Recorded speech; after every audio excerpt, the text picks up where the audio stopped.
Afternoon all, how we doing? I think we're live. Yeah, we're always live. Different states of life though here, but you know. Good afternoon to all of you anyway, or morning or evening, wherever you are. We said hello to Timothy. We've got Aaron in from sunny Penzance. Clouded over here now, Aaron. But yeah, it was really sunny this morning. Afternoon, Andy. Andy Tobin. Derek Cooper, right, Derek? Matamblay. How you doing, Joe? Mac Vision. Hi, Mac Vision. Michael Hyde. Dorf. Hi, Dorf. Theo's in. Well done, Theo. You got in. He's in. Ah. Afternoon, Rob. Rob Tiveridge. Nick. Sunny Stroud. We've got some good weather in the UK today, haven't we, really? It's still pretty cool out there now. I think we've had the best of the weather. Bob Anderson. Hi, Bob. More tantalums. Yes, I've got my bag of tantalums out. Well, bag of mixed capacitors that contains tantalums. Danish, how you doing, mate? Just going through, making sure I haven't missed anybody. Mick McGinn. Hi, Mick. Multi. Christoph. Bretsky's in. Hi, Brett. Mike Cass, hi Mike. Anthony, afternoon to you as well, mate. 80, hi 80. Oh, hang on, it's just done a big jump. Yeah, it's getting fun to try and keep up with the chat. ZX Harvey, how you doing, mate? And Luigi. Dead radio to fix. It is dead. Well, it's not dead. It's not as dead as it was, Harvey, is it? Thanks to you guys. Les, afternoon, mate. Hope you're getting better, mate. Fingers crossed. David Hutchman, hi David from Liverpool. Jeer, hi Jeer. Man cave's in. The man cave workshop is in the house. Look out, everybody. Stand by your beds. Have I missed a Radio Birder? Thank you very much for sending that a very nice icon over, Radio Birder. So that'll hopefully be next week's live chat if we can get this blimmin' thing working.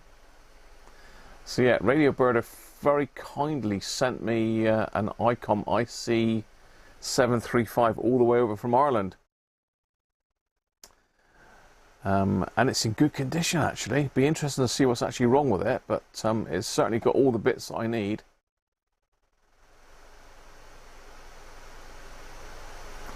Afternoon, Rob's radio channel. Percentage of dead radio, yeah, partially dead radio. But there's life in there. We've got a heartbeat now, Harvey. We just need to find a voice.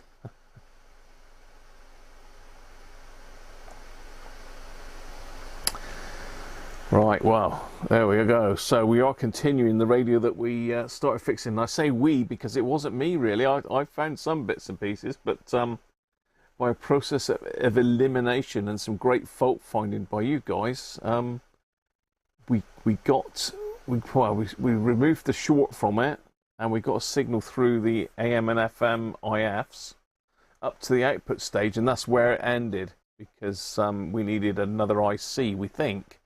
I do need to go through the caps first. Did it work in part one? It did partially, Sean. We did get some sound out of the IF into the output stage, so hopefully we're all good today. Stephen Malone, hi Stephen from Florida. Sunny again, I expect, over there. And probably what, early morning or mid morning over there, Stephen. Benji's in. Hi, Benji.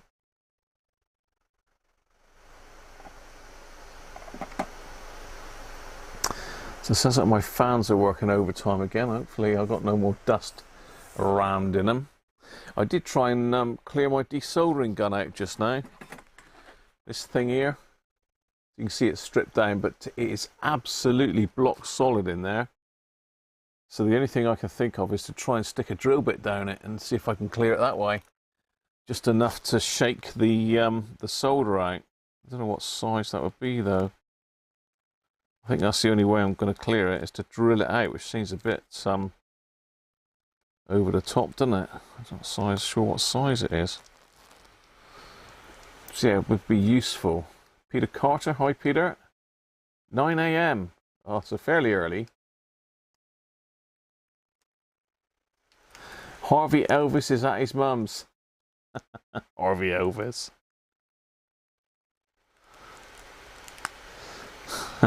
he is at his mum's most Sundays now. He has sent me messages before.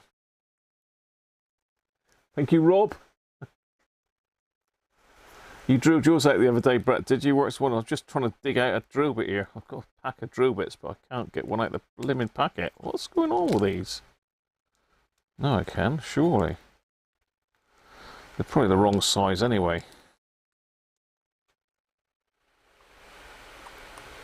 Yeah, so it looks like about 2 mil. So I might have to do that a minute, because this would be really useful to change the IC using one of this, rather than messing about with that manual solder sucker, which would work, but I want to be in and out fairly quick with it. I don't want to really heat it up. Yeah, so it looks like it's 2 mil is the size we need. So I'm going to drill that out a minute.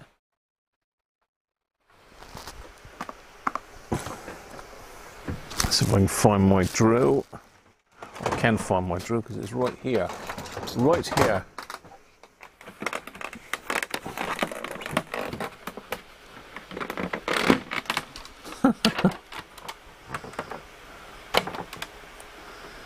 Done in time for the Grand Prix. Yes. You need to be dual screening it, Christoph. You need 2 screens, one for the live stream and one for the Grand Prix.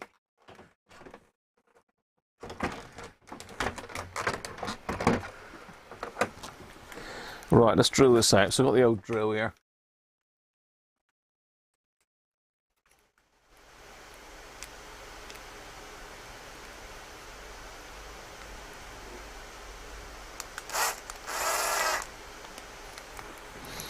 Yeah, I tried heating it up to 480 earlier, Nick, but that didn't even do it. But the blockage is near the end, so I'm going to go in with a 2 mil drill bit and see if I can just drill it out.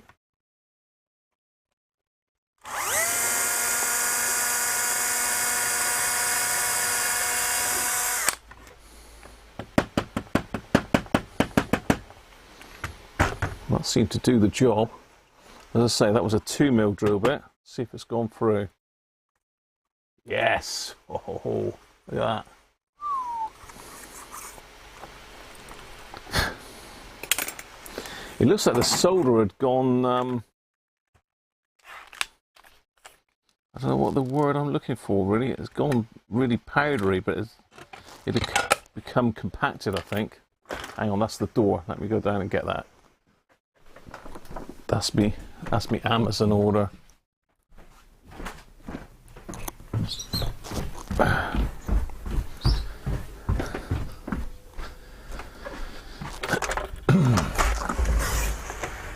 All right.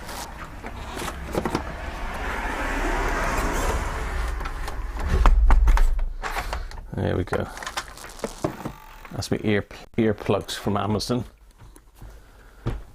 I'm a very light sleeper, so I can't really sleep if there's any noise at all. Even the little clock humming beside the bed, I can't sleep, so I wear earplugs.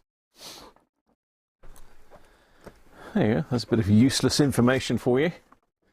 Bit of useless information. And Mrs. Cruncher's having a siesta, so she's got the do not disturb sign.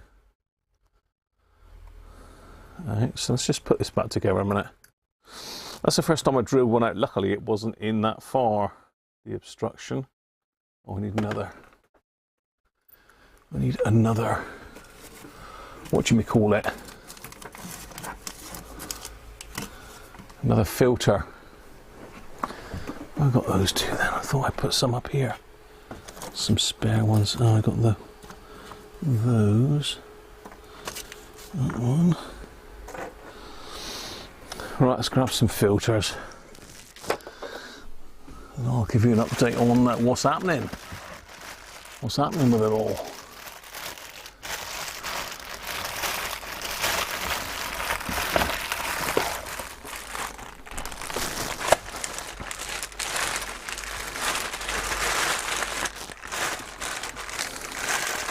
It's always worth stocking up with parts for these if you've got one. I've got a bag here of new elements and filters and nozzles and everything. I've got a spare gun. Got the lot.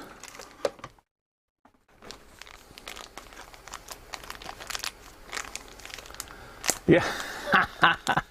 Well, you know, I can. She does sometimes. She does sometimes, as do I. Apparently, I get another reason why I wake up in the night is because she keeps nudging me when I'm snoring.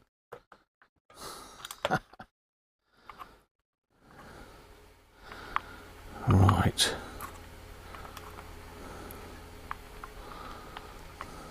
Oh, come on, behave. These are not the easiest things to put back together, are they?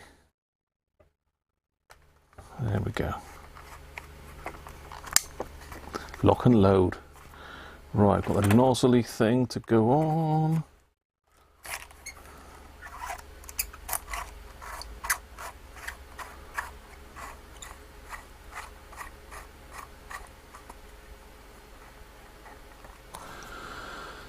Doesn't have to be hammered up tight, that, just pinched up really.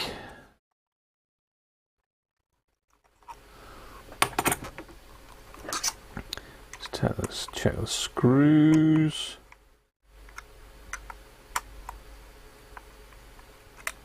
Just as well, because that one was undone. Good to go, hopefully.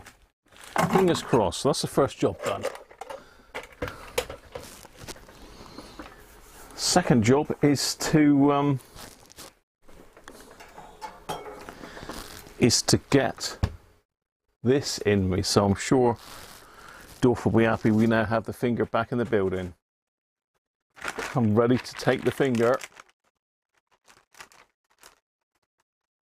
Love fireworks. John Hood, how you doing, mate? Good, thanks. 5th of November, that's my birthday. Now you've got these things here that come with the kit for removing blockages, but sometimes they get compacted and these will not clear it. There's two different sizes of those, but hopefully now that'll be just a job. It's just going to wipe all this lead up off of the bench. I don't really want this all over me. I'm full of heavy metal, that's bet. Having worked with lead for many, many years. Still working with lead at work. Right, so we're going to have the finger. We're going to have the finger today. Backed by popular demand.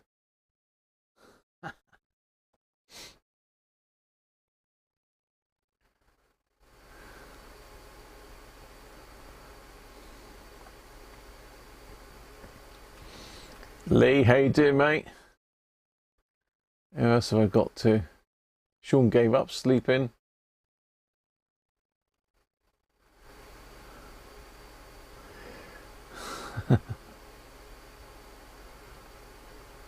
I do like the finger. I do like the finger of me. You got some bishops as well, Mike, have you?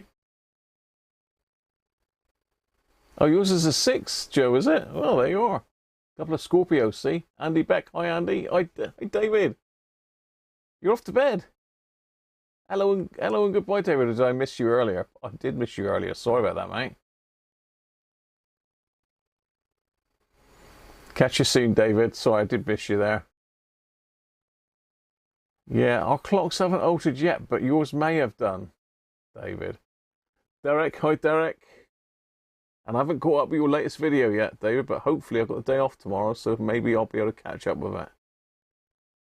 You've never tasted a bishop's finger. You got to get one in you, Bob, and see what you think, mate. It's you know, don't knock it till you've tried it, job, you know.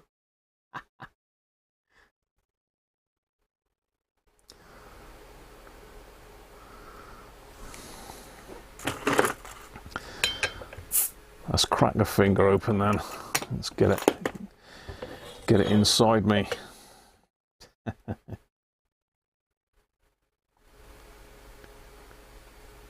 You're the 13th, Derek, are you? Oh, see. Yeah, cheers for dropping in, David, and fingers crossed. It's be a sin not to. What are you on, Sean? Are you on anything? Or you're off later, aren't you?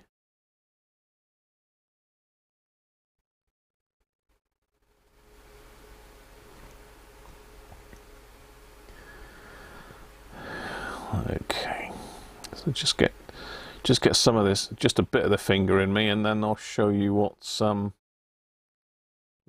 arrived parts wise.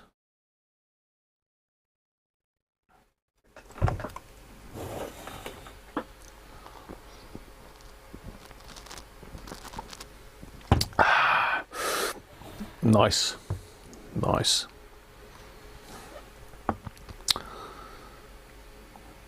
Yeah, I was out last night, but I was driving, so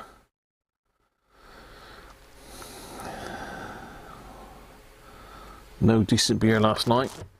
I was on the alcohol-free pear cider, actually, which actually tasted quite nice. So cheers, everybody.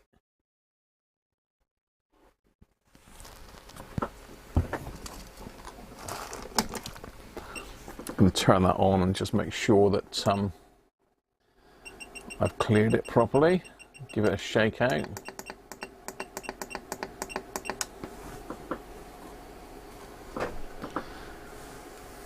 Big 70, Derek, are you? Whoa. I've got the big 60 next year, Derek. Benji doesn't drink alcohol.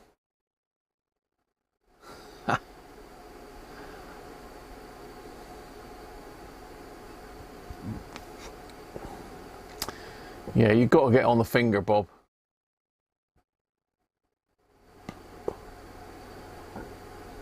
You like the old speckled hen? Yeah, I like the old speckled hen. Have you tried the other one, the crafty hen, is it? Or there's a golden one, I can't remember what the other one is. There's a couple, in fact they do an alcohol-free one, but that ain't great. 64 on the 6th. Likely Hummer Beatles tune.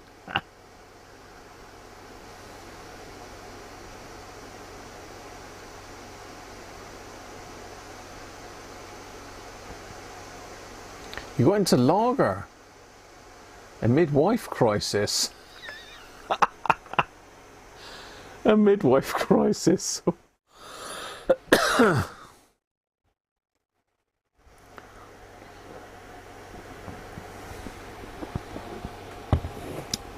So we've got a lot of Scorpios in.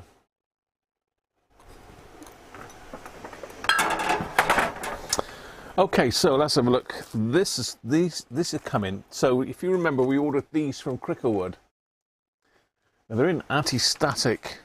I don't know if they're affected by static, but we'll stick the old strap on just in case.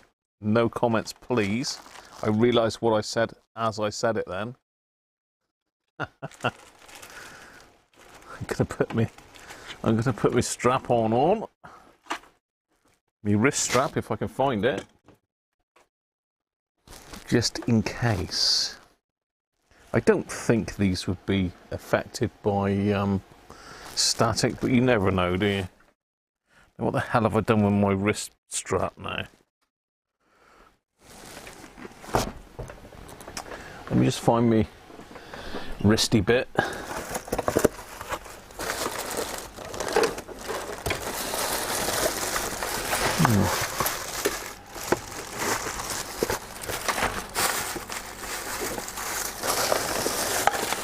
Where's my wrist strap gone then? Come on. I normally keep it all together, but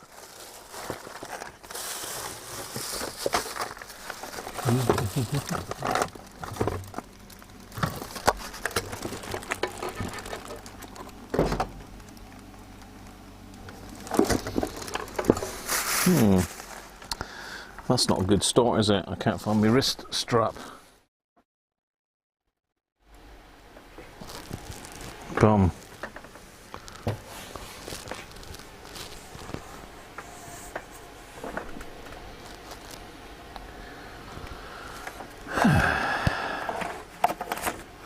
It is here somewhere. Oh well. I'll have to earth myself out on the filing cabinet for now. On the handles of my Stabalok. So yeah, these have arrived in from Cricklewood. If you remember, they only had the ones with the holes in. So the only way to overcome it was to bend these tabs down. And strangely enough, these are branded Tesla. They're branded Tesla. I don't know if you can see that or not. Yeah, the branded Tesla, that. And date code looks like 1990 on those. And they're TBA 810SH. So that's those. But I did a bit more searching about online. And there was a seller selling a TBA 810P, which apparently is an upgraded version of the S. Well, I bought it, and then he messaged me back saying he didn't have a P, he only had a P something, PS or PH, and he didn't know the pinouts on it. So I got this one off of him. So this has actually got the pre-bent legs already on it. So I've actually now got 3 of them, because whenever you need a part, it's always worth ordering a couple more, because sod's law is you'll fit that part, and then the next couple of weeks you'll need another one, and you'll have to wait all over again for the part. So I always tend to order in another one at least, but I've actually managed to order another 2 there, which wasn't the original intention. Right, so just flicked out the remaining solder out the gun, so it's nice and clean now and working properly. Great. So I think we're going to fit this one if needed, but what we need to do is check the capacitors around it first.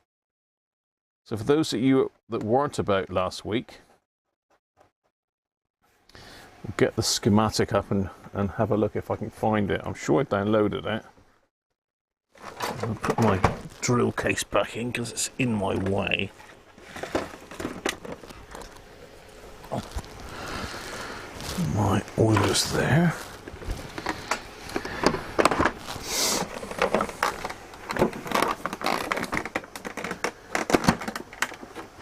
Czech company.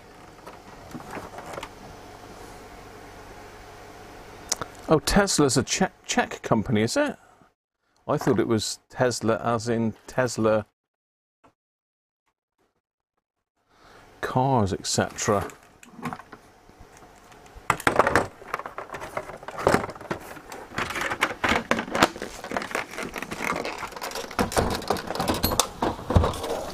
There, that's better. That's that out the way. Let's move that. So all the crashing noises. Right.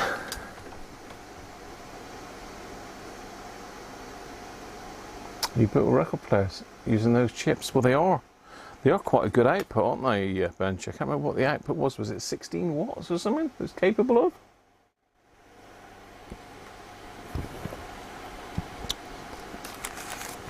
So we think the little metal tab is just a heat sink, but it does need to be grounded. These would work, I expect, but I'm going to pop the more traditional looking one in there if needed. But as I say, we do need to have a look at the caps first. So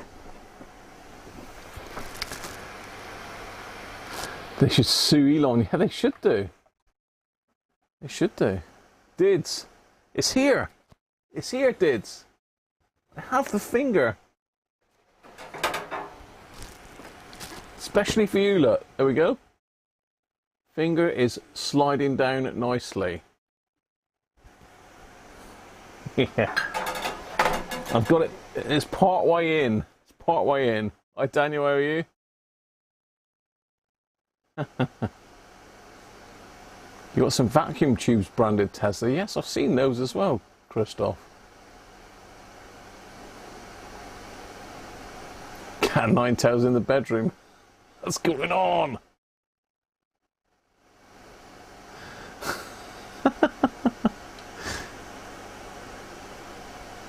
Not even seen the radio yet. We got to start. As you mean to go on, Sean, haven't you? Really?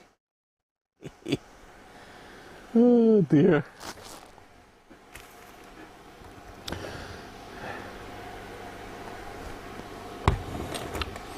So I've changed some of the caps, but we're going to need to do some more, I think. So let me see if I can find them. Find the schematics. I'm sure I downloaded them.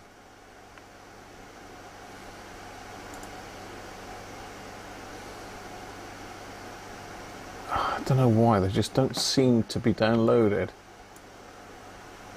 Documents maybe? No.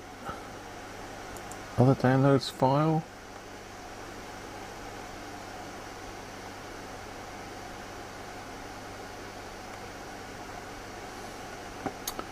I don't know where they keep going. So every time I go into this, I seem to have to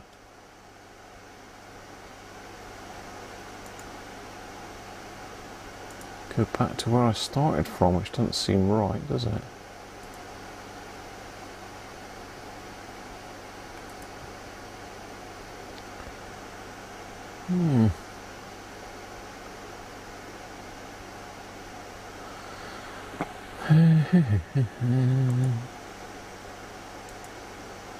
I'm sure I downloaded them, but it doesn't look like I have.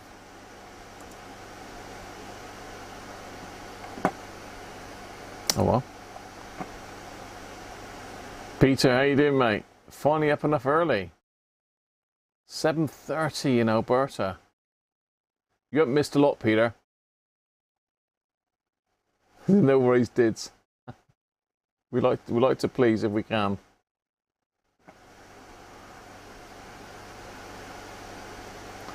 You get around to building a little amplifier with one of those chips. Yeah, well, Crickle would have got them still. I've had a couple of them, but it's always worth not clearing out these people as well. So if you only need one or two, don't buy 10 off of them and clear them out, because other people are going to need those chips as well at some stage.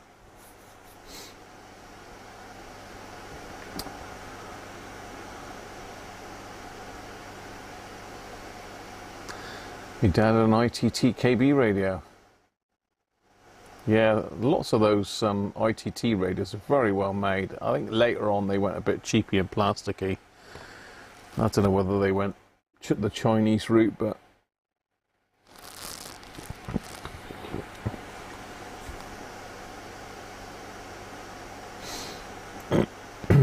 right, okay, let me see if I'm going to have to download this again then. I really don't know why it doesn't download. I'm sure I clicked on download. There you go.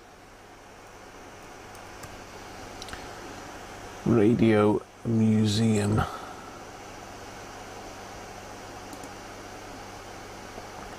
So I've got log back in. Go.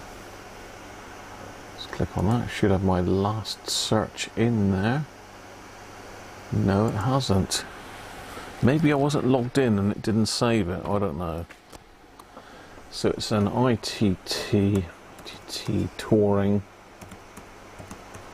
International 104.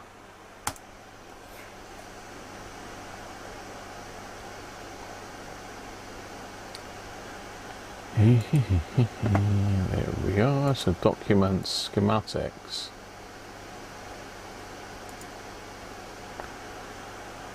Schematic 1. I'm definitely going to download that now.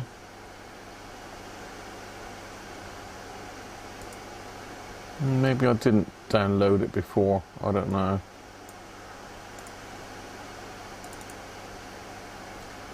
It's downloading it now.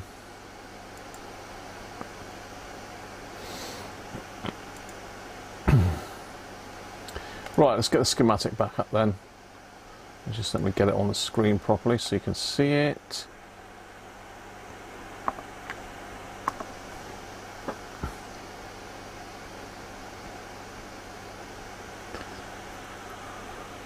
Okay, I think you can see that.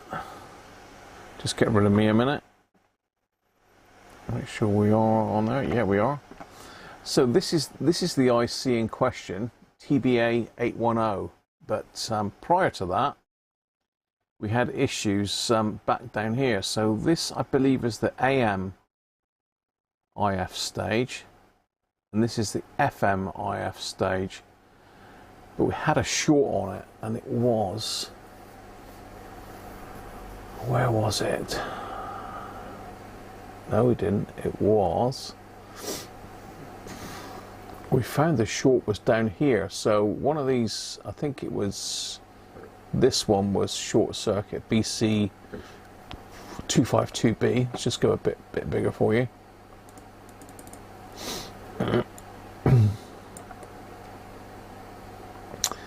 So we came in and had a look at this because this is our 12-volt rail, which was down on voltage. We basically had about 0.8 volts at the IC, so there was some issue with it. So this one here was shorted, so we replaced that, and then we had a short circuit across the radio. On pin 1 was shorted to ground here. So someone suggested following that up just to see if there was anything else shorted rather than blaming the chip, and sure enough, C330 was shorted, which is a little tantalum. So we I pulled that one, replaced it. I didn't have a 22 tantalum at the time. I have now. And all of a sudden we got signals on both the IFs. Just go back a little bit. So we had a signal at pin 8, I believe, of the FM, and we had a signal on the AM, also on pin 8. But we still had no output. So if we go up, so go across this way, even, this is our output stage, and at the input here on pin 8, I have got fairly weak input. So there might be, it might be that this one's a problem, C371, that could be a problem. That could be blocking some of the signal coming through. So there's other issues. This has obviously been reverse polaritied. I did speak to the owner about it, but he never mentioned that. But it has to be, because it was working, and it certainly isn't going to work now. So we've got these other caps in the amplifier stage which I want to check, and probably by the time you pull them out you might as well change them anyway. So we've got 1, 2, 3, 4 there to change. This is just a crossover cap. That shouldn't be a problem, but we will test it. And we've got this one back here in the volume control. Just want to check that one as well. Actually, no, that's a tape switch, isn't it? That's a tape switch, but our signal does come through that tape switch. So again, it might be worth just popping a bit of switch cleaner on that switch as well, just to make sure it's okay. Going back into this stage, there's nothing really there, I don't think, that's likely to weaken our signal down, but yeah, I think we're nearly there. But we can have a look again on all, I'll just put some power on it and we'll prove that we have got a bit of a signal on pin 8. And then we can move on and have a look at it. Get working on it.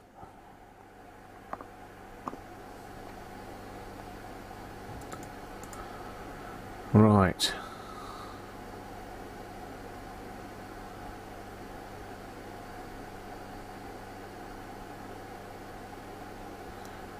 I'll get the dogs back in the house lately. Too many crab apples on the ground. They eat crab apples, do they, Peter? That can't be good for them. I expect you'll have some loose stuff coming out the back end of one of those if we're eating that.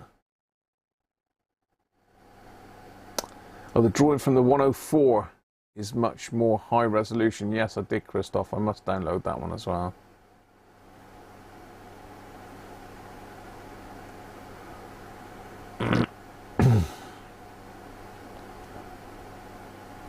You've still got a few of those chips you bought in the 70s. Now you tell me, Benji. I could have probably got an original one from you, Benji, look.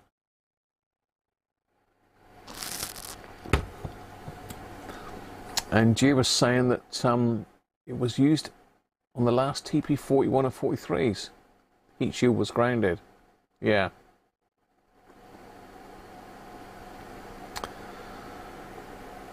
Let's just check that I've not missed anything else. ITT radio cassette for Benji.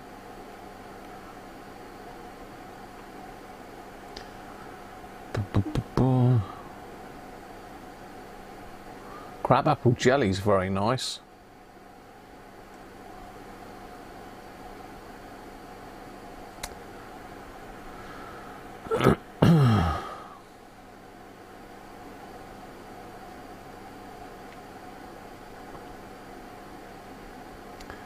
ITT Junior Automatic.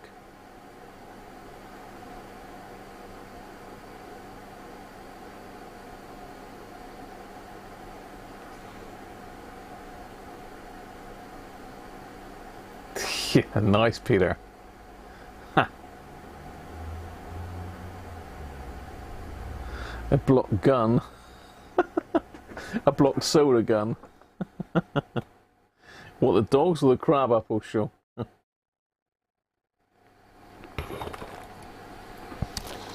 Right, so let's just hook it back up to the speaker. If I can find what I've done with the speaker lead and the power. That's the speaker. That's the power.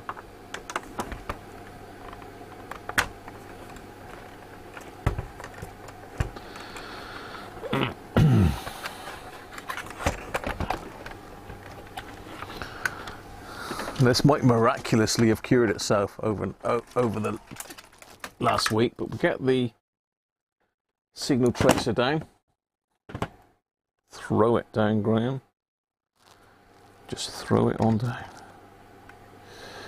And I'm checking the outputs from this module and this one, I believe. So there's two modules sat in here. You can't see it, can you? Fool, Graham. So this is the radio. And the IFs are in these two silver modules. So you've got one there and one there. One is FM, the other one's AM. So what I'll do is I'll just use the signal tracer just to prove that we've got a signal there. So I needed to clip on a lead for the aerial, didn't I? If I can find it, where are you, aerial? There you are.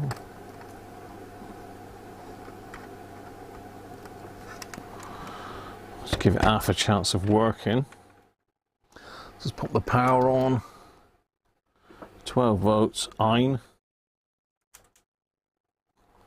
So it's a little pop in the speaker, but nothing. Now let's go to FM.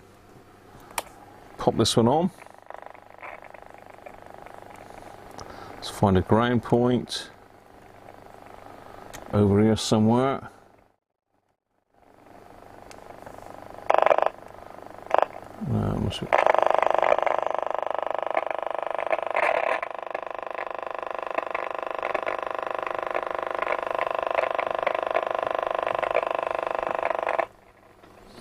Now, where are we?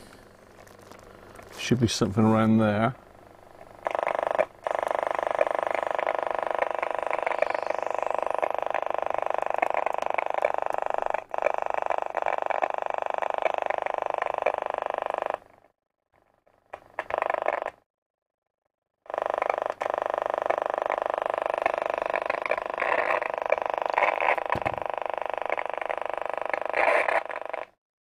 Doesn't seem to be picking anything up now. What have we done wrong here?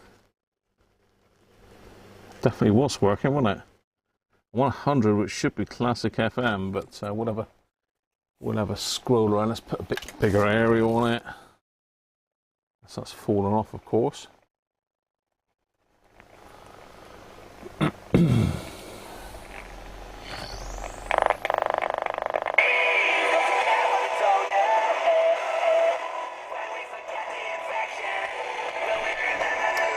I think you can hear that. So we've now got a signal there. Now we need to come up and find the IC, which I think is up round here somewhere. Where is it again?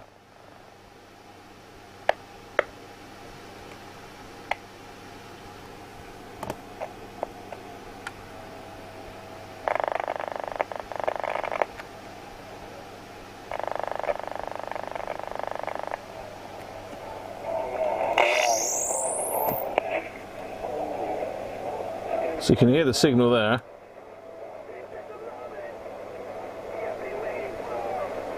But it's very quiet. If I go back to here.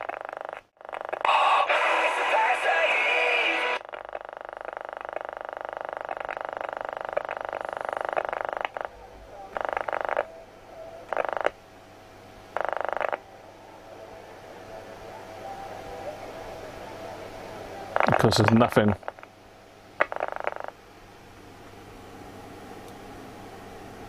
Nothing on the output. And we've got no voltage still on the output, which is why it's not working. So I still think that that IC is dead.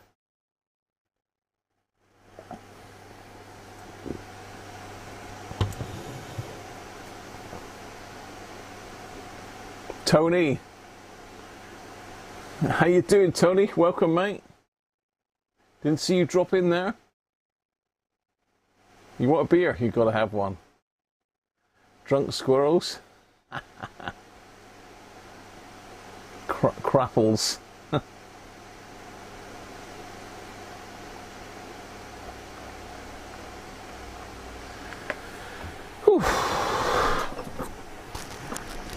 So that's the situation.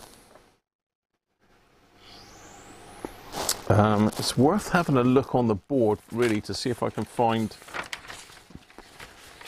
It's impossible to see that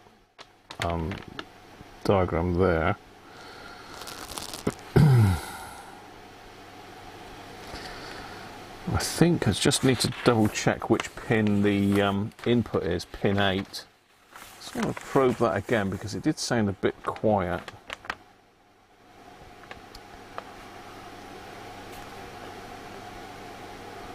Pin 8.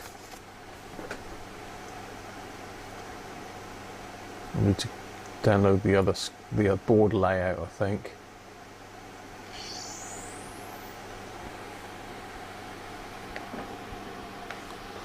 So I can hear it's trying to work, but it's just not quite there. Where's the volume? You can hear it. It is getting through the IC, but very quiet.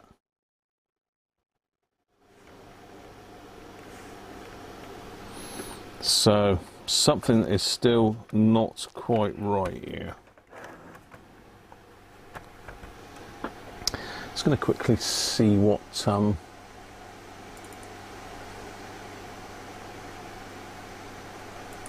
where that actually is.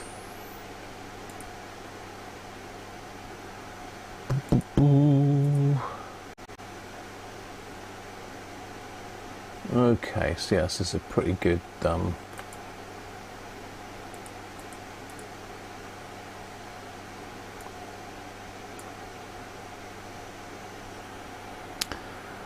so pin 8 is this one here. Now that is where the input should be according to the schematic. Pin 8. So we've got, look at that thing squealing. It's difficult to work this out actually, so that looks like that's pin 12 up there. 12, 11, 10, 9, 8, what's it there? 8 is... Trying to find this. Okay, down here. So 5, 6.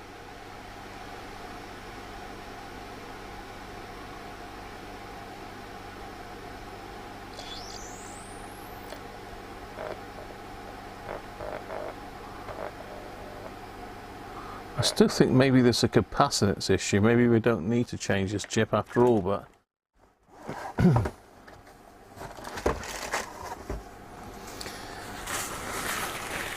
I need to get my head around where this board layout coincides with the actual board here. So I've got like a big cutout area there of print, which is that. Got this little horseshoey one that goes across, so that's pin 6. Directly above that is pin 7. Pin 8 is the one at the top here, which is that one there, so that should be our input there. Just test that again.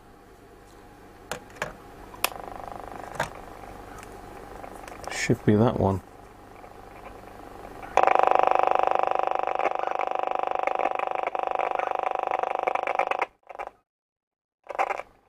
Yeah, I still don't think we got a proper input. That's what we should be hearing, and that should be up on pin 8.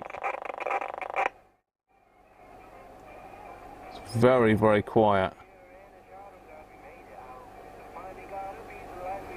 So I'm now probing that pin 8 on the back of the board.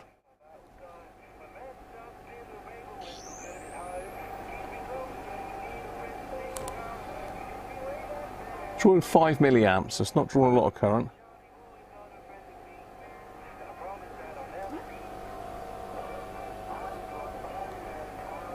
So we've got quite a weak input. I don't know if that's right, because I mean I would have thought that the signal coming out the IF would be the same, you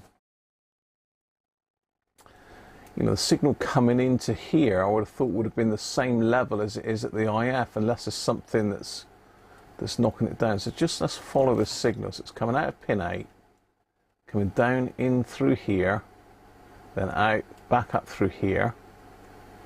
So I suppose it is going to lose a little bit through the transistor here. So maybe I need to just check that voltage there is 4.6 off of these two transistors, because it could be that one of these is causing us a problem still. I think that's worth trying, and that's going to be the same as on test point 5. So if we go back to our board, can we find 5? I think we've done this, haven't we? Pin 5 is on the tape switch. Well, test point 5 is just here, which is the first, second, third one across. That's that big track there. So we're looking for 4.5, 4.6 volts there.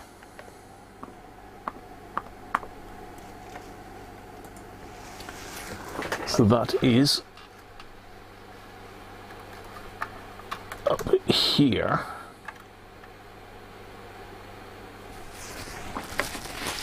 I just charged my multimeter up this morning because it was flat as a pancake. So I'll get that in shot in a second. Just double check that we have got that voltage there. It should change very slightly, I think, between AM and FM. Still making a good old whistling noise.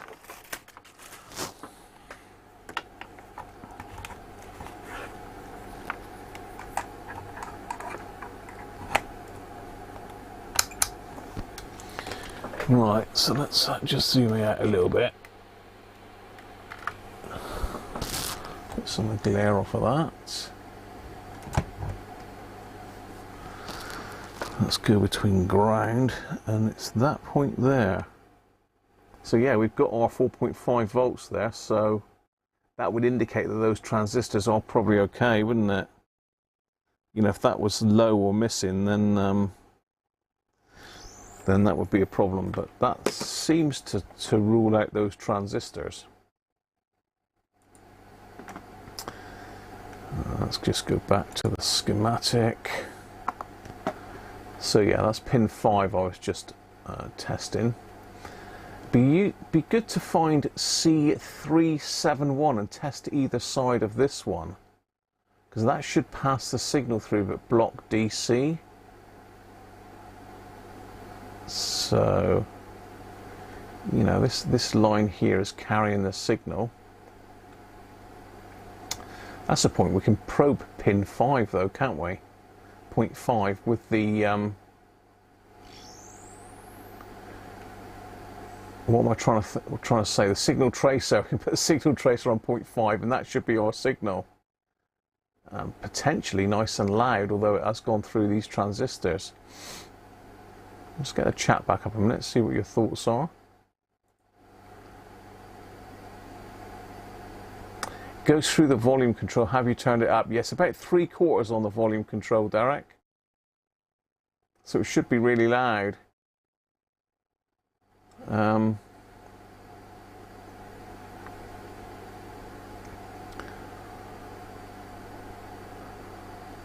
Keith, how are you? Pot 2 of 10. We've got old Soviet ones, Benji.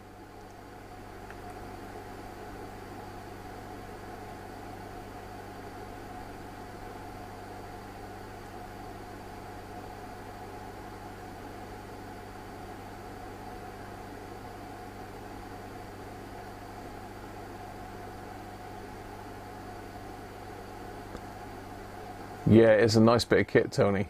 It is. I bought it sort of second hand, but it wasn't really. It's someone had just broken the seal on it or something. No, it didn't have the charger with it, that's right. So I got it cheap and managed to find a charger for it. Give it 50 volts, the volume would improve.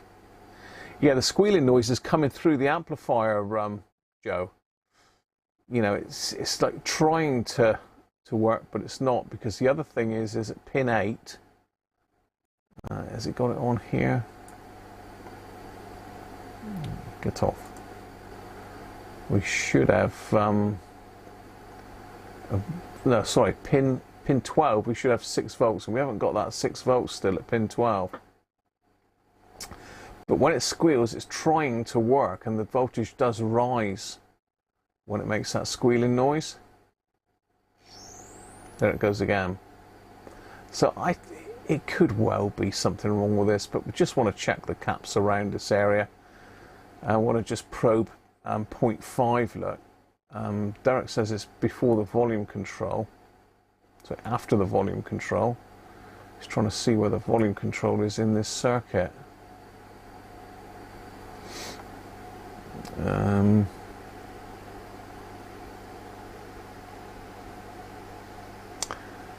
I'm not 100% sure where the volume control is, and we've got 2 controls here, but whether one of these is the volume control.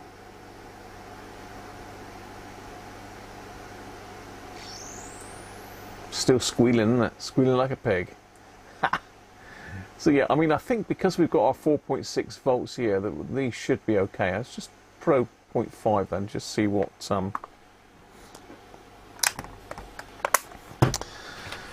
we've got on 0.5, see if we've got decent signal there. So let's turn the old signal tracer back on again. Homebrew signal tracer. Let's clip on somewhere where we've got ground.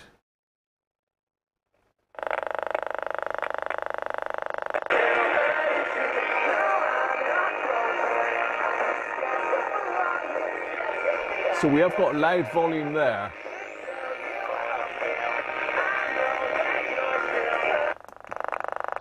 So that was 0.5 here. So all we've got now is a tape switch and C371. Where the hell is C371? That's just here.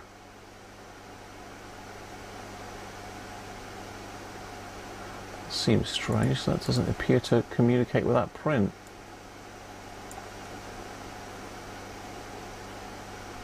So we've got the volume there. Difficult to see that. That looks like it's joined together there, doesn't it? So it's literally just below that point.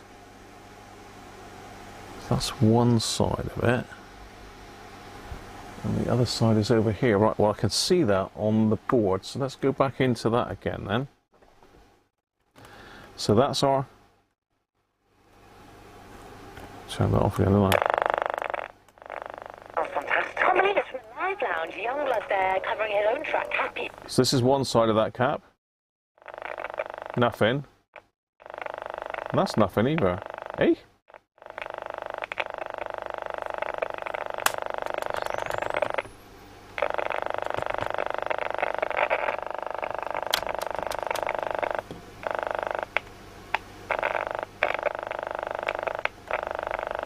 Oh, signal's gone from there now.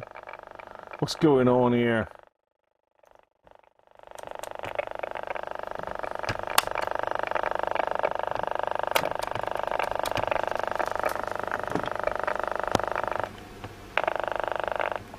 This is really messing about, isn't it? Let's just check.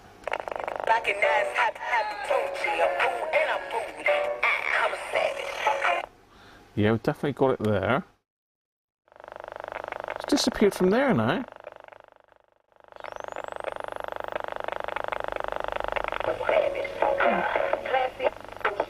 It's back now.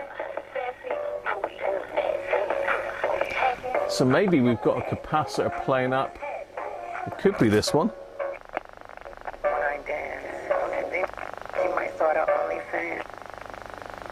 It's gone again.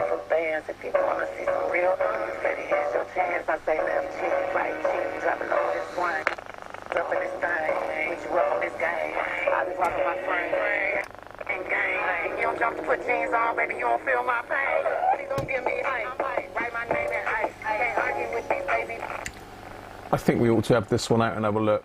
C371. Let's have them on out and see what happens. So the solid line. See, that must be connected on the other side of the board, you know. Because looking at the print on this side, it doesn't really coincide with this. That's not connected there. That's a separate pad on its own.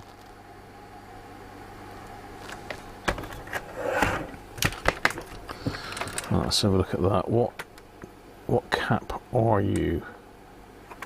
And where are you? Come to think of it, so it's down there somewhere.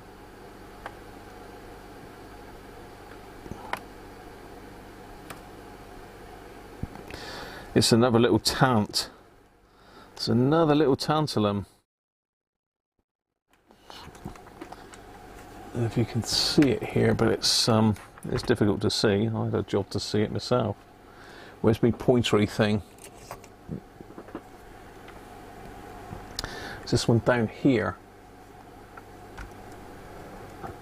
So there's a little green one down there. So 1 microfarad tantalum. So let me see if I can see which side is which on it. Which screen are we on though? Yeah, no, we are on the right screen. Excellent. Sean, thanks mate. Cheers mate. For making it look easy to live stream. Yeah. It could be the switch or the tape socket. Yeah.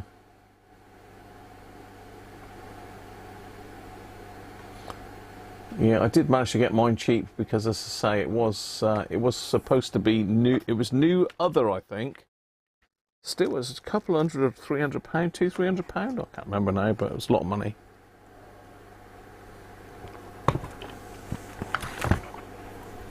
So yeah, we've got to get that little monkey there. I just want to see which side is positive. Can't really see.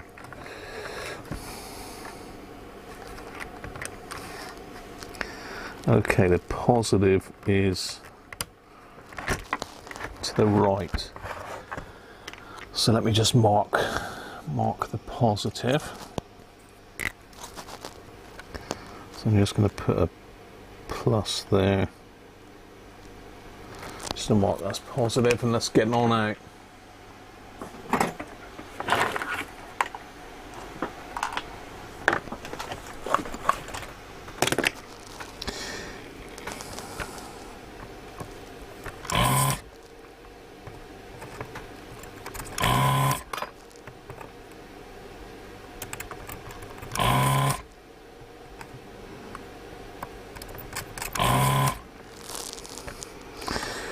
So this is double-sided board and it's a pain in the neck to get these out.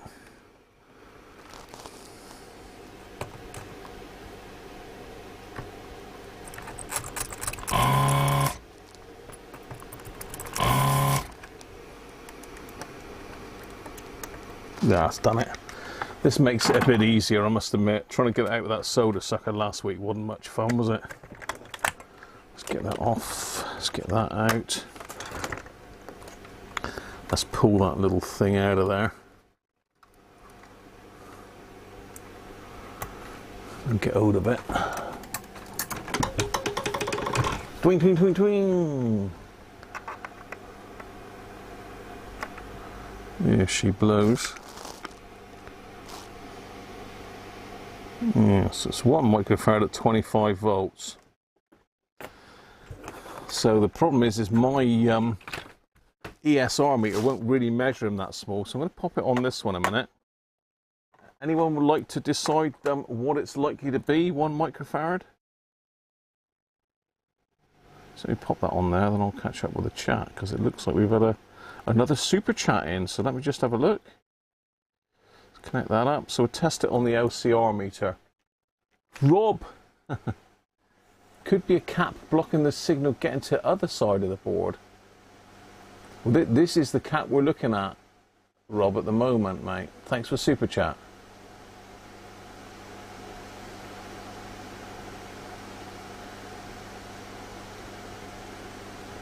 Joe Fennec. How are you, Joe? Sorry, mate, I don't know if I said hello or not.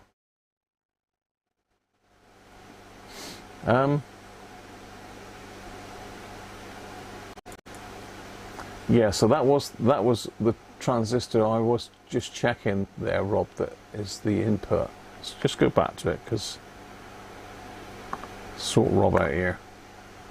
So yeah, this is the cap where the signal comes into. It does appear to be going across that one. It does appear that it is letting the signal through, but it could be anything. It could be this switch here causing a problem. You know, that could be grounding the signal out there, look.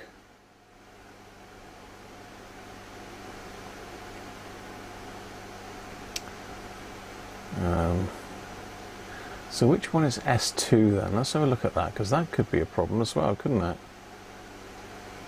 I think that's what Derek said just now.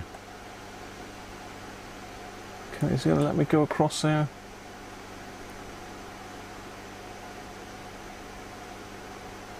Yeah, so S2 is this on-off one here. I don't know how that's supposed to be switching as well. I think, didn't we say that this was S1 and this was S2? I can't remember now. So maybe we need to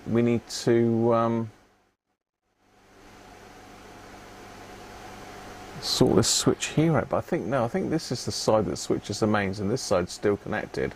So we might need to stick a bit of switch cleaner in here, because it could be something to do with that one. Who knows? But let's test this one first. See how we get on. 0.99, you reckon it's going to be pretty good, Derek, do you? I think we're right. It doesn't look like anyone wants to have a go at this one, so we'll just push the button, shall we?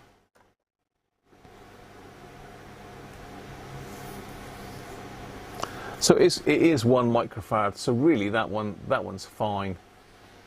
There's no issues with that one at all. So do we pop it back in, or do we go delve into my bag? Do delve into my bag of assorted caps and find a 1? God dear, I don't know. I've got a little packet here with some random ones in. Let's see if I've got a 1 in here. It's going to be a baby like that one there. It's 4.7.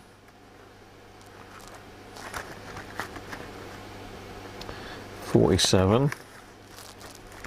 Some other little tiny ones. 10s. Those little baby ones down there. Come here.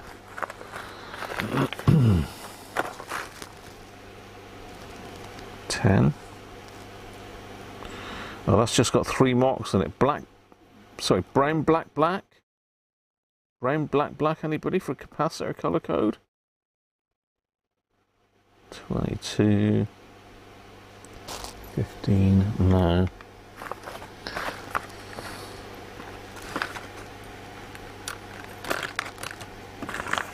So yeah, there's a lot of tantalums in that pack, but no 1 microfarad unless that black, black, brown is a 1. 4.7s. So a little blue one there.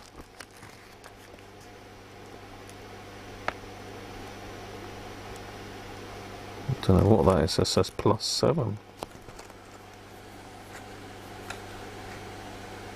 Ein is the on-off switch. That's right, Tony. Ein and offensy. on and off. Ein and, well, I don't know. I'm not even going to try. Why do I try? So some more in here, but I think these are the same. 22s. 22s. I've got some blue ones that are marked, looks like yellow, brown, brown, or brown, brown, yellow. 47s, 22s.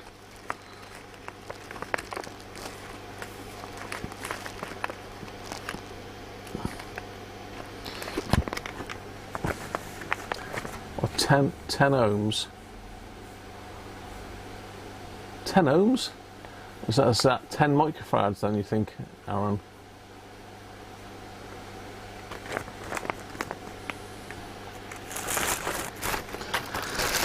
Let's have a quick delve, because as I say, these tantalums will fail at some stage, so it's it might be worth just changing it for the hell of it, but I don't think I've got any. 10 at 16. 10 at 16, I've got lots of 10 at 16s. And the random little tiny ones, some baby ones. Dozens of 10 at 16 here.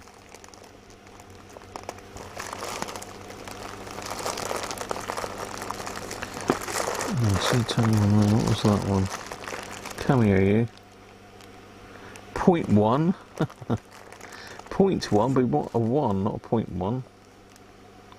22. So why do you think they've used tantalums and not electrolytics then in this radio? That was a question I was sort of trying to ask myself the other day. I'm thinking, well, why tantalums? Is it because they're much more accurate?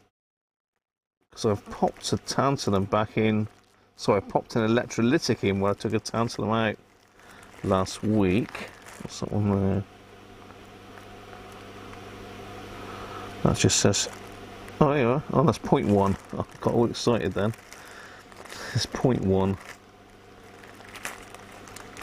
I probably have got a 1 in here, but I don't know. It's going to take me days to sort through this, to sort all these caps out. 0.1. No. Let's stick this one back in. It's unless it's got a mental ESR, which I can't really test, then it should be fine.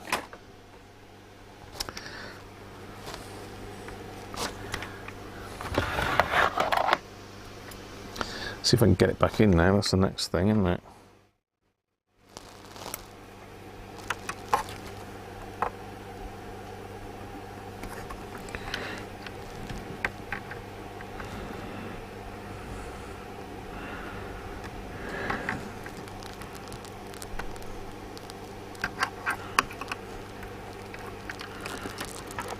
Yeah. Can't wear that thing, it gets my head too hot.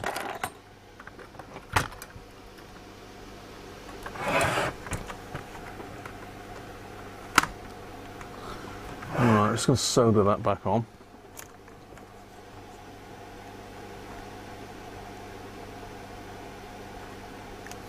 Put a little bit of flux on it because it is through hole. Early through hole. Would help if I turned the soldering iron on. Let me just have another swig of the finger then.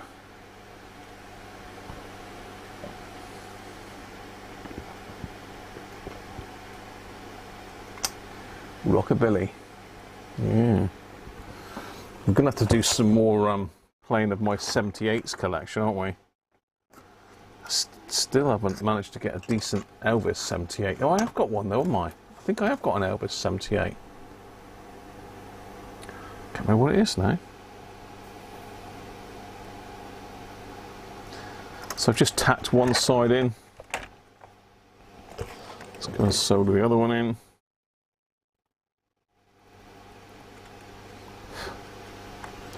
Make sure it's gone right through.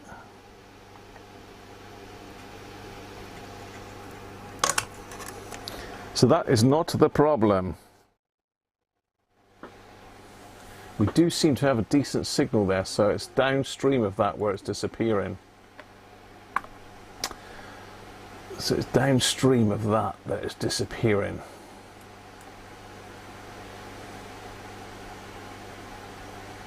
Come on, get off. Damn. Taskbar's mind of its own here.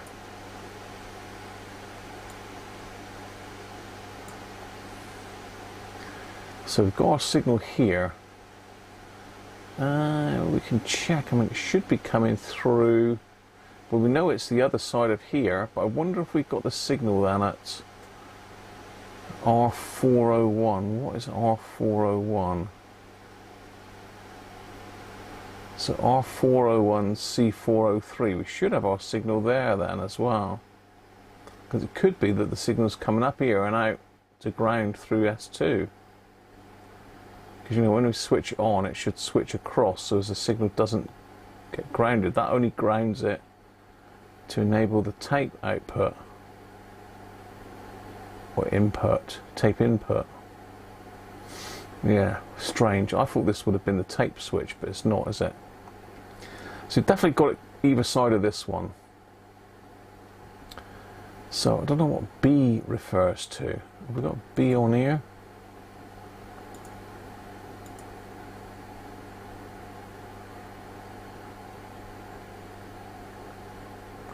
Have we got pictures of the external?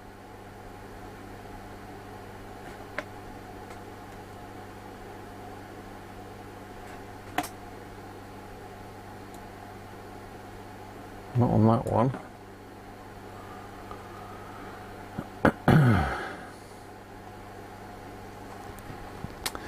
So what was it we were looking for again? It was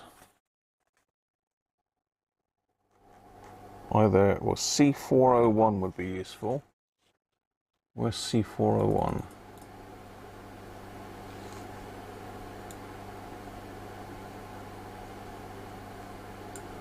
So we've got this one here, and do that, to there. Through that one into that one. It must disappear off the other side of the board.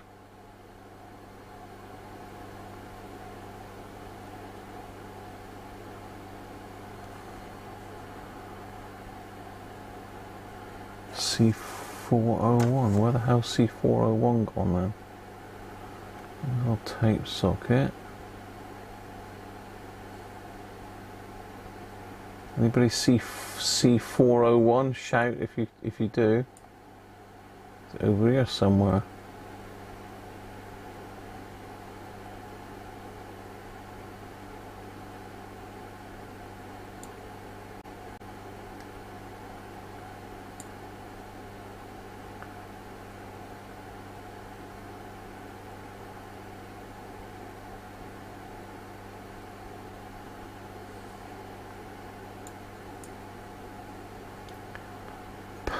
What about that variable resistor then? That was R401.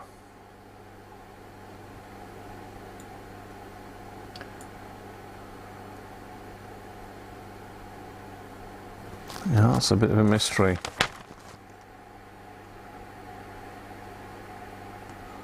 R401, R402,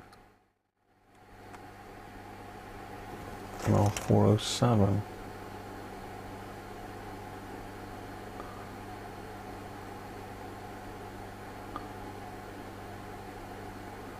So it does look for some reason like the light switch is connected through to pin 8 as well. Why on earth would the light switch be switching it? Is it just using it as a link maybe?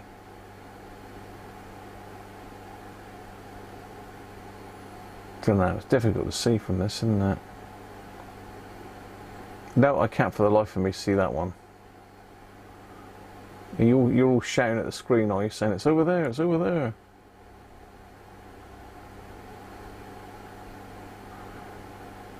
What's they say? My 401's a 404. They're gone, Tony. Where the hell is it? I can't. Look at if I can see that. It's just a strange. I reckon that might be on an external pot. Let's have a look at my. Let's have a look at the print 2. I reckon that might be the volume pot, you know. But doesn't show it, does it?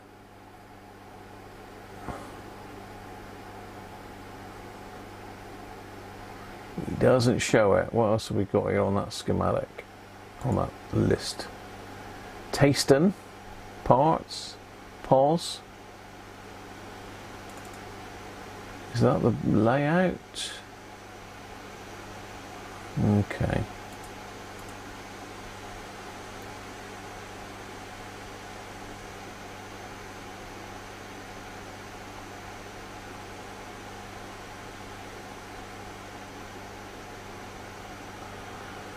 No. So there must be another picture.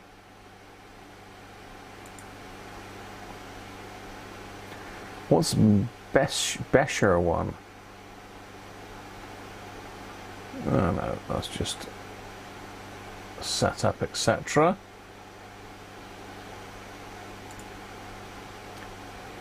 Tasting Mac.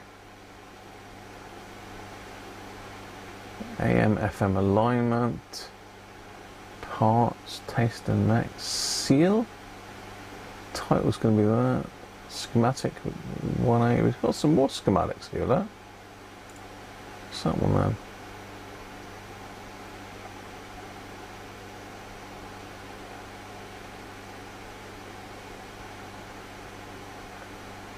Okay, just a slightly different drawn one, is it? Or have we got any more information on this one?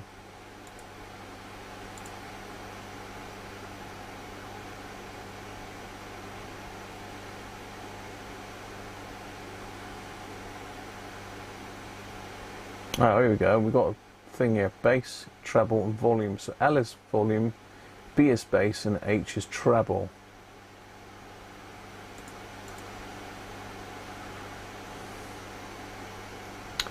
So that's the bass control. So we should have our signal either side of that bass control, and we've got C401, which is going to be up on the bass control then, isn't it? H is treble and L is the volume. So L is over here. So we could test it at the volume input, couldn't we? Because it could be a problem with the volume pot. It's unlikely, but if it has had some voltage up it, it could have burned the track, I suppose. Now, how do we find those on this thing? It's a bit of a maze, this radio. Where is the volume? Volume, oh, you can't get at it. You cannot get at it. It's all underneath there. So it's on sliders on the other side of the board. That's a pain in the backside. This is a bit better schematic, actually.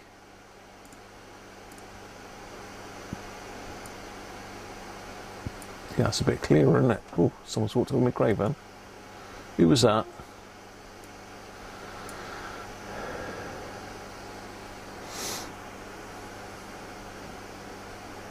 Let's get my head off of there for you. I'm going to leave you with that while I skip Tutloo a minute. Let's get the chat up. Jess, afternoon, mate. 404 page not found. Yeah, I think it's up underneath that that volume, sorry, the bass slider, because they're like fader pots on these. So I suspect they've just got a capacitor that takes it in one side and out the other. It might be worth whipping the front panel off to check. Right, I'll be back.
Okay, back in the room.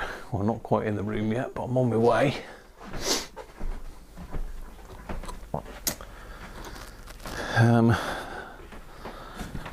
Now, I do have to get the top piece off to gain access to the LED, well, not the LEDs, to the bulbs that are gone, but there's still quite a lot of switching in here, isn't there? I definitely need to check this switch too, which I can get at. I need to check that just to see where the signals. That's on the on-off switch there.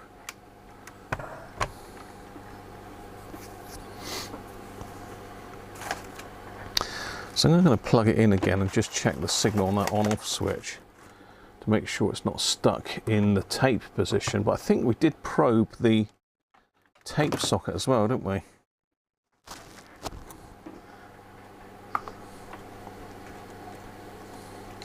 It's above R401. Yeah, can't find that one either though, Aaron. Yeah, I can see it on the schematic there, but it's on the board layout that we can't find it. Where are we now? We need to be on this one. Yeah, it's on this one that we can't find it because it's up on another board. It's up on this one here. This board is inaccessible. You can't get. Oh, actually, no. I might just be able to get to that actually, because C401 looks like it's there, doesn't it? I'm talking to you and you can't even see it.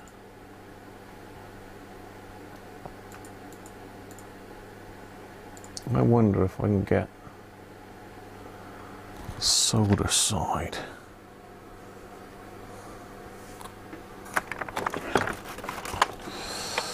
It's got to be, that's the on-off switch there.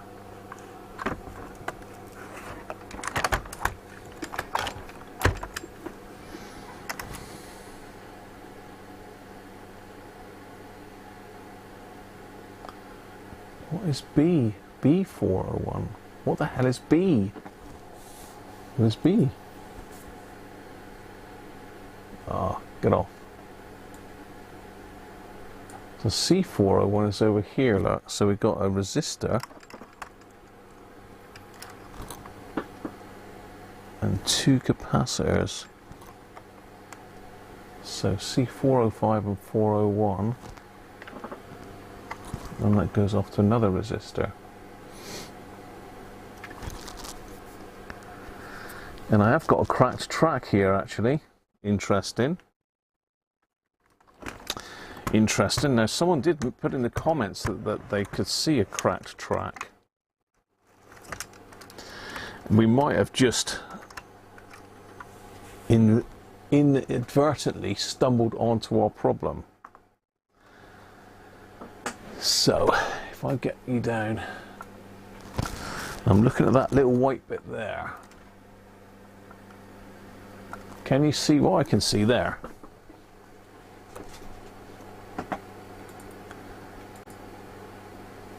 Can you see what I can see?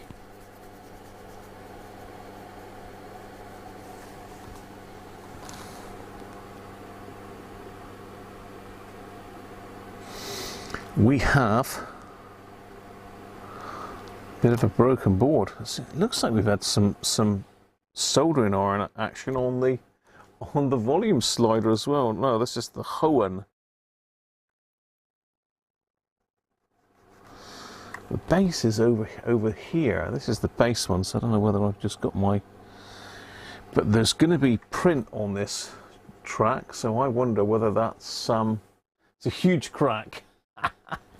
I wonder whether that's something to do with it. So you can see it's cracked. If I can angle it and get my speaker lead untangled from it.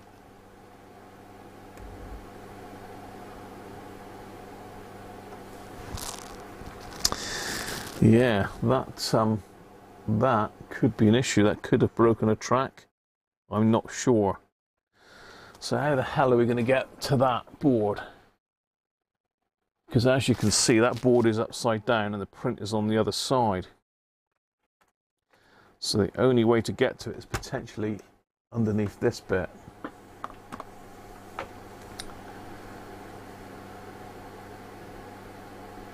A set of cracks. What's that, Aaron? Oh, C401 is at 68NF. No worries, mate. I think you're there. You're on it. But we've got to try and get this plastic bit here off, which is a little, isn't it? Or sort of.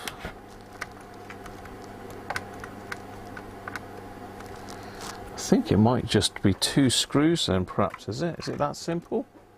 Have we just got 2 screws? There's one here and underneath. Oh, that sounds like my printer's going.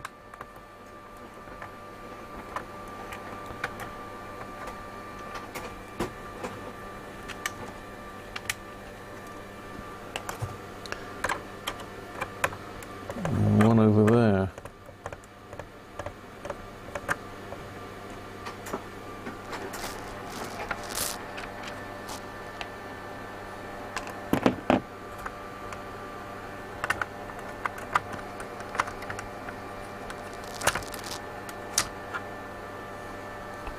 Scary. Let's put that safe out of the way so it doesn't get scratched.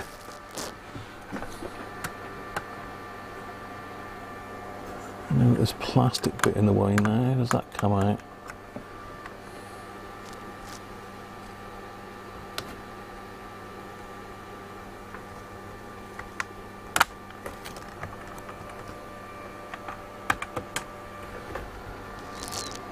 I have done this before on a radio, but it's so long ago I can't remember. So that's that, but how do I get it out there without breaking the sliders off? And even then, have I got access to that board? Just turn that desoldering tool off for a minute. My printer has decided it wants to do a nice little purge. Okay, it just looks like these just... Well, that one's certainly lifting out. It's not attached to anything. That should be attached to the cord by the looks of it. But, okay, yeah, there's a little brass ferrule there. I wonder if this is the same. Mr. Dial cord, don't pop off. Don't come off, Mr. Dial cord, please.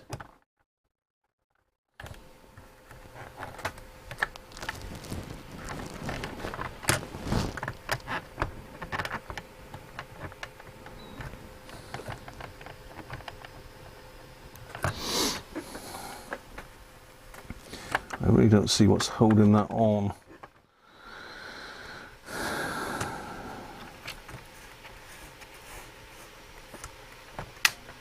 There we are. Just wonder whether that's actually broken there. Certainly seems to be holding on here for some reason.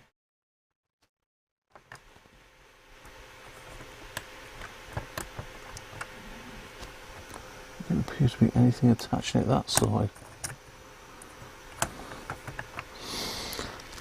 So yeah, there's like a little tiny brass peg that these sit on.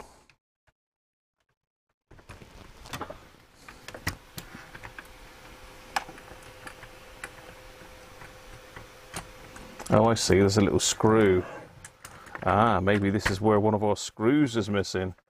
There's a little tiny screw just in here. I don't know if you can see that. I'll have to sort of angle it up. There's a little screw just in there. And the other side has no screw. Right, okay, so we're finding the mystery screws. Very close to the dial cord, which is very scary as always. So that's one of our mystery screws solved. So that's the pointer bar out the way.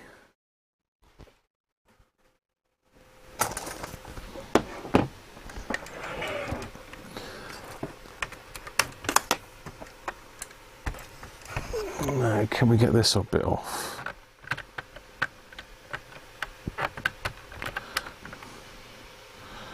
Well, it looks like it's somehow clipped into there.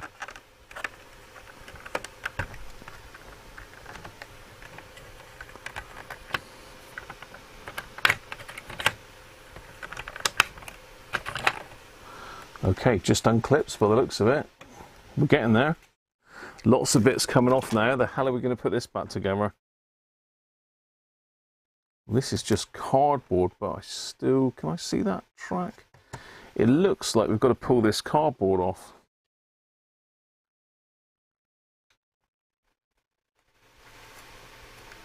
So it looks like I can see a dial light peeping out from in there. If you can see that or not. I do love a good dial cord. Luckily, this one is intact. But how do we get this off without ruining it? I don't recollect seeing that on the last one that I did.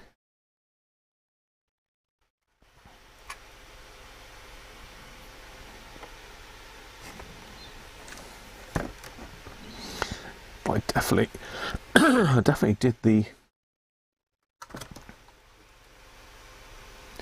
dial cord. So where's our crack? Our crack is underneath here. So I'm going to have to gently peel that away, aren't I? Gently peel this bit away. I mean, why have they done this? They've made it so serviceable, yet all of a sudden they've made it very unserviceable.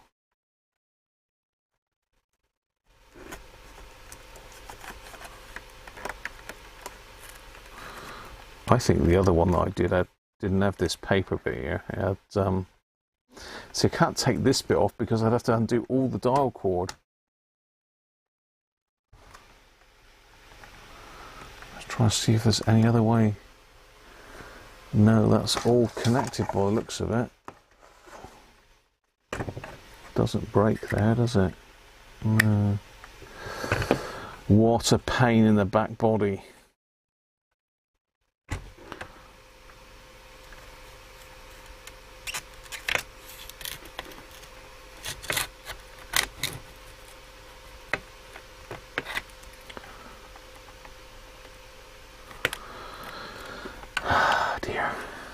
Just gonna have to go for it, I think. It's got to come off. I can't get access to that. I can't get access to the bulbs or the... Unless maybe I can get it off of the back here and angle it forward. Maybe that's easier.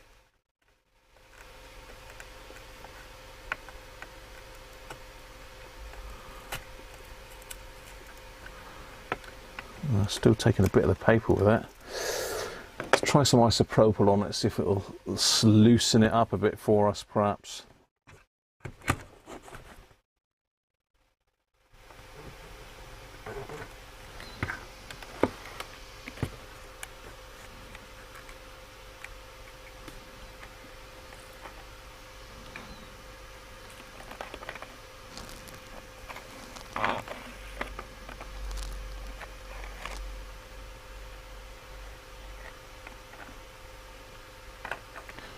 Probably just soften the paper up so it rips, won't it?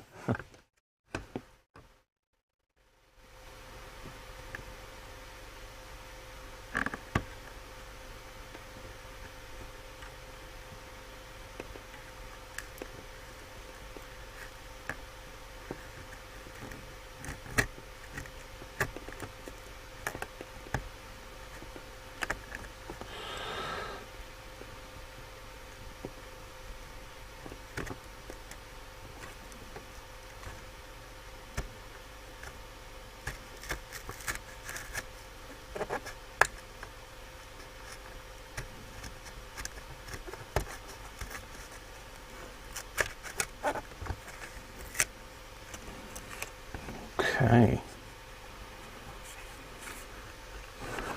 Doesn't really get us in there that great.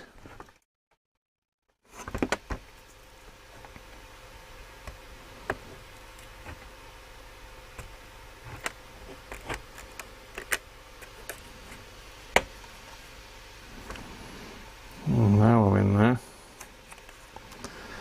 I've got a horrible feeling we're going to have to take a dial cord off this thing. Let's get into the stage. Do you think it's worth economical repair? It's going to take me hours and hours to pull the thing apart.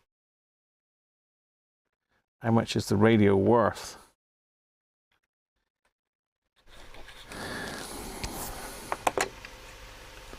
So we're sort of in so far, but I can't see. It's underneath the ferrite, which looks like that's had a bash as well.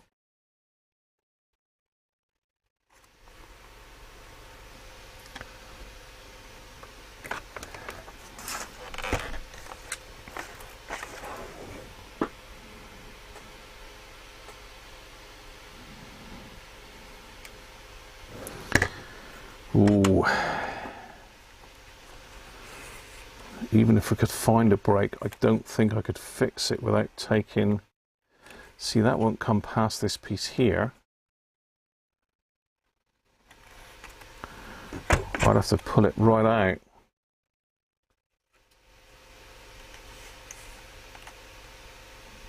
Yeah, this has been dropped as well then, by the looks of it. So we've got lots of separate issues then with this one.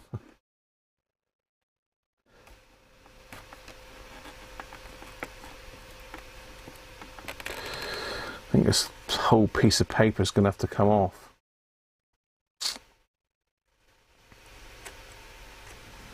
It's not to say I couldn't get another bit of card and use it as a template, I don't suppose, but I can see why one bulb's gone, because it's actually not there at all. Jesus, someone's really had a go at this, haven't they?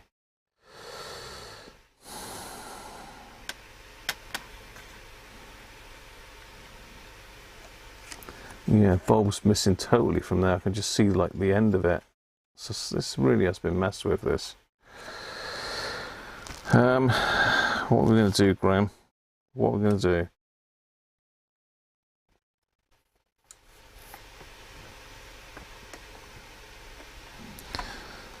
I wonder, would it? I don't suppose that would stay there. I'm still perusing, people. I'm perusing. Yeah, I know what you're saying, Derek. 100 quid, yeah. So they're not. You know, we're already looking up around there for the repair anyway, so far. Just trying to see if any of these panels are separate to each other. Because that panel that circuit board sits on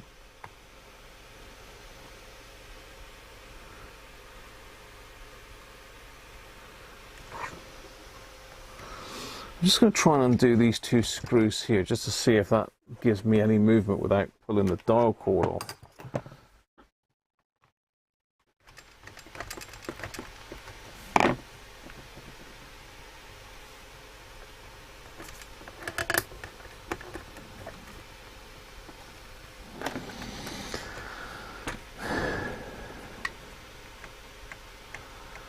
No, even if I undid that board, it's still going to pull the dial cord off.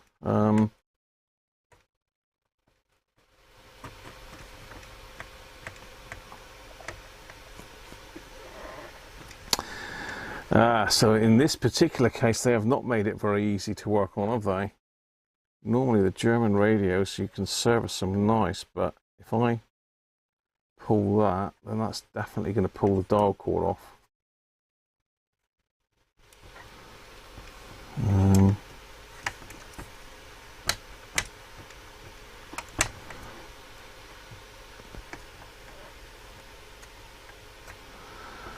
I don't remember pulling the dial cord off of the other one that I did though, to be honest.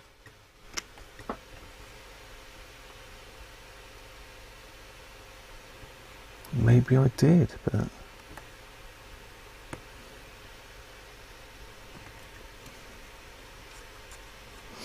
Of course, the other option is to have a look in the instructions, isn't it? See if it says anything in there. Dial cord adventure.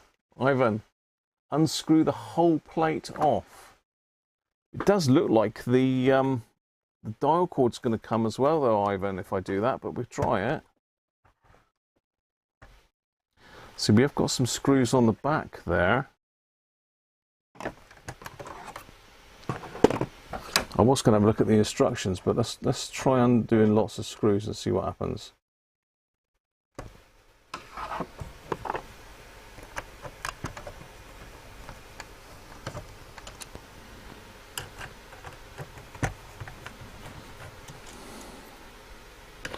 Let's say I'm sure the last one I did.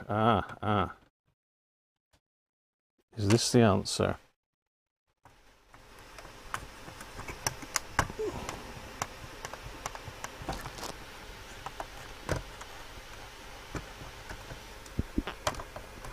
This could be the answer.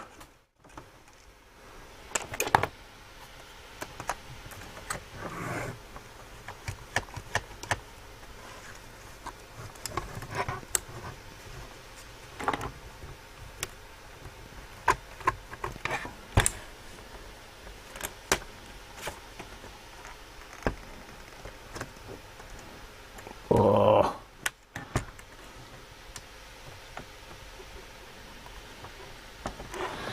Yes, I think that could be the answer. Let's just do these as well. Hopefully you're getting all this. Let's just put the camera out a bit wider, because we're starting to get a lot of screws now.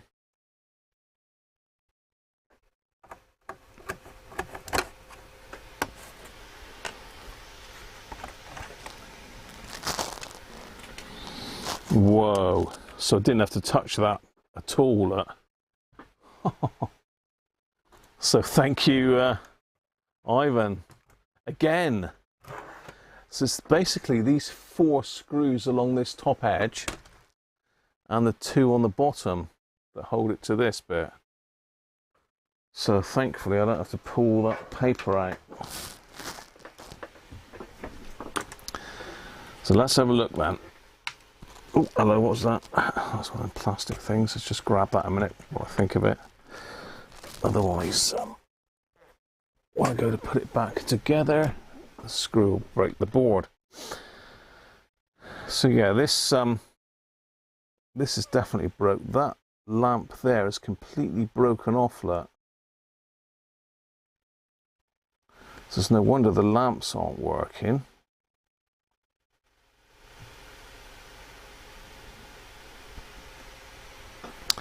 The ferrite has jumped out of there by the looks of it, but which is the broken one? This one's the broken one here. So let's get this ferrite. Does it come completely out? Yeah, there. I can hear dial cord twanging as well at the same time. What a nightmare! Save it. Save it. Free the radio. See if we can push these out as well. That one. And that one. That's our ferrite. Oh, that's very stretchy. No, I don't think that track is a problem, to be honest.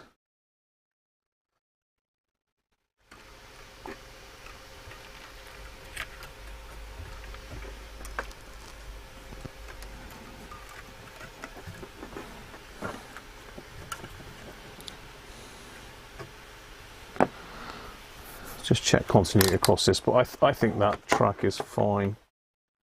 I thought maybe it broken, but... Hi Thomas, it's like tearing open a laptop, I know. The thing is what I mustn't do is leave this now for a week, because as soon as I do that, you bet your life, I'll 100% forget.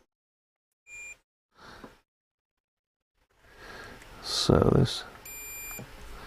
Yeah, so that break, by the looks of it, is right across the ground plane, but I don't think it's broken through the ground plane. I think it's literally plastic there. It's gone across that track there. It's gone across there for sure. Brake has definitely gone across that track, so let's try that between it there and there. No, it hasn't broken the track. This is all the same here. Yeah, it hasn't broken the track, so you have to put a bit of epoxy on that. That would have caused a problem if it had. For sure. So that links all the pots together. Let's just flex that a minute.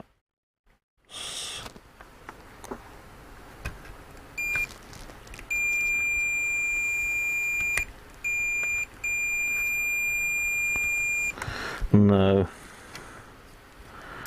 It's not gone through the print, luckily. It's just the board cracked.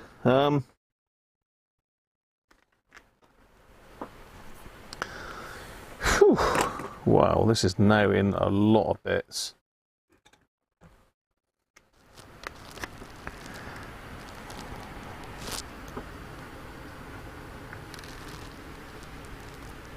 God, I don't know if you can hear that rain hammering down. Hopefully Mrs. Cruncher just gone out with the dogs. Dear, oh dear.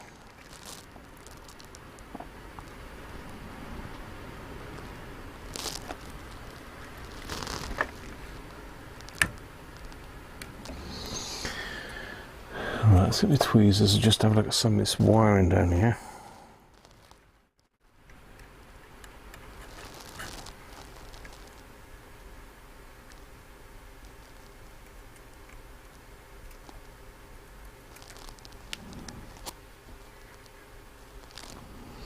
Just a blonde hair there, or could be grey. Actually, could be grey, could be one of mine, but I don't think it is.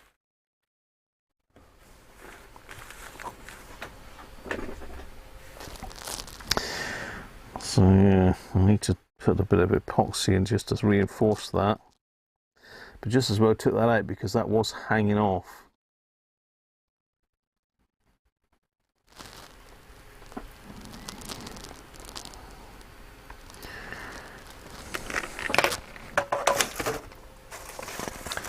Right, that's my schematic. So if we look at it that way,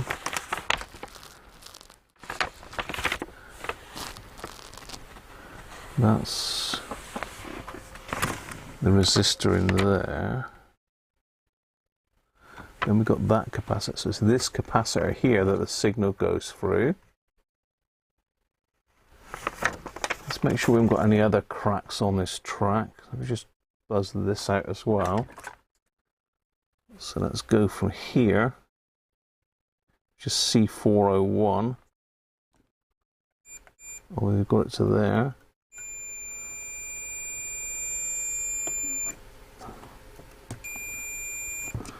take that off and just have a look what the actual ohms is there.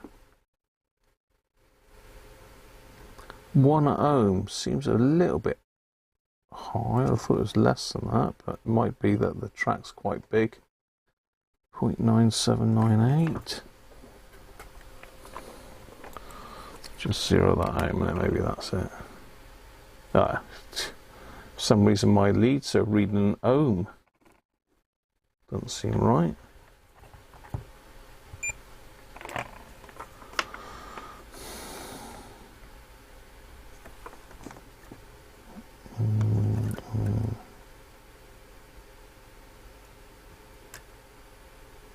Yeah, that's definitely okay. So that track's all right. Goes down to this point. So I say the volume slider's had the old soldering iron on it, by the looks of it. I can't see any other cracks on that board anywhere.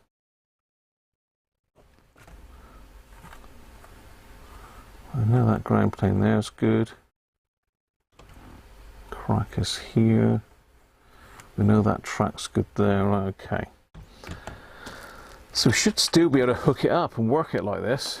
Surprisingly, I did think that that it wasn't great for a German radio, but let's just pop this back in here so it's away from the dreaded dial cord, because we don't want to be touching that, do we?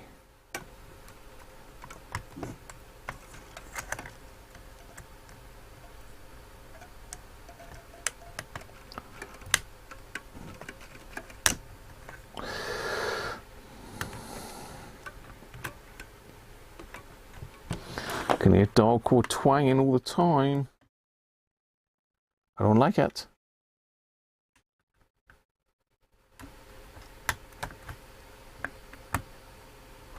Alright, let's get that out of the way. Right.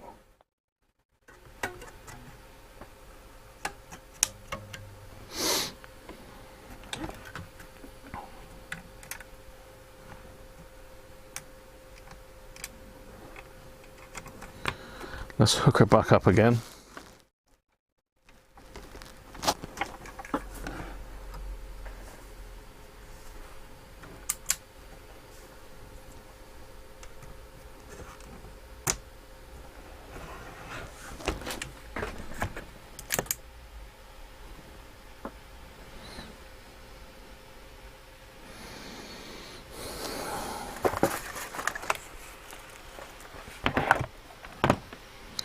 So we're going to check this, so we know that's a ground plane there. We've got someone good to attach onto. Is that making contact?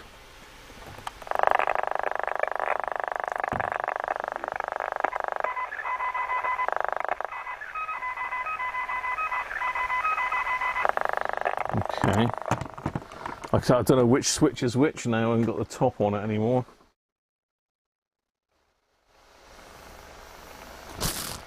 So 1, 1, 2, that's UHF there.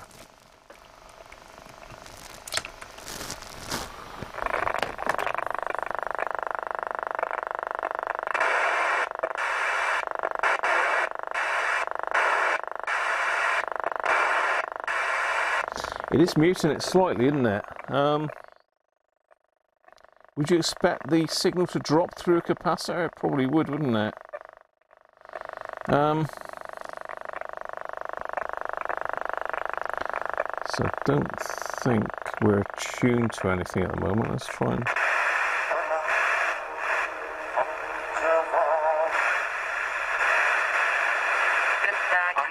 Winks, that's life.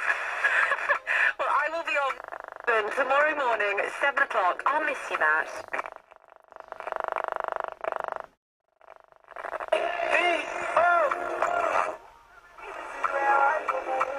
So that's one side of that cap.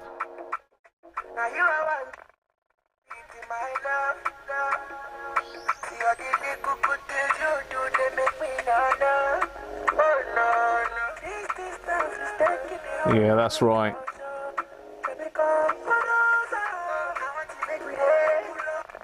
I've got to be careful because I'm going to get a copyright hit for that, aren't I? mad as it's...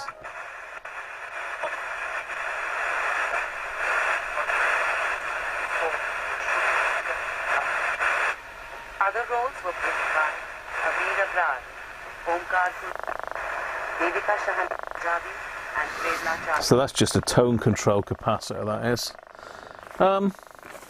Right. Now we've got it open, we can probe elsewhere, can't we? So we know that's going there. We know that's, so C407 it goes through, which is 10K. So that is going to reduce it down, isn't it? And then we've got the volume control, which is also in that circuit. So, hello, is it gone again?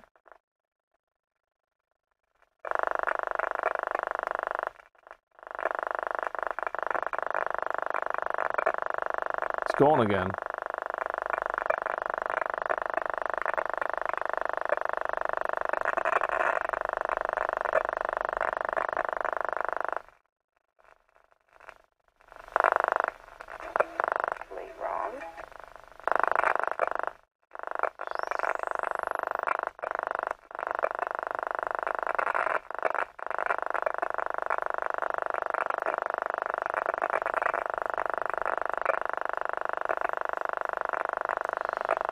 Apologies about the noise. Our signal's gone again. So are we just out of tune?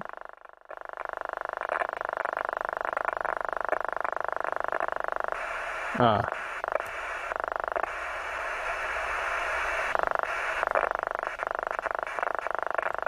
No, just me with a bad ground connection.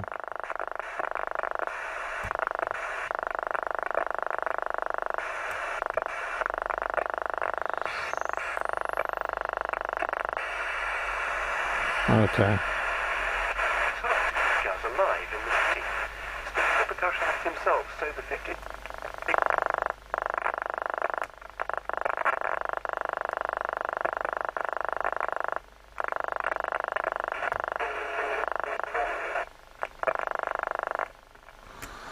We need a decent ground connection, but there isn't really one I can connect onto easily. Nothing's got a pin on it. Is that ground there?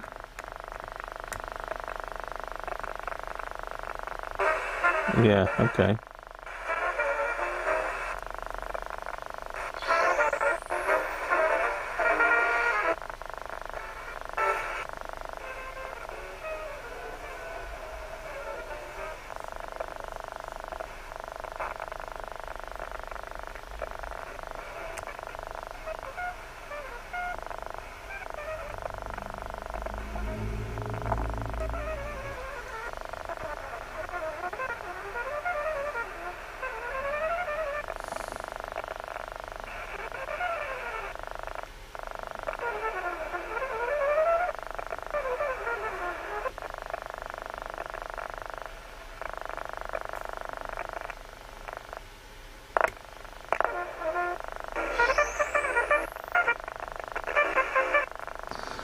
Okay, well, I can't find anything wrong here. It's definitely going through that cap.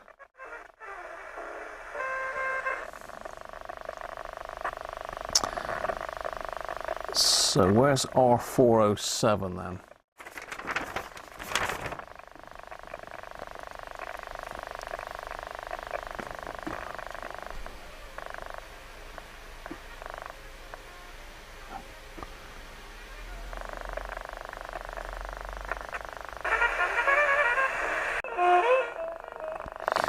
Okay, that's definitely working. R407, it's going through there.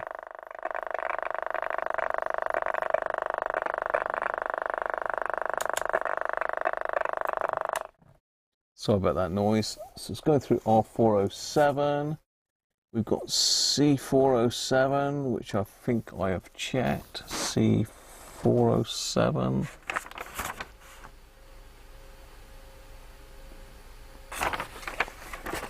I can't see it on that diagram. How we doing, everybody? Sorry, I'm ignoring you and looking at my computer, aren't I? Not my computer. I'm looking at the radio and ignoring you chaps. So apologies for that. Let's rectify that now. Let's catch up with the chat for a minute. I can do a bit more beer drinking. Martin's in. How you doing, mate? Blue sky and cake here. Very nice. Splinters in your ass? What are we going on about here now? Right, so I think I was up there. The ferret's jumped. The ferrite looks fine, yeah. It doesn't look to be damaged. Wasn't you saying fling it? Save it, don't throw it. Send it to Rob's radio channel for a new dial cord.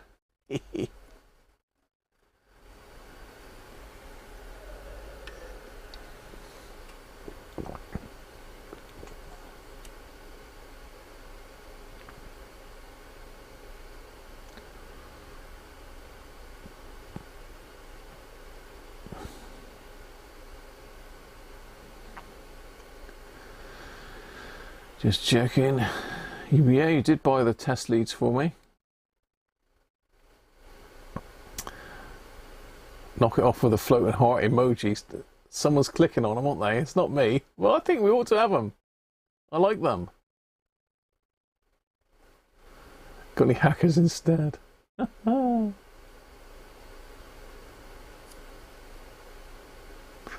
Practice playing music with dial chords. Yeah.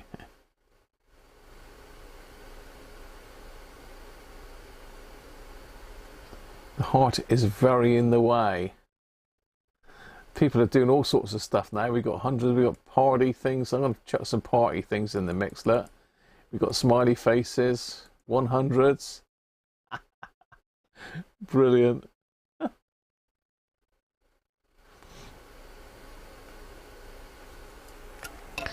What's that on the bench, Brett? Have I missed something?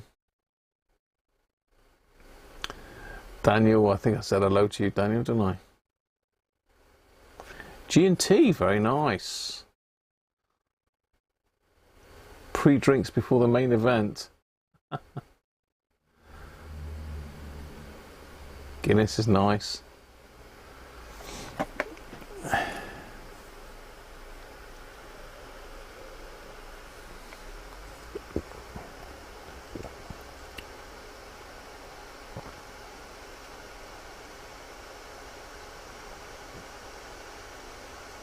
No worries, Danish. You carry on.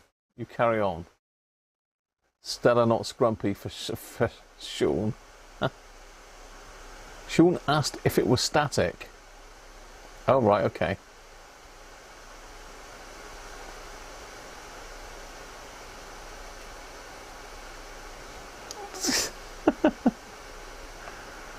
What was static?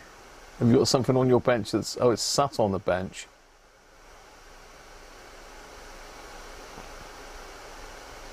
I haven't got my strap on, no. I haven't got my strap on, Sean.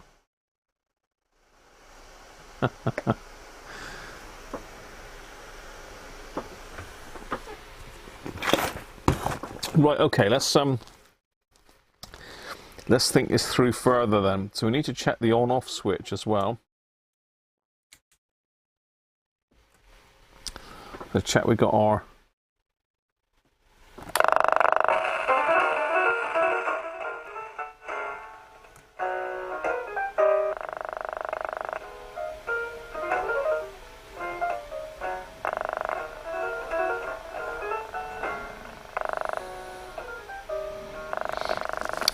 so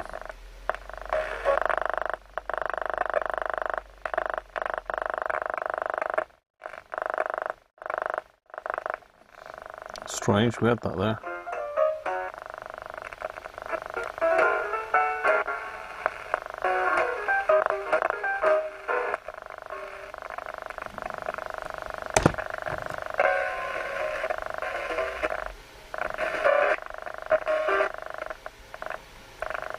So it looks like it is going through the...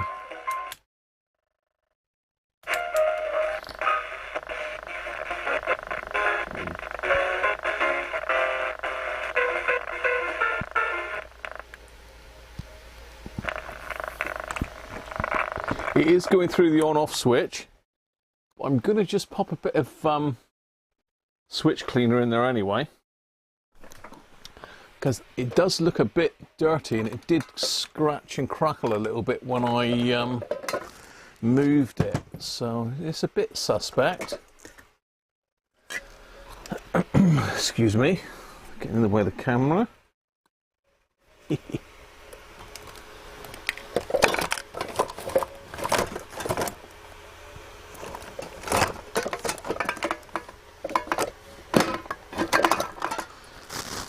I've lost my nozzle again for the...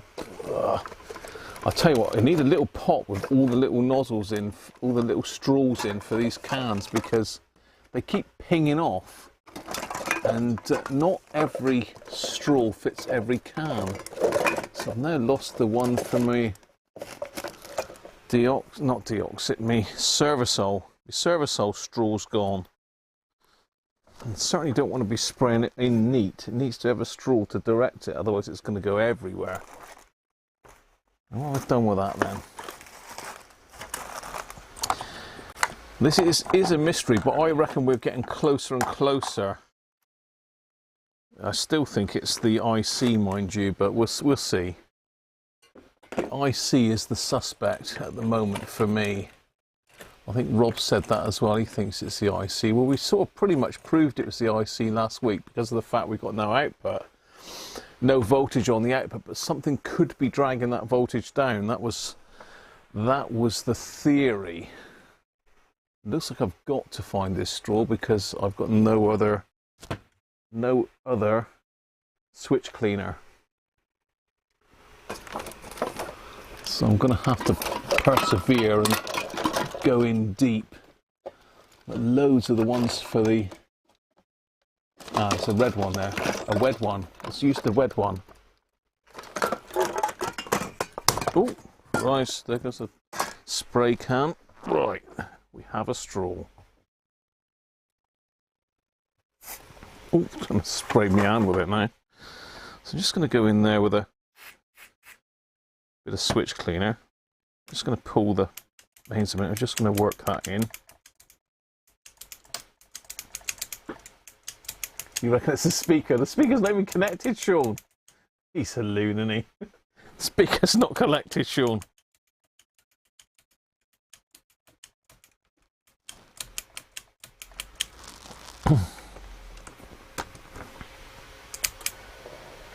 Hang on.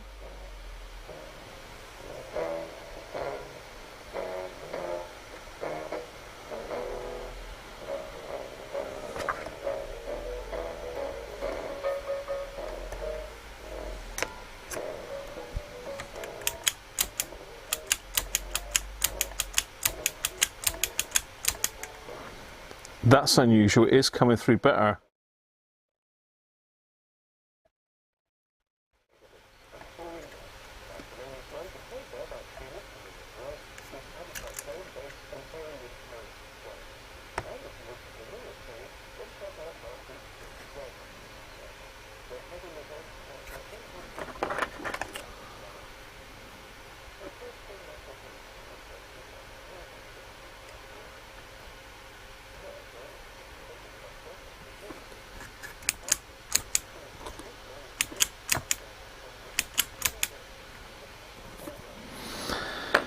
Well, it's coming through now.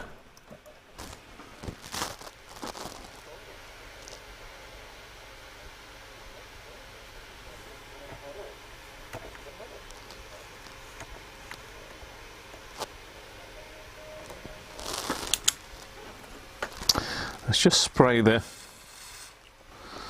speaker socket.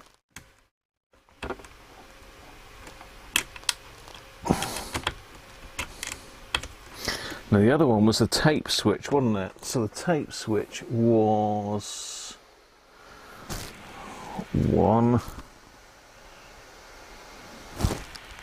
That's light. Then we've got a space. And then that's the tape switch there. So can we get anything in that one?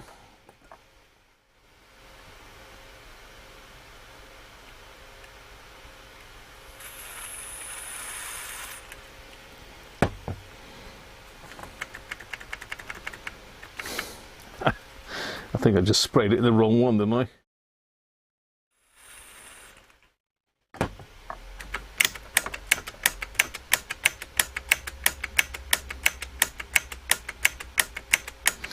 Because that's the other one that it goes through. It could be, I mean, it's clutching at straws now, but it's something to test. 2, 3, I think that was UHF there, wasn't it? So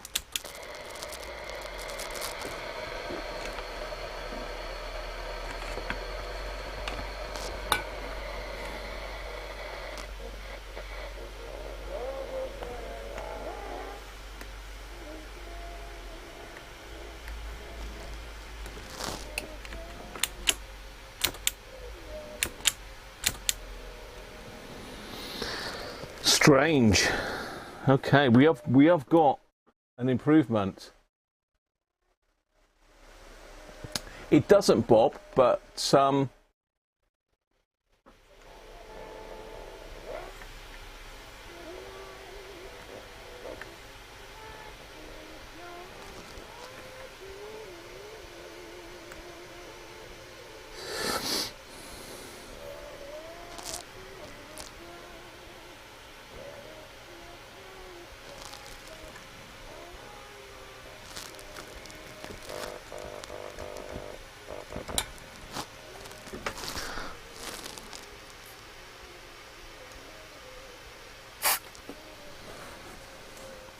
all these pots are tarnished as well, so let's give these all a...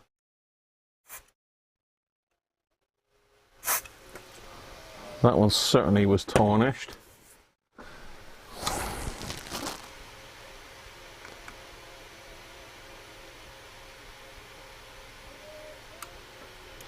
Give it a little wiggle. Screwdriver's too big.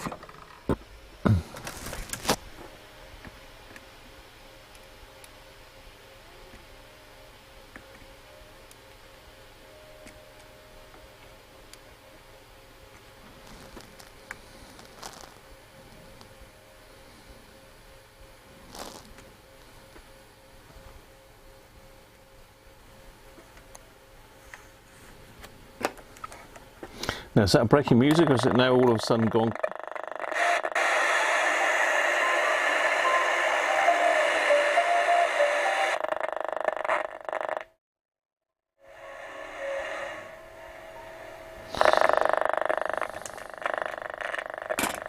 Let's stick an aerial back on it, because I mean that could be causing a problem as well.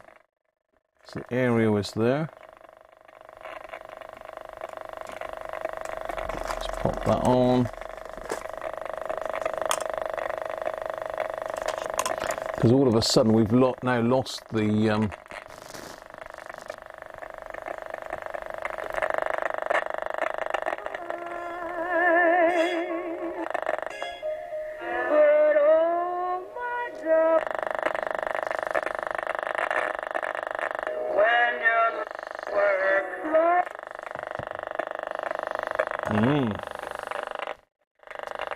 the plot thickens.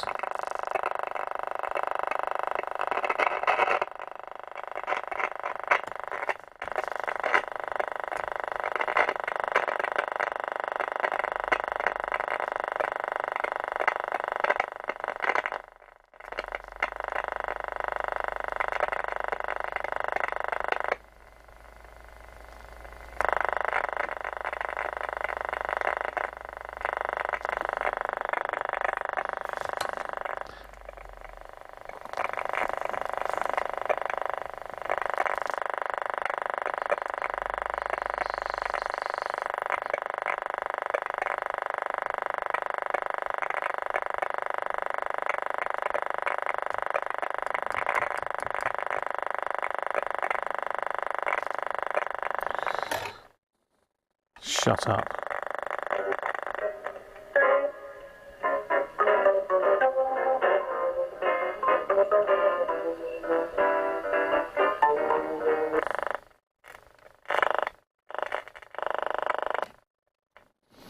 So let's push the tape button in a minute.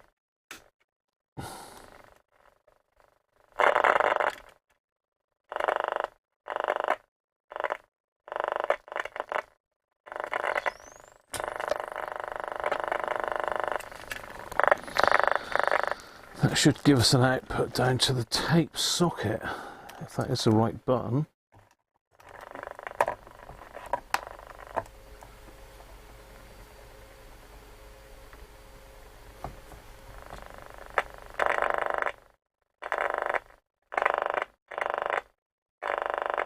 No, actually, no. I'm keep cocking up there because that's the input, not output, isn't it?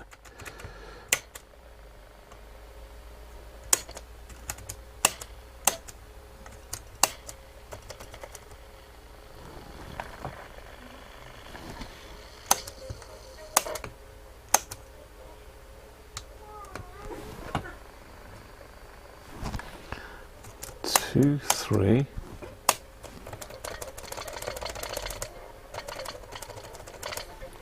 Got a dirty switch there as well.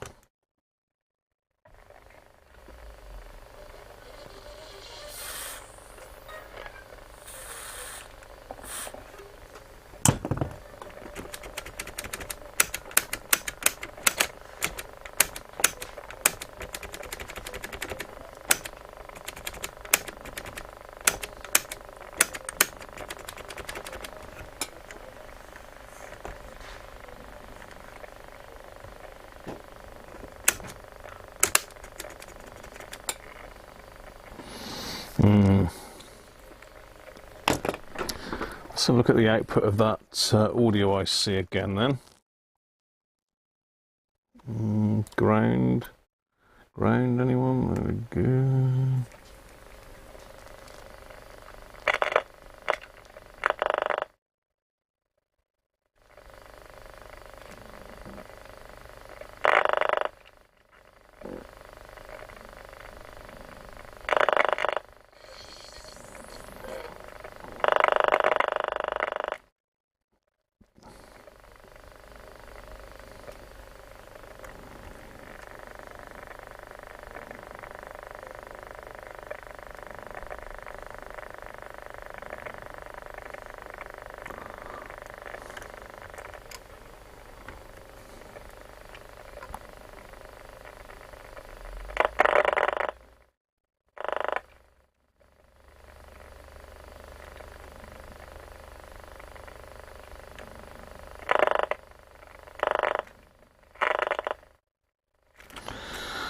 Okay, now I'm getting really confused.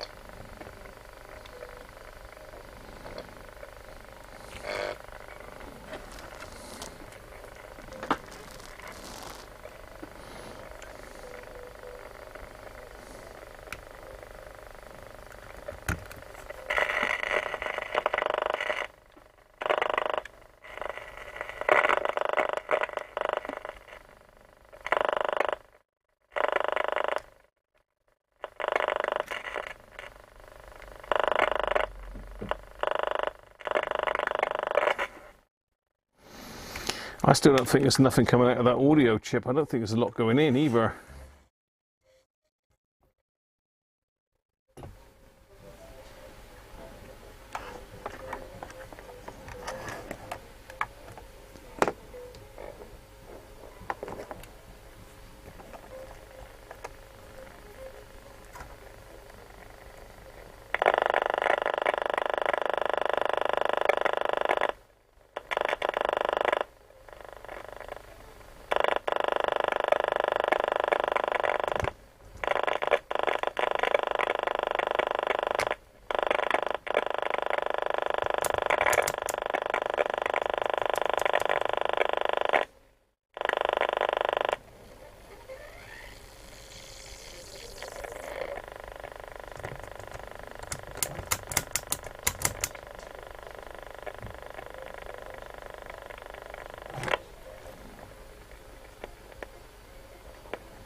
Got nothing on that audio chip. Why is that? Why have I got nothing? Pin 8. Pin 8 should be my input.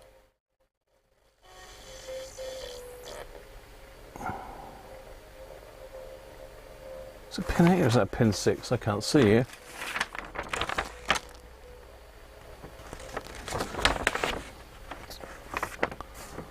So that's pin 6, 7, that's pin 8 there, so that's my input. So why have I not got anything on there?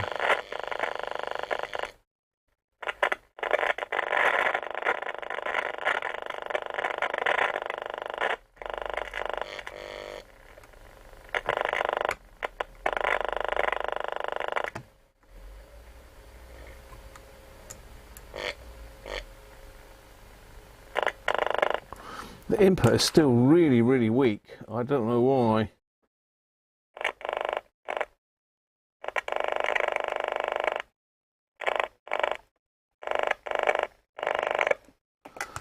Just check the switches on the top, make sure I'm definitely on FM.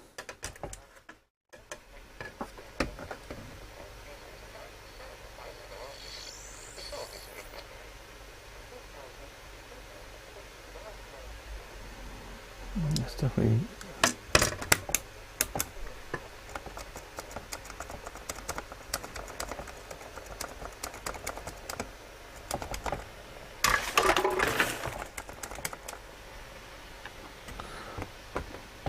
Why am I not picking this up on this signal tracer then? This is what I'm confused about now.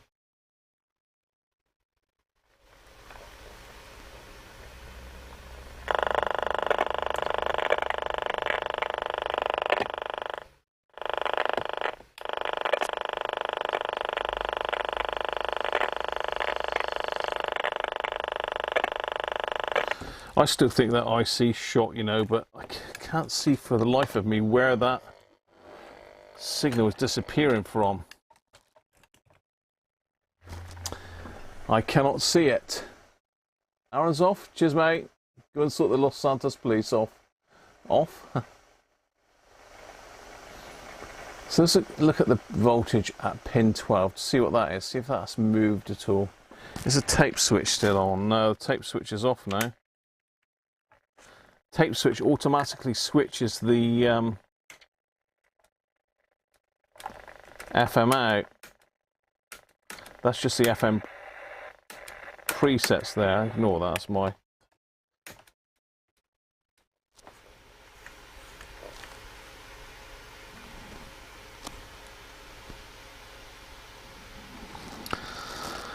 Now it's gone quiet again. Why is that?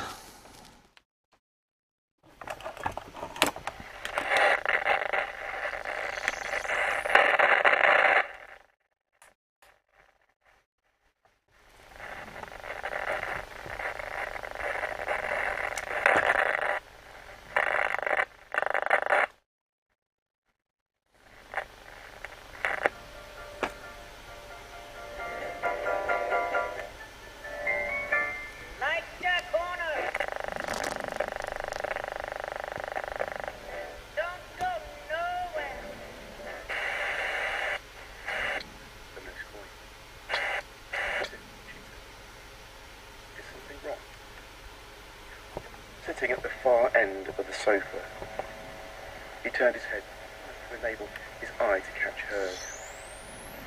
He gazed at her for a moment, and then he spoke again.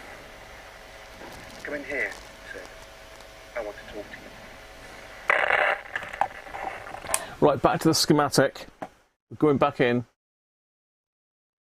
Not really. I can get a buzz if I buzz the input a little bit, Les.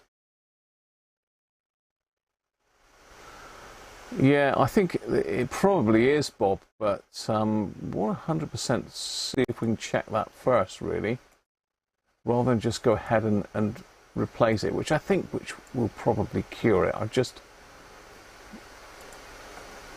having a look. So let's go back to the screen cap again. Still squealing like a pig in the background. So we've confirmed switch 2 is okay. That's working. Because if I ground these, if I put these two pins across, the signal goes. If I put it back on here, it's fine. So that switch is okay. R407, I can definitely confirm we've got a decent signal there that adjusts with the volume.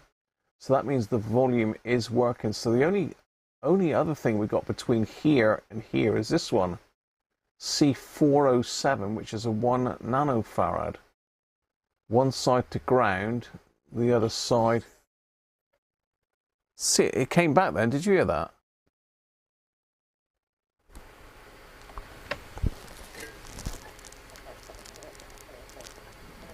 It's very muffled and horrible sounding as well.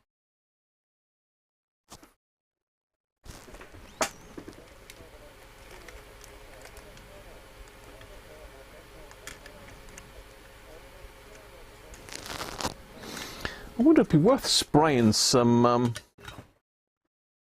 I could try hitting it with hot air and heating it up and spraying it with freezer spray. That might tell us whether it is the IC, if we can get it to alter by doing that. See, you can hear it, it's buzzing, it's like trying to come through.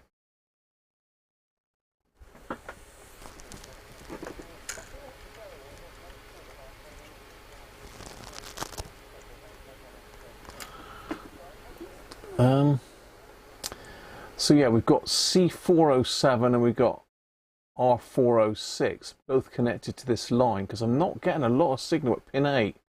I'm certainly getting a much better signal here than I am here. So it's got to point to one of these, surely. C407 and R406. So if we go back to our...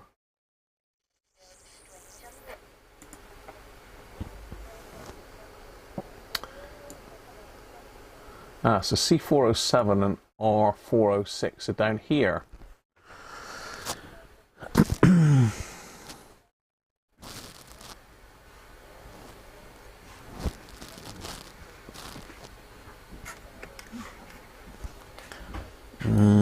Now where?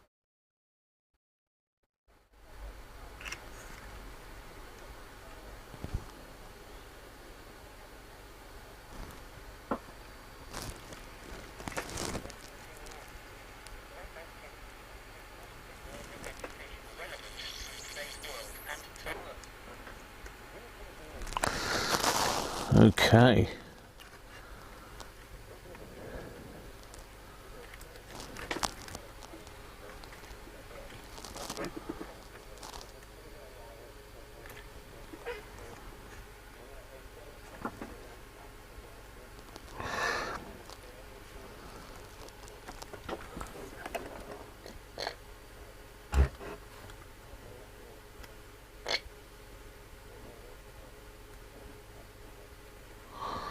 Okay, I'm just looking, just poking.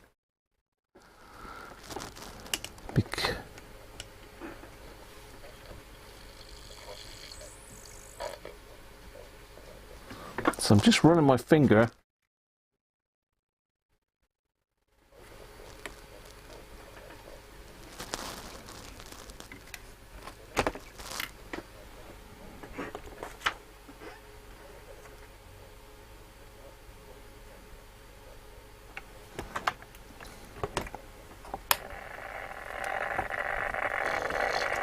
Ow.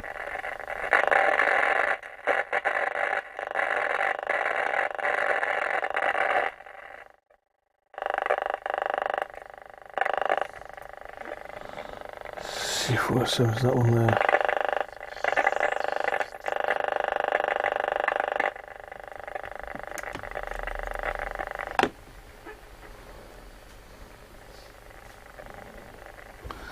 Anybody get any other ideas? I take it these B's are just links, I think. Yeah, B is for bridge by the looks of it.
Ignore me, I'm just having a poke.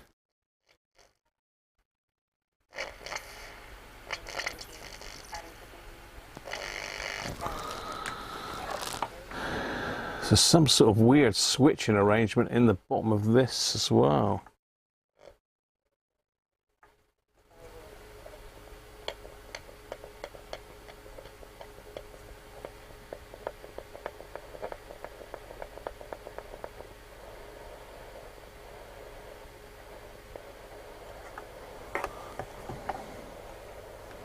I wonder.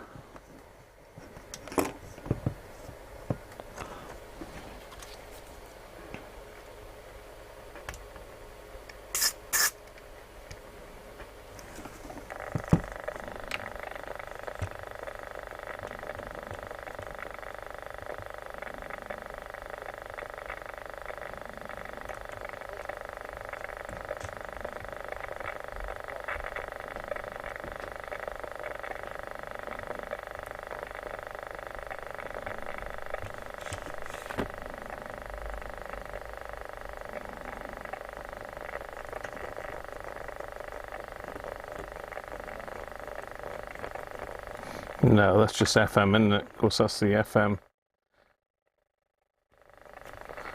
vari-cap tuner. Let's just find the signal again a minute. Hoping that they... Okay.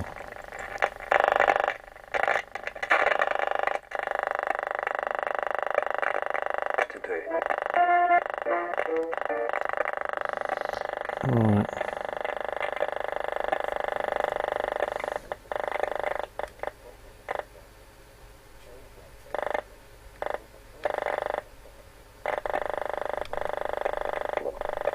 And one, with no charge.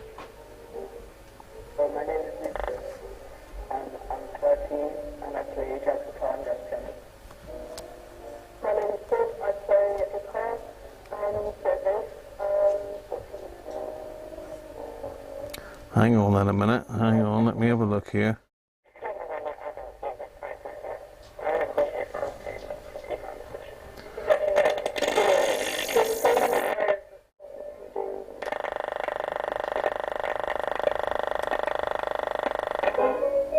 It's taken time for me to convince a lot of people.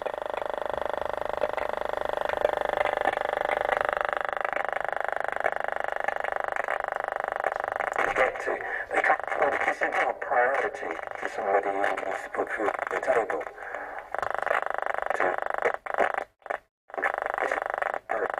Our art form that we down. That's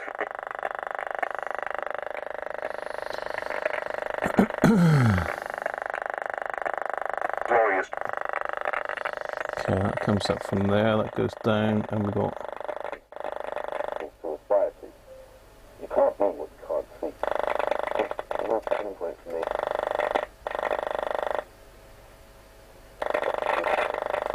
I've a background of people who've never been to church. It's a ticket to a concert or whatever.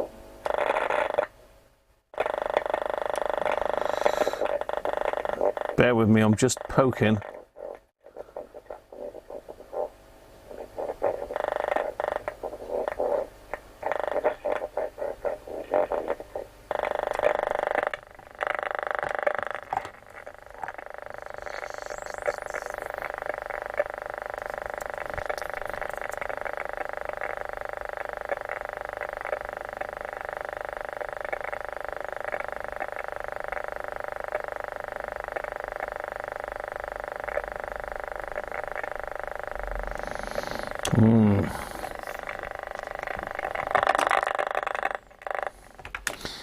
Okay, let's go back to the bench.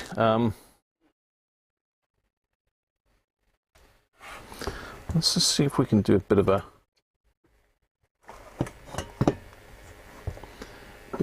cap across it here. Have we got a 10 microfarad or something I can use? 10 UF, 400 volts. Do we need a 400 volts?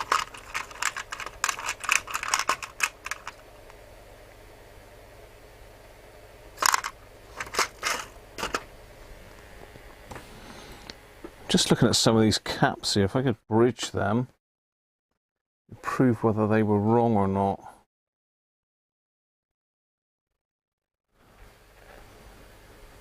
Yeah, I can stick 100 across those.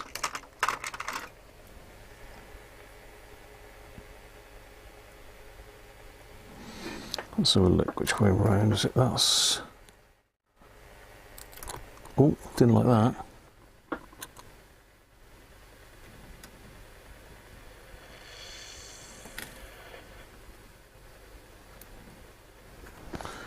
Why wouldn't it not like that then, me just sticking another cap across that?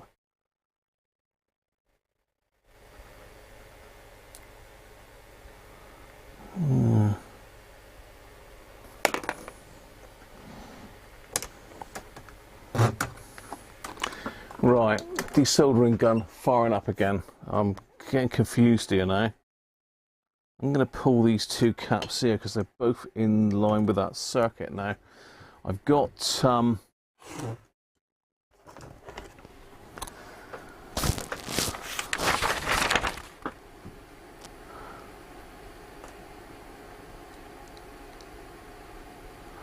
was I trying to say? I've got the signal on pin, it looks like pin 2 of this. No, pin 1. I've got the signal on pin 1 and 3. Is that right? So I'm probing there. Hang on, no, sorry. It's at the top here. So I've got the signal on pin 12. So I have got the signal on pin 12.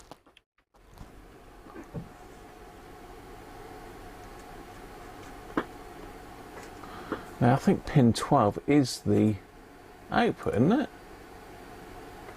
Where are we? Yeah. I've got the signal on pin 12. Oh, this is getting a real head scratching now.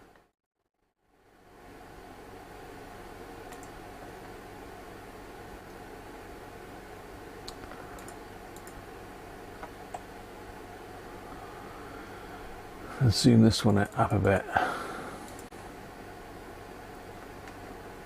I have got a signal on pin 12. It's distorted, but I have got a signal there. But it's not coming through to here. So could 378 be the culprit?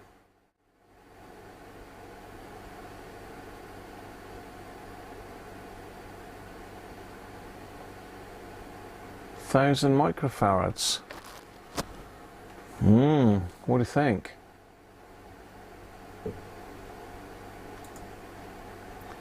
So yeah, pin 12, 373. Where's 378? 376. Is that 378 down there?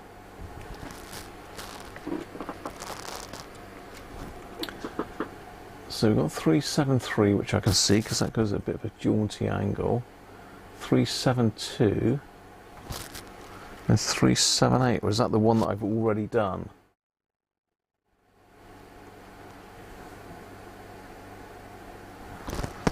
Oh, I don't know. I don't know. I don't know.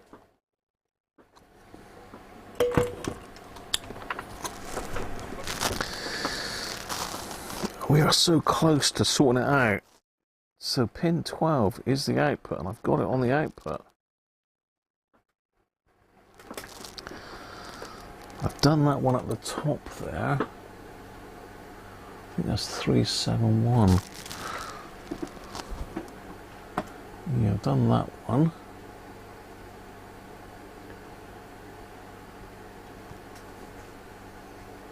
Back to the schematic. So it does appear I have a signal on pin 12, which I didn't think I had. Well, have we got the voltage there still? Let's plug it back in again. Pardon me, let's plug it back in. Maybe I've been probing the wrong place all the time. It's perfectly possible with me. It's a real head scratcher, this.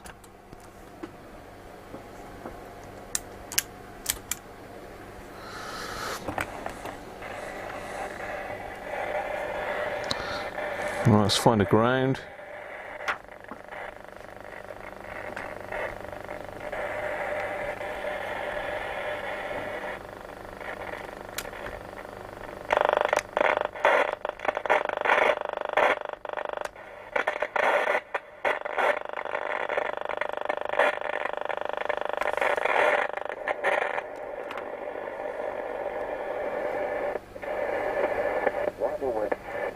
lesson.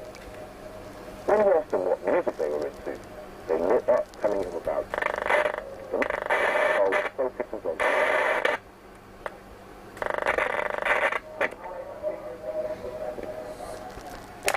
We're getting there. So definitely I've got a signal on pin 12. So I need to check 378. I don't know if that's the one I've changed though.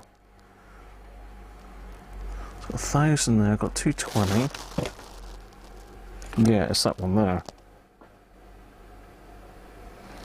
I don't see how that's bleeding the signal off, but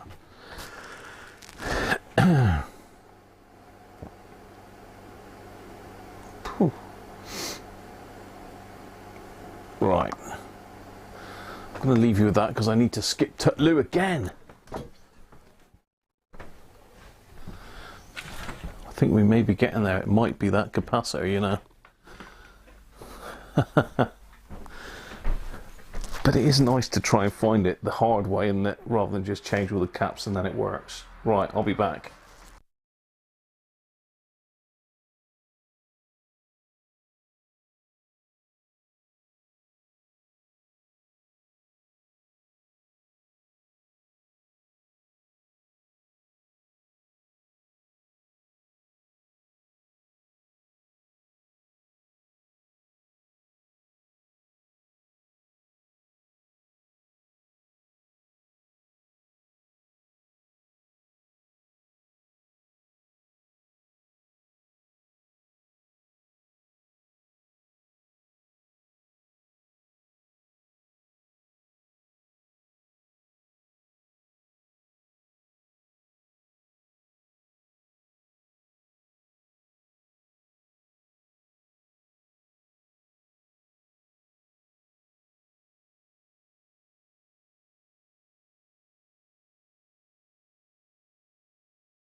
Right, let's probe this capacitor then, because the signal should be going through that cap and out the other side. I mean, I can hear it in the speaker now. It is distorted though. So I think it's that cap there. So I'm now probing that capacitor.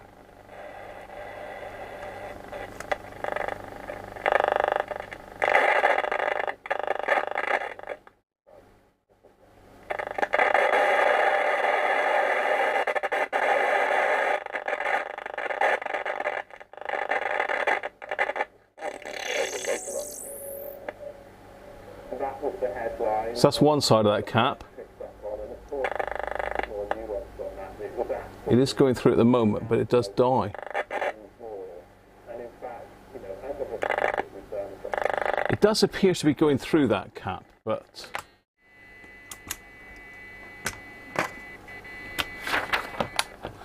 let's pop it out and have a look. Let's pop them on out and have a look. So let's get you back to the bench. So we're up here. Let's use a desoldering gun to take this cap out a minute. So there's this one in here.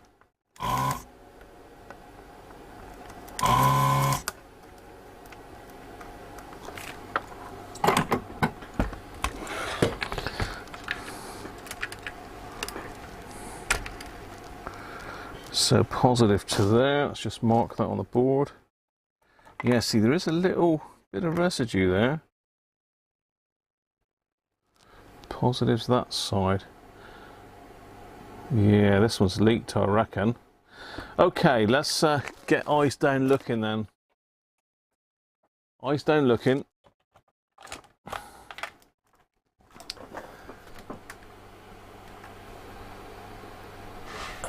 Thousand microfarads at 10 volts. It's massive for a 10 volt cap.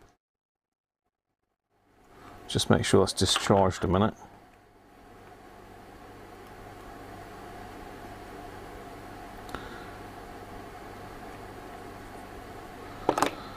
Right, what do you think then? This doesn't look too healthy on the base. It's an ITT cap. It's 10 volts, 1000 microfarads. Let me get my chat back up.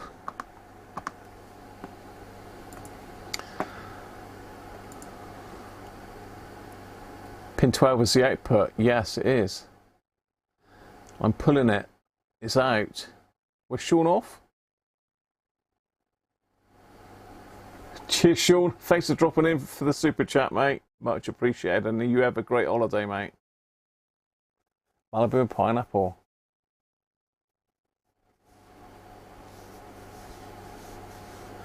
Yeah, I've done that, Timothy. We did that.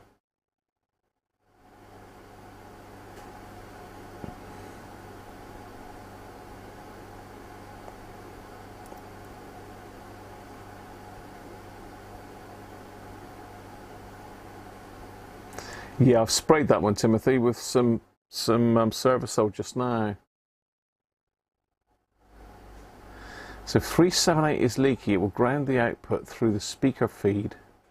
Thanks for that, Les.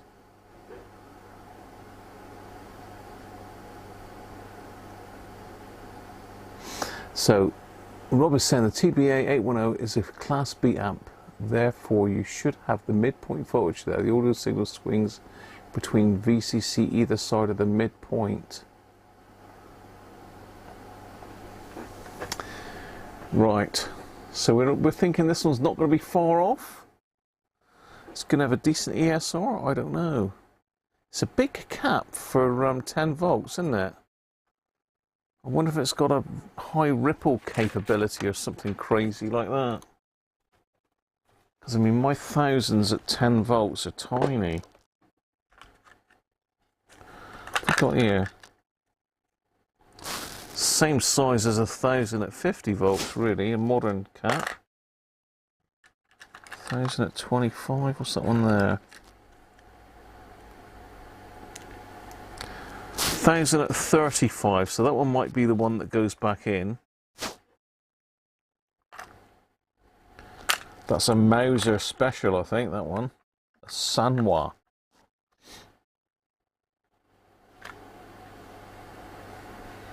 Strange, I've only got one of those. I would normally get a lot of those. I don't usually buy caps, just the odd one. As usually I buy them in bulk. Not many takers then for the capacitor bingo. What's going on?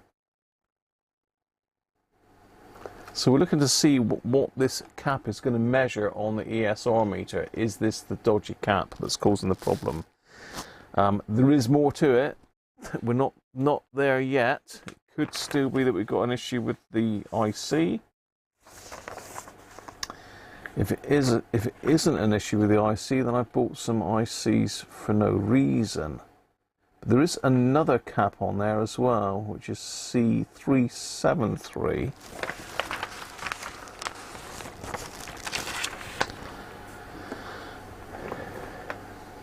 Lemo 5, Brett? I think there's a bit of a lag on it. This is why I'm... yeah, so 373 and 378.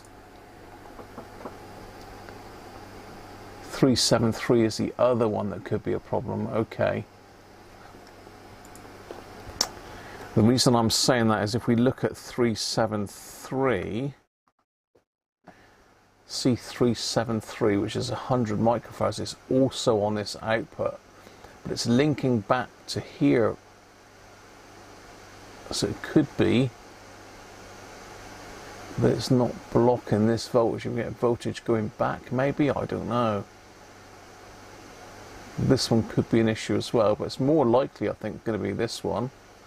Again, we could have a problem with that one, and we could have a problem with this one. But we do seem to have a signal there, but we haven't got our 6 volts. So it could be...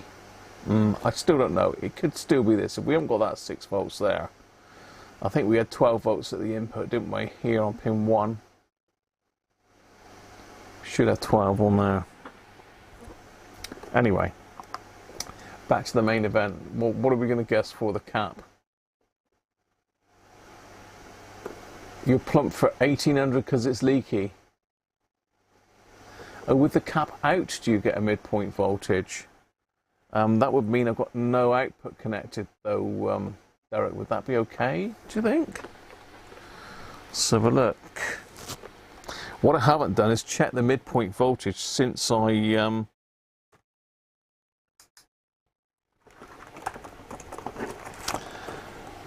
messed about with other bits and pieces. So let's just check the midpoint voltage again then.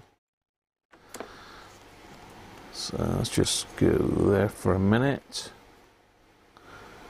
And pin 12. No, I've only got 1 volt still, Derek, on there. So pin 1 is there. So I've got my voltage on pin 1, but with that cap out, I've still got 0.1 of a volt on there. Well, 1 volt. So no is the answer, Derek. I still haven't got my voltage there. It could still be that we have a problem with this chip, but it can be the components around it that have caused the chip to fail. You know, my thought initially was it's been reversed, which is why it's blown up that transistor, etc. Right, okay, let's get that one out of the way. Yeah, I think you're right.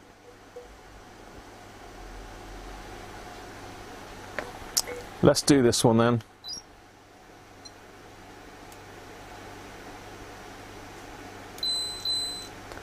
$13.03, and it's got quite good ESR, so it's not that. Let's pop that one back in.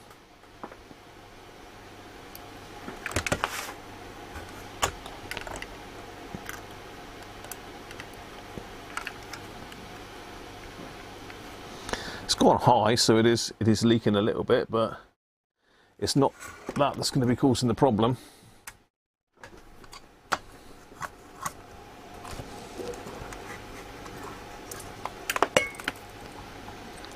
I'm just going to solderize decided to turn itself off now. It's a good time for me to get another beer going, I think, very soon. So yeah, 13.03. Who was closest to that then? 13.32 for David. David Rhodes. Hi, David. Is it Daniel? 1300 is only just 2 out. It's got to be Daniel, isn't it? Check P12 voltage with the cap out. I just did that, Nick. There's a bit of a delay. It was 1 volt.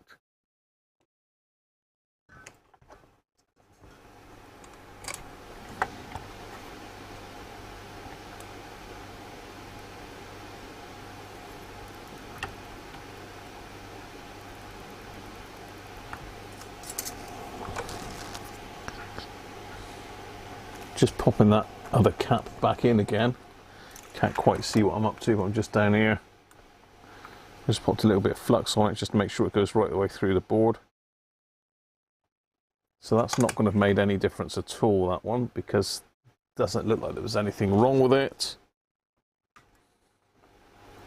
But we have still got this other one over here, which is also in that circuit, this little one up here. So I'm going to pull that one as well.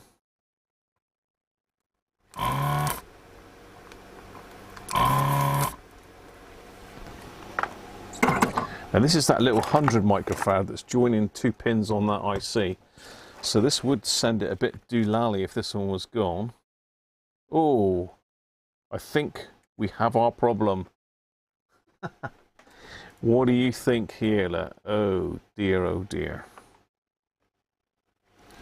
I think we have just found our problem. So where are we? We're over here. And we need to be showing you over just up here.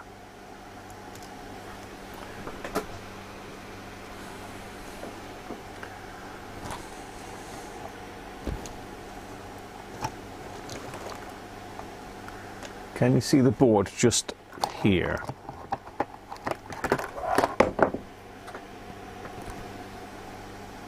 That cap has leaked its guts out everywhere, look.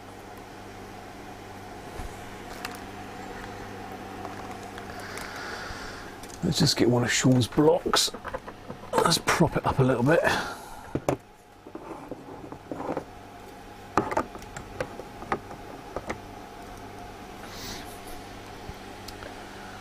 So that is not looking good, is it?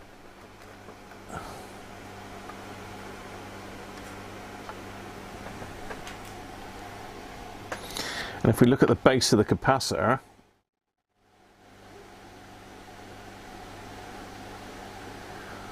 that is one crusty cap. So we're going to do that one in a minute. Do the ESR on it. Let's just clean that. If I can find a cotton bud.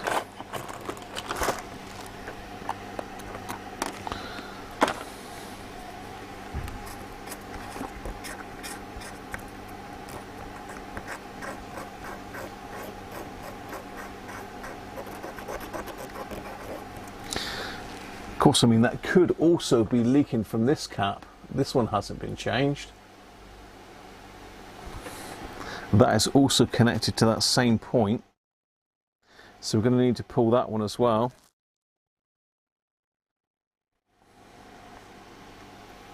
But shall we do the old, shall we test it? Let's test the voltage then with that one out. I don't know if that's going to cause a problem with the IC though, is it? We're not connected back across. I don't know, it won't hurt momentarily maybe. I've got the current limit on.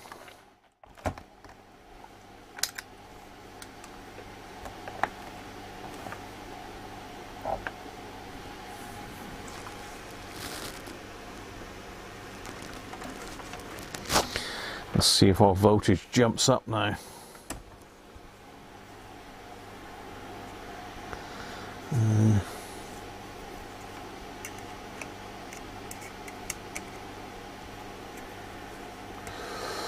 So pin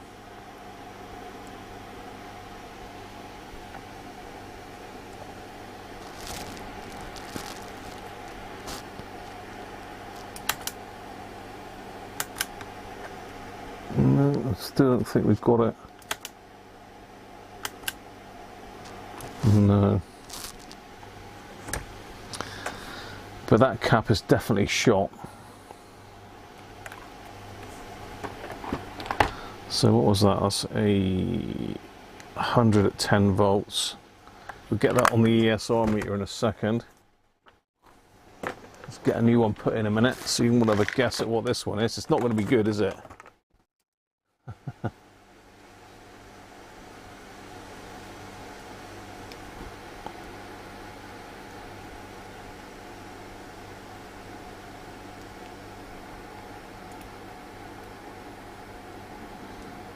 So there we go, we're ready for a guess on that one then. 100 microfarads at 10 volts.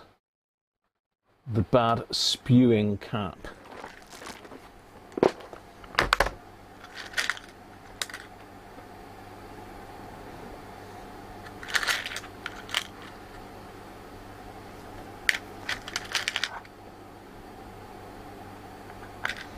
Let's go in with 100 at 16 volts.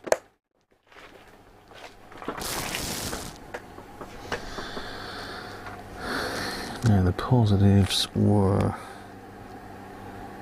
so actually worth just checking with the multimeter that we've got continuity on that track, because that is pretty corroded. So let's go from there to there. Yeah, we have. For some reason my leads seem to have gone high resistance. I don't know why.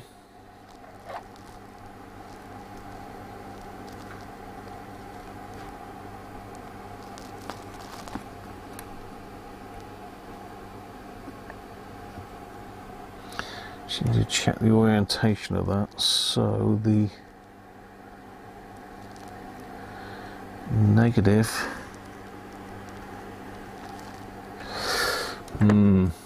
Not sure the orientation of that now. Oh, damn.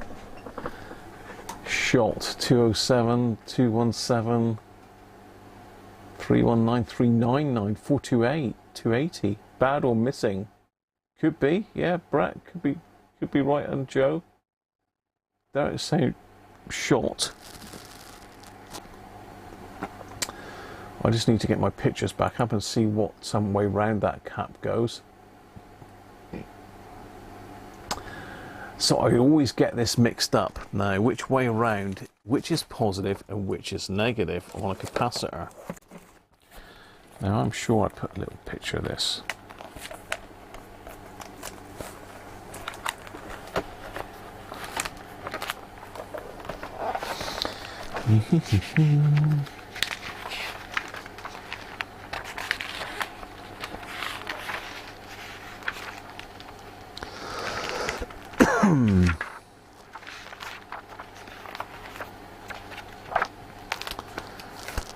Now, is the black line the positive or the negative? I think the black line is the negative, isn't it? And the clear, the open one is the positive. So according to this, the negative should be going to pin 12, which it is. Okay, I'm going with that. I am going to need to clean that up actually, because the solder's just not going to flow through else. So I have to clean that pad right up there. The old fiberglass pencil.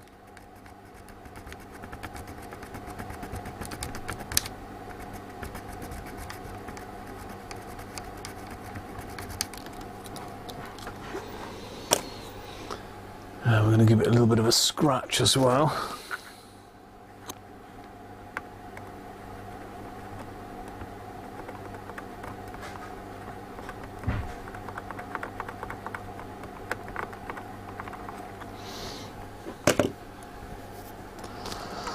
Bit of flux.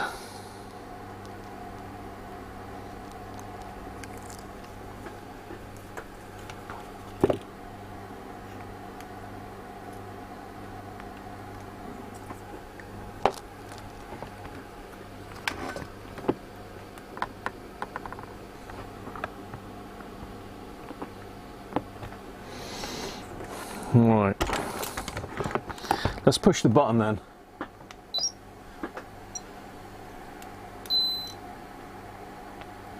Wow, it's not a million miles out. The ESR is pretty high. We've got high ESR, so we've got 94.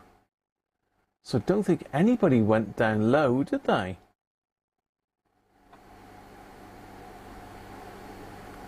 But we have got high ESR on that one, so it's definitely leaked. Let's solder this one in. Give it a retest.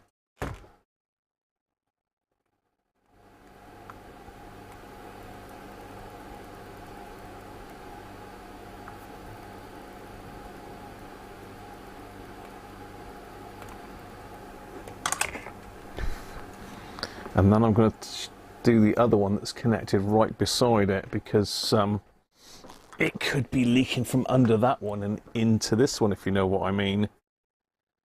Know what I mean?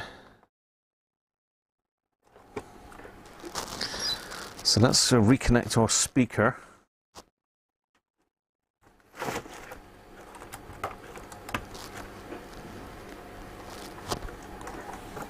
No power.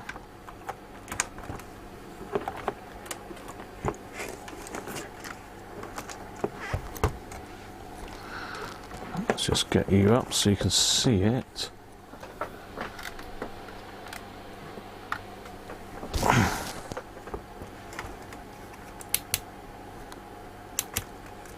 Okay.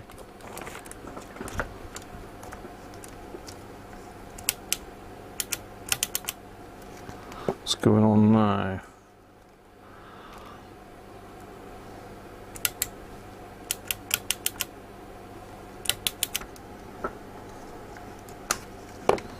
Has my lead been damaged?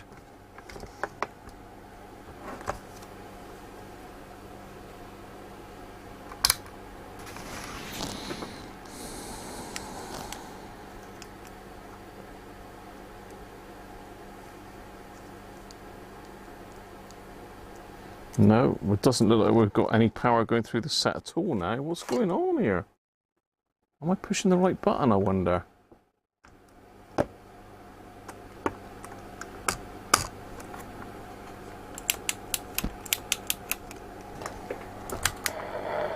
Ah.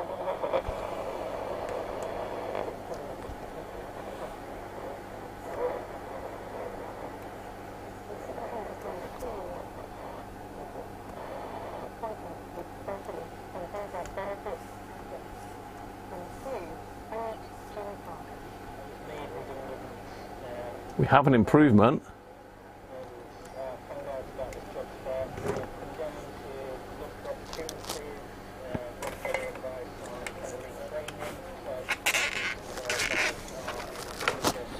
See if the voltage has come up on that pin 12 then.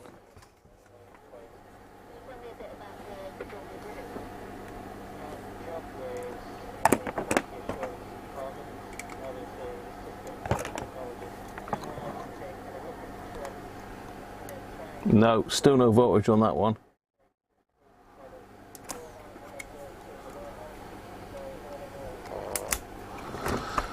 We have a slight improvement, but still no voltage. So I'm going to take that other cap out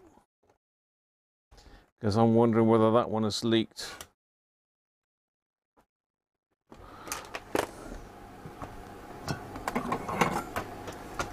It's like blowing out your view now.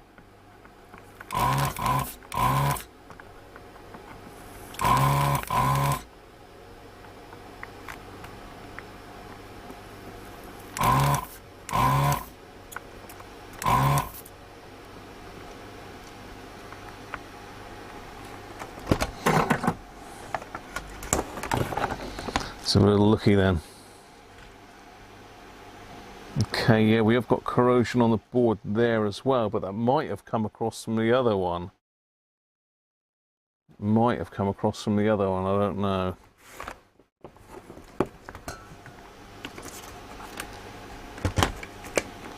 Let's give that a bit of isopropyl as well.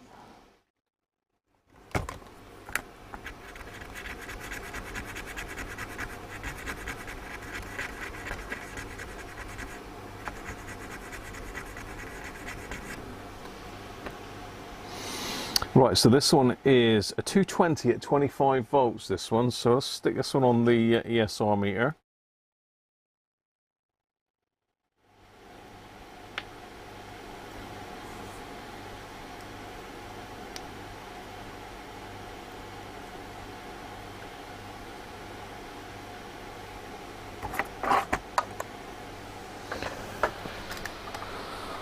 $220 then. Let me get another 220 out. Well, let's say it was 220 at 25 volts. Let's see what I got. 220, 25 volts. What's these? We've got a bigger one. I'd rather go bigger than the same size. What's that one? 220 at 50 volts. Let's go with that one. Bit better size wise.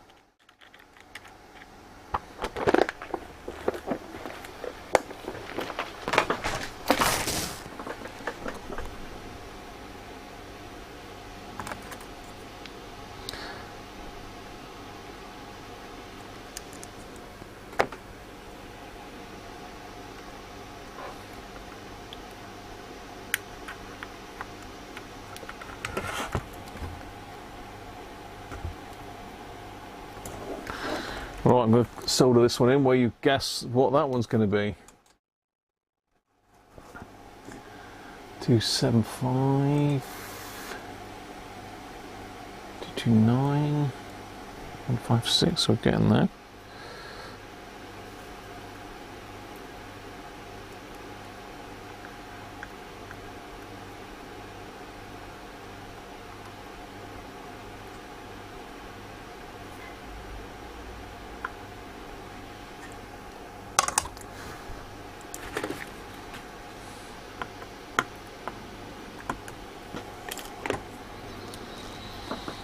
Right, how are we doing? 156. Are we ready to push the button?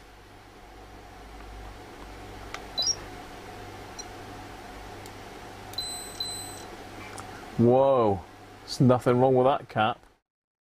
Okay, so we've still not got the problem. Let's pop the power back in again.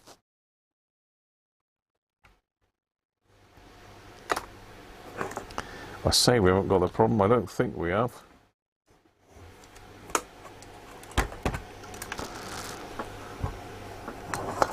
Let's move everything out of the way. Let's pop the power back in again. And the speaker.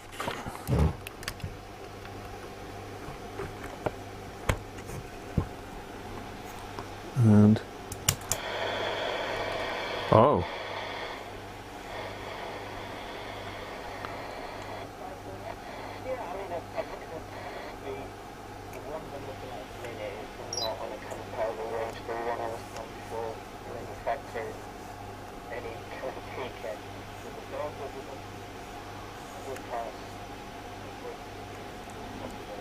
I mean, the other thing to bear in mind is we have still got the wrong impedance speaker on this, so that's definitely going to affect the sound. I'm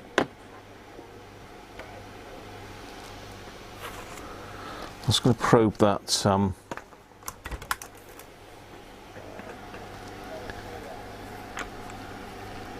point again.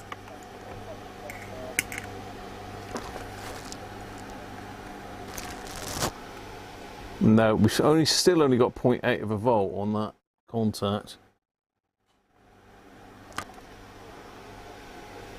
12 on the input.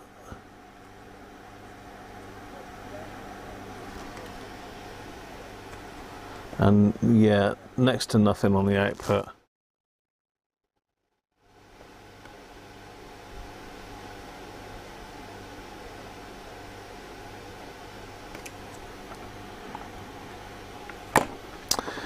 So, is there anything else that we should check before we go the whole hog? Mike won that one, did he? Well done, Mike. 250, yeah.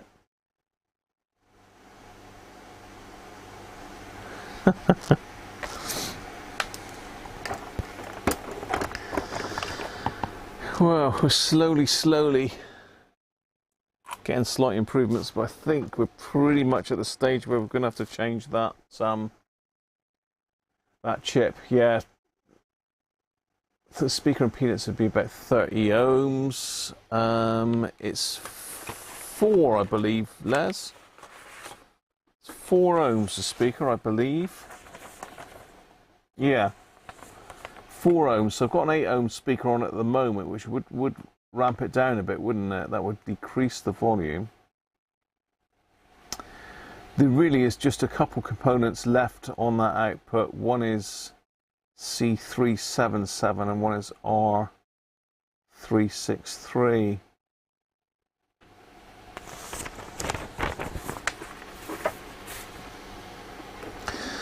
Let's just check those rather than just go in it gung-ho. Let's see if I can find those. So what I'm looking at is there's two.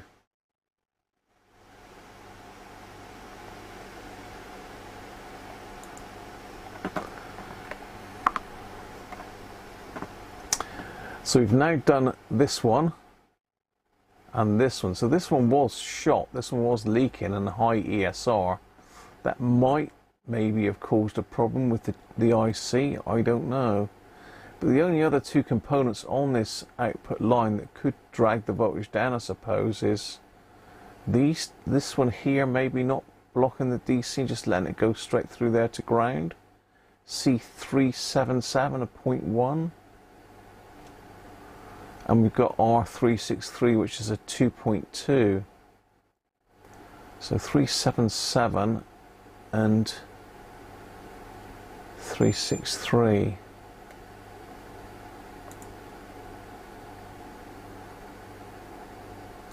So again, so we want C377, I think's favourite.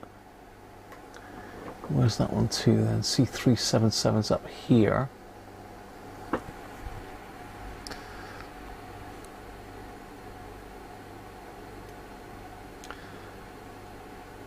So let me pull that one a minute. And R363 is this one here coming off of it, isn't it? That was the other one we wanted, wasn't it? Yeah, okay.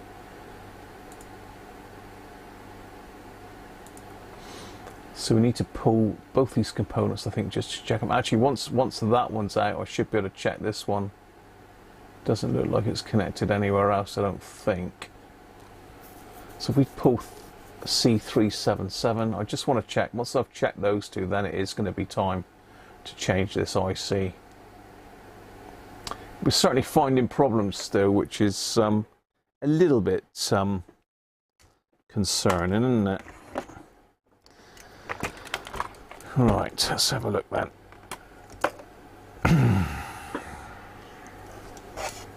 So here's the back of my board. That is pin 12, so up against there we've got there to there, and then there to there. Okay. It looks like it's a little ceramic disc.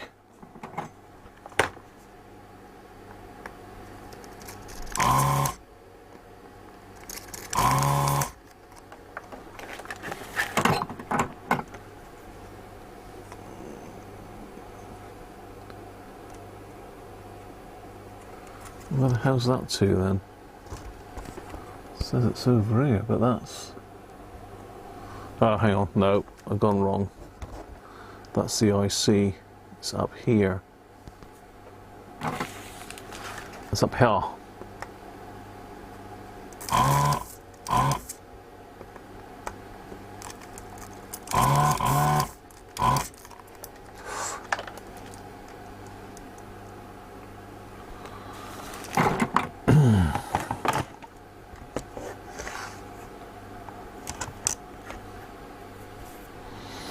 Okay, so I've just pulled that one. Where are we? Where are we? Is that one just up there out of shot?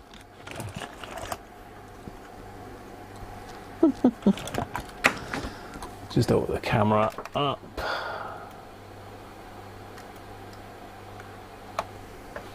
It's that little one just there. So we need the LCR meter for that one.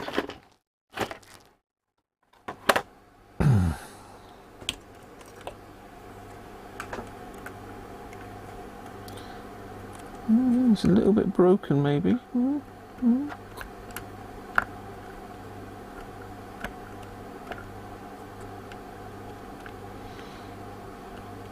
Come on out. Come out.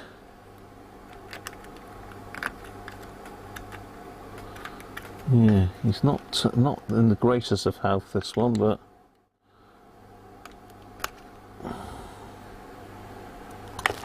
what does it read?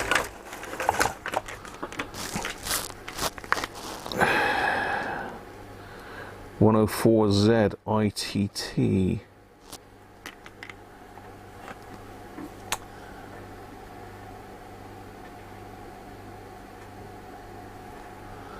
Yeah, I was just saying, Les, it might be a little bit quieter because I've got a higher ohm speaker on it. I don't know if that's the other way around.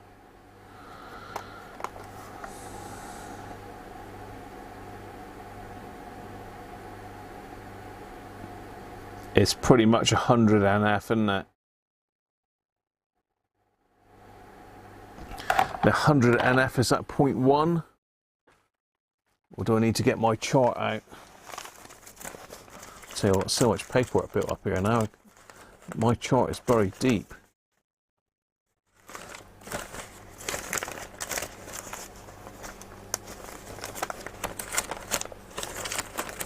In fact, I can't even see it here.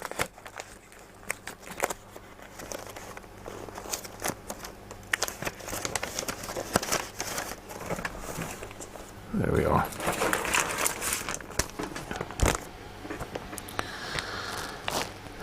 Yeah, 0.1. Yeah, so that one is okay.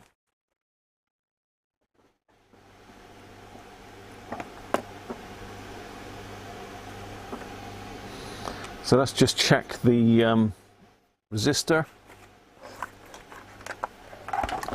Let's check the resistor as well. And what did we say the resistor was? Resistor was R363, and that should be 2.2 ohms. So it's a pretty low resistance, isn't it, anyway?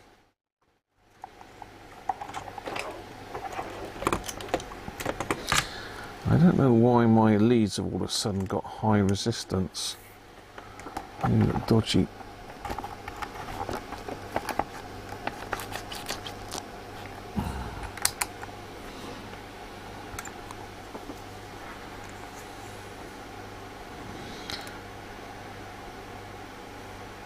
Yeah, so my leads are reading 1.5 ohms. That seems a bit high, doesn't it?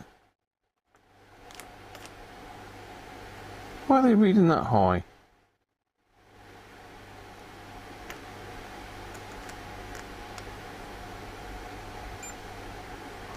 Hmm.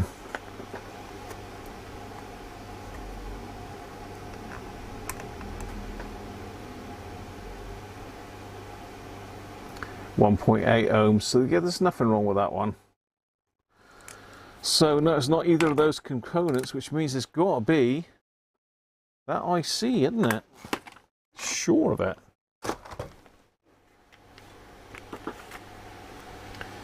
It's got to be the IC. What do you lot reckon?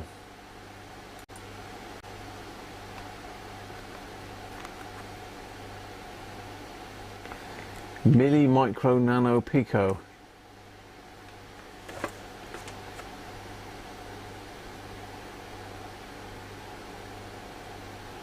Femto and atto.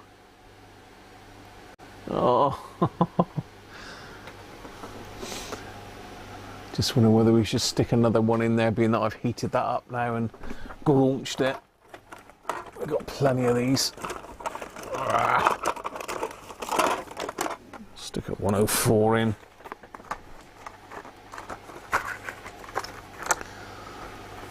Mm, 104. Must be 104s.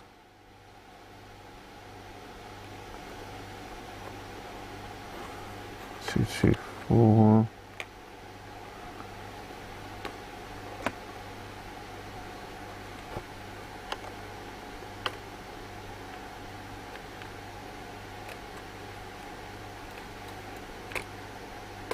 The 104s are little tiny piddly things. I don't know what these are rated at. So I assume they're all rated the same, but I'm going to stick another ceramic in. I don't really want to use one of these little piddly things. Let's get my little box of ceramics out. Let's find a 104.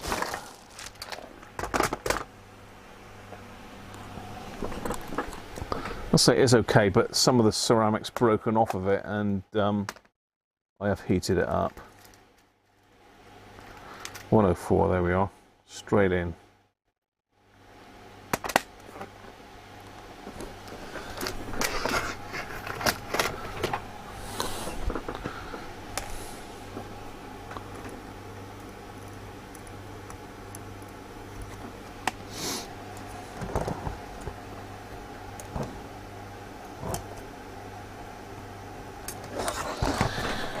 Right, let's solder that in.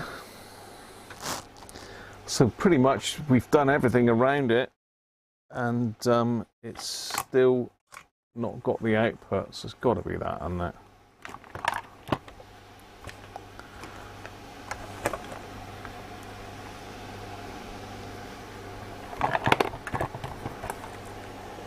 Stuff everywhere here again. I need to have a proper clear up here. I need a day at this. Did an hour this morning just getting it back to how it was before last week's live stream, but now it's back the same as last week's live stream, if you know what I mean.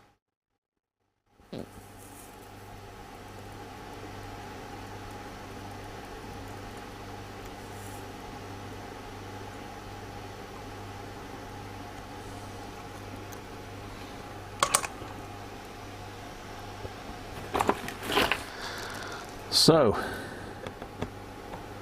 it's time to pop the IC out, isn't it? Let's zoom out a bit. It's time to get the IC out. Sorry about that, I had the wrong picture.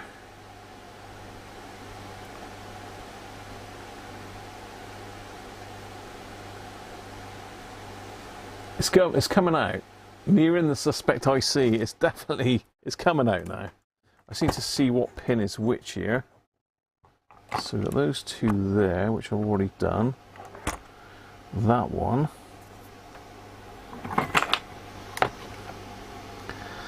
So it's coming out. I think that one.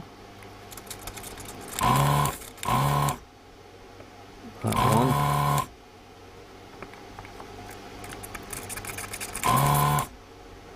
That one.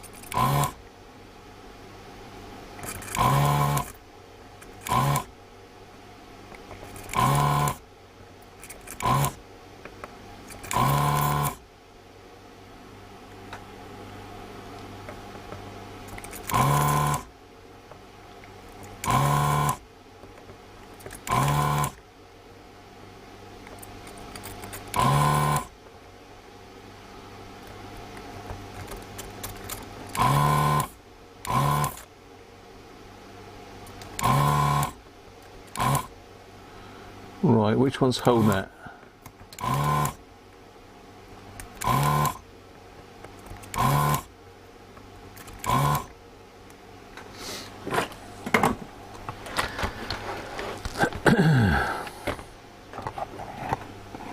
We don't want to lift any tracks. Let's see if we can just slide one of these tools that Rob gave me underneath.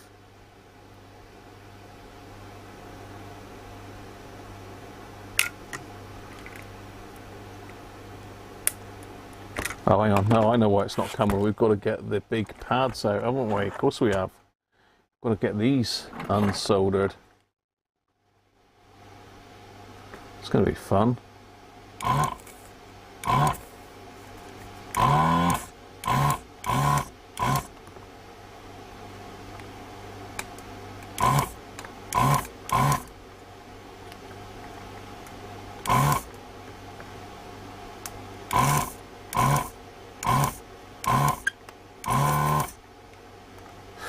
Cool, it's getting hot now.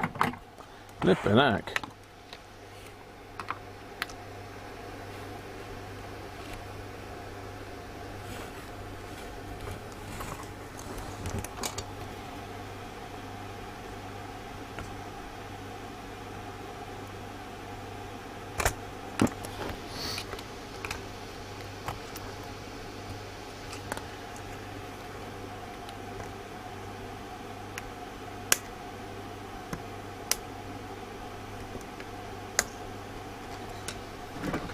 I think we have it. I think we have it. Zoom you in. Where is it? It's up there, look, in behind that blue cap.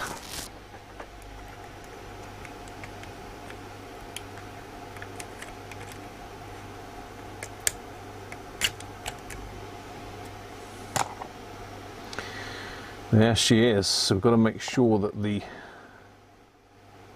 little cutout is facing this way. We've lifted a pad there, but I don't, yeah, that doesn't go anywhere. Yeah, that one doesn't go anywhere, so we're okay.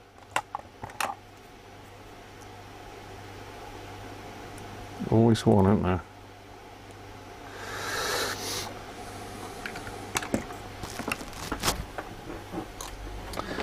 So let's get our new one, wherever it's gone to. It's moved around the bench. That's that one. We're going with the eBay one. Where's that gone to? Down here. It's done a runner.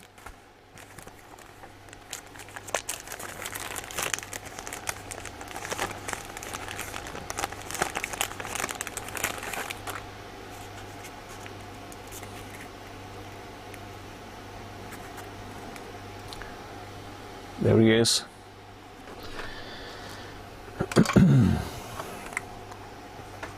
Just clean up the board here a minute.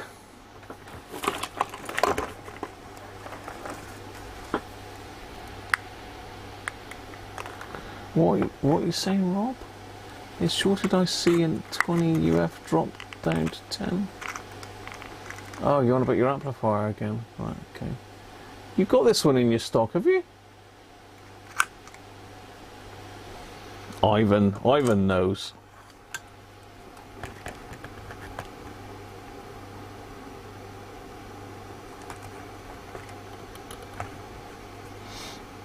The rest of those look pretty good, actually. We'll work them anyway.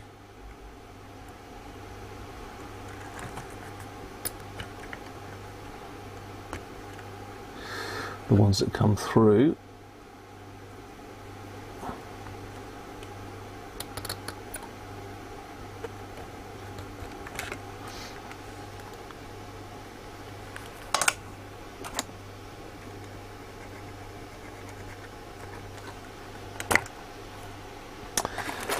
I'm going to do a little bit of isopropylene. If I can find a cotton bud, I've got some brand new ones over here. The best cotton buds for electronics work. The best ones.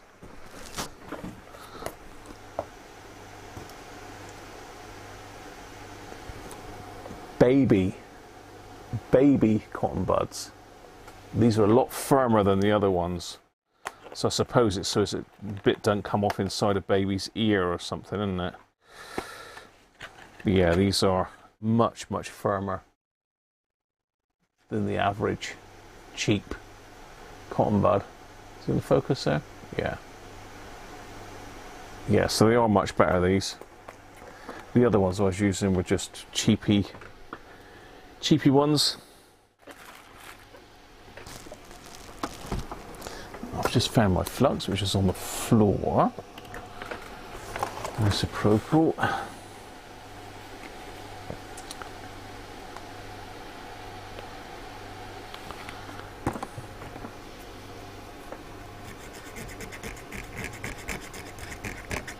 This is not new old stock, it's pulled from something, is it, Christoph? Is that what you're saying?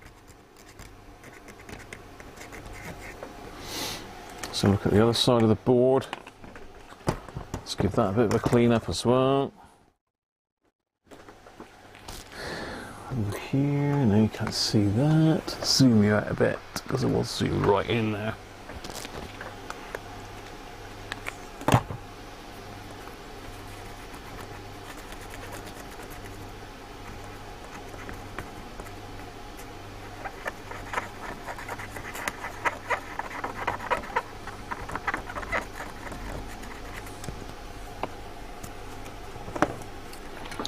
Right, let's get in.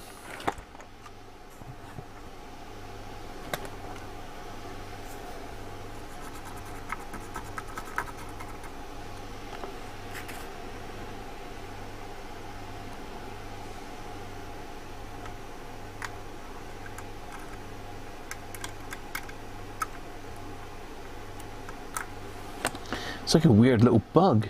You got a bent leg there? No? Okay.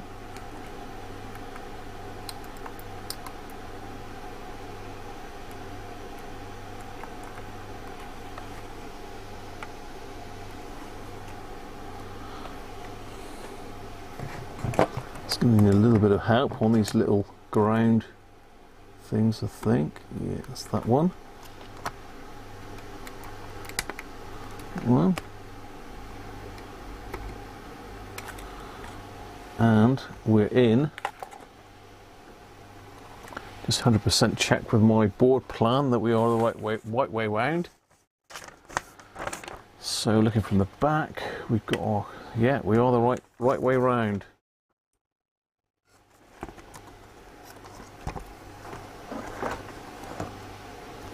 So there we are. Thank you, Rob.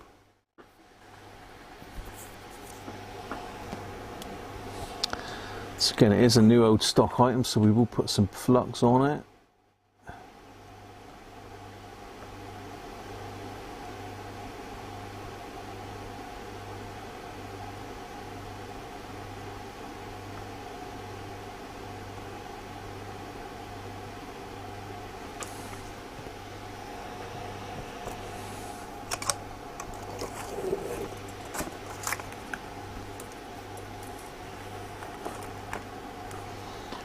Where are we? Down there, aren't we?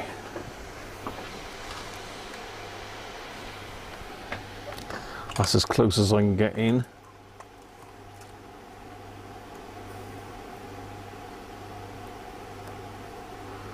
Just connect the grounds first. That one.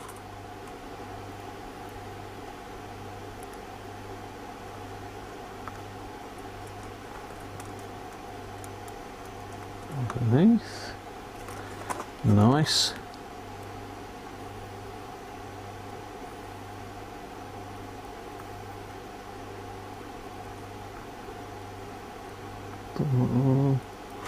Let's come over this side and start.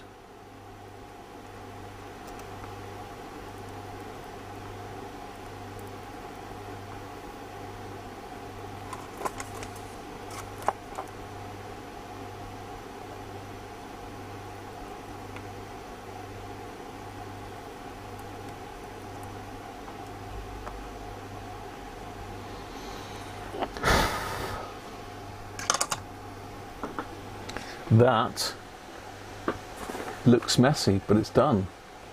Only one beer so far, Lee, but I'm going for it. You finished packing? That was quick, Sean. You don't mess about. You're one of these travelling light chaps, aren't you? I don't really want to pour that all in the switches, so I'm just going to give that a quick clean off.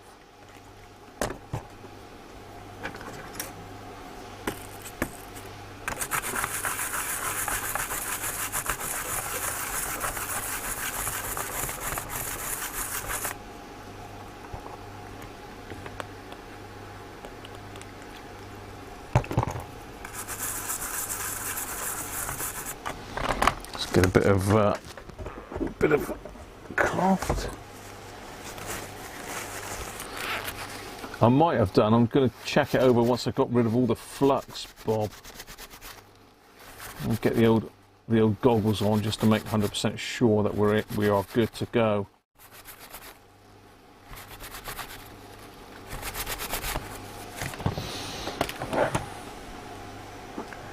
Where are we? We are here. Yeah, okay, so that's it there.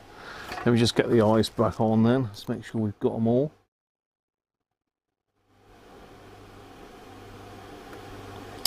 Yeah, there's one, I've just missed one there, which is one of the ground ones.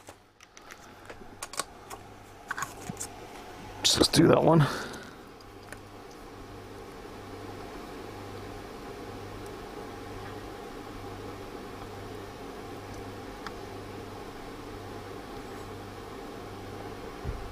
So that's all connected all right.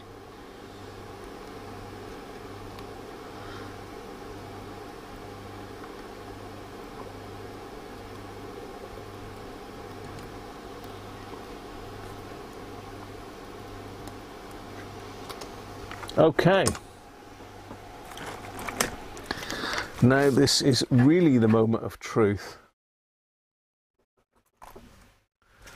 Has this done it? Let's place some bets now then.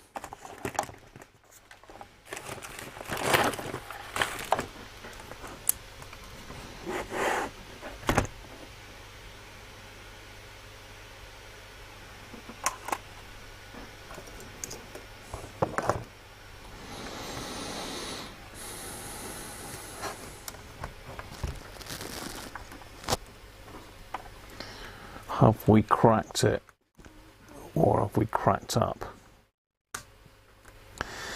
I mean, to be fair, the IC, we'd pretty much written that off from the word go, really, because we didn't have the voltage on it, and unless the voltage was being taken down by something else, then it was never going to be working. So let's clip the FM wire on. So what do you think? There's our new chip over here. There's our nice new eye sealer all soldered in.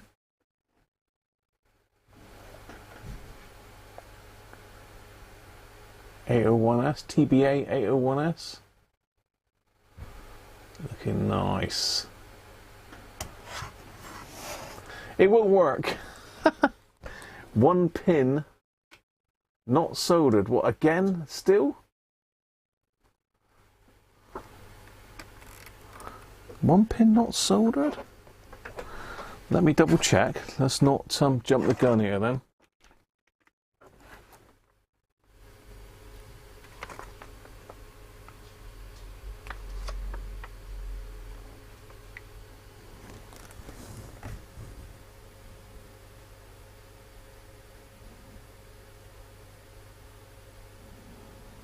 No, I'm not sure what you're seeing there, but they're definitely all soldered. Yeah, definitely all soldered.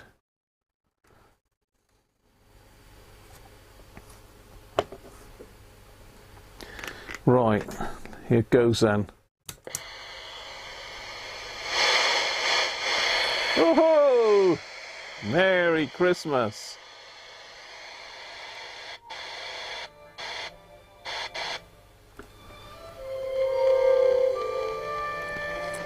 Yo-ho!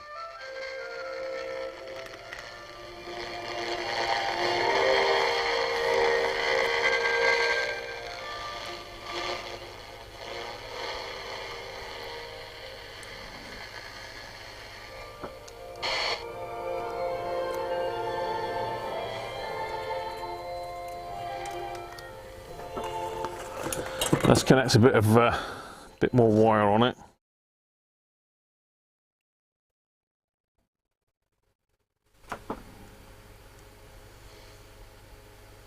The worship of the oak tree, or of the oak god, appears to have been shared by all the branches of the Aryan stock in Europe. Both Greeks and Italians associated the How about that, tree with their then? highest god, Success. Zeus, or Jupiter, the divinity of the sky, the rain, and the thunder. Perhaps the oldest and certainly one of the most famous sanctuaries in Greece was that of Dodona, where Zeus was revered in the oracle.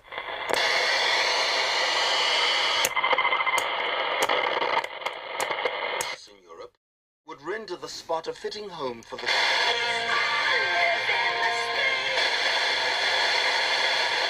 But on a Welsh accent, I'm afraid I don't care who you are. which kept up 100 weeks in Warsaw. Justice Party, the same outfit that was in power over the last 8 years in Poland. They had also run roughshod over some of the democratic rules. They ignored some court rulings. There was issues of turning state media into more of a pro-government propaganda outfit, spying on fellow politicians, that sort of stuff. He attempts to right what he sees as the wrongs of that right-leading ship, and in 2009, Poland is the only country in the EU not to sink into recession. His party wins the next election, he Clinton. But it's not all plain sailing. In 2010... Good evening. The President of Poland, Lech Kaczynski, has been killed in a plane crash in western Russia. He was with A significant minority of Poles don't believe it's a tragic accident, though. Instead, they see the crash as a sinister... Oh, we've done it. She's a goer. She's a good one. Thank you, Rob. Well, we were all right, Rob, really, weren't we? Because we said that last week that it was the IC, so I think we were all right there.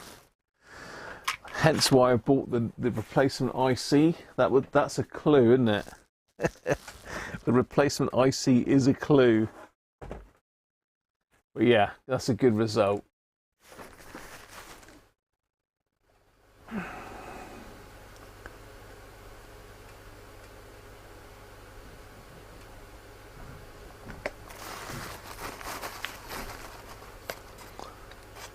Derek knows his stuff, doesn't he? Oh, Derek, he's the boy. George, how you doing, mate? Whew, let's get that out. Just blowing the camera out a bit. But what a beastie that was to sort. I mean, okay, it was the IC gone, which we suspected anyway. But there was a lot of other stuff around that area that was causing an issue as well. Because even if we replaced the IC, it still wouldn't have worked because we had the issue with that transistor and the shorted tantalum. So it's had a lot of issues, this. There's only one little thing I've got to do now, is that's to do an LED conversion, but that won't be today probably. So let's catch up.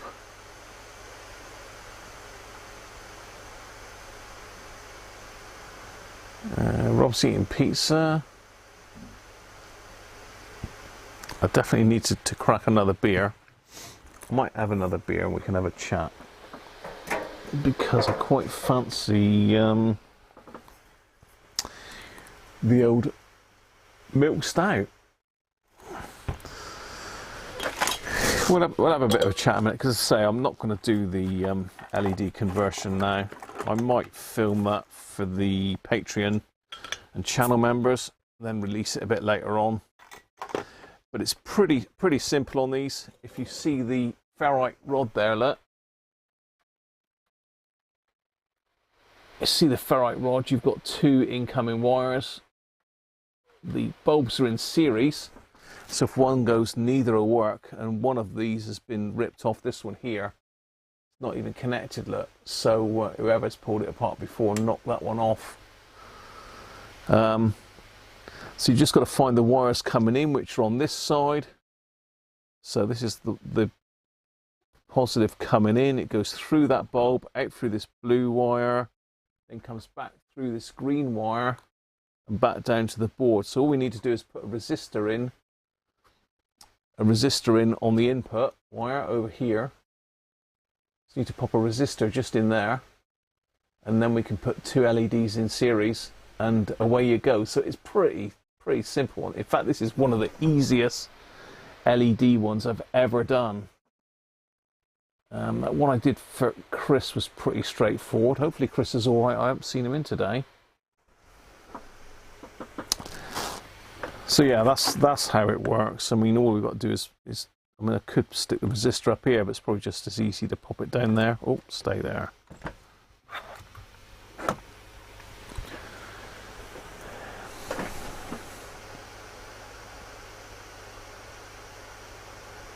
Burn your eyelashes. What are you going on about?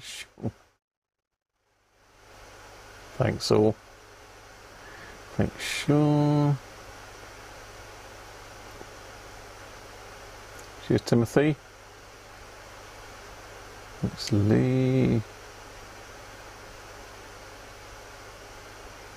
Merry Christmas. Time for Penguin. I think so. He's going to be coming out soon. He's still here. He's in his box.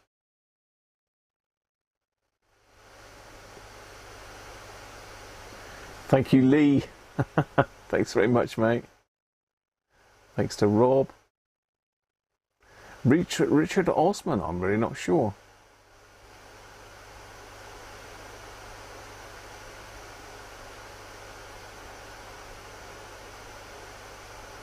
Stream Elements is down again. I don't know what's going on with that.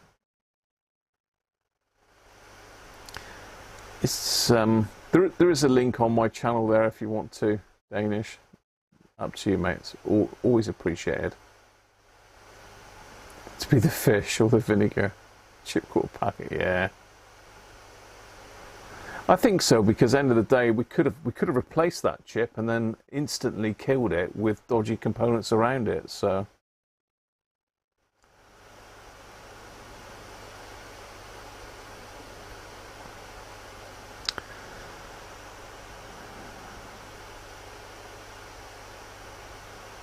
Cheers. You're happy, Thomas? Kid. Yeah, it is going to be fun putting it back together. It was fun finding it, wasn't it? Going through all the different stages, trying to work it out. Cheers, Christoph. Catch you soon, mate. Not the stout. It is the stout. Straight from the udders.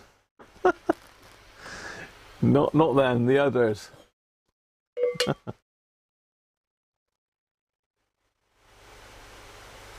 Renew the dial cord. And I'll send it out to you, Sean, for a dial cord. Yeah, it's pretty straightforward on these, Ivan. And they use a lot less power as well. I mean, really, if you get them on, if you put a fairly good resistor in there, they're not going to draw hardly any current whatsoever. So you could link them so they're on all the time, like they are when you put the mains power in. So I'm sure Mark will be very pleased that I've got his radio working. As I say, just that little job on the LEDs, and then we're good to go. I've got to then work out how to put it all back together.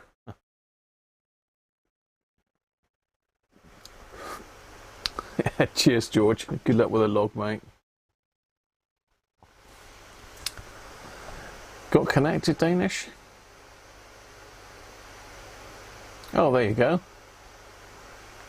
Mr. Stream Elements is working.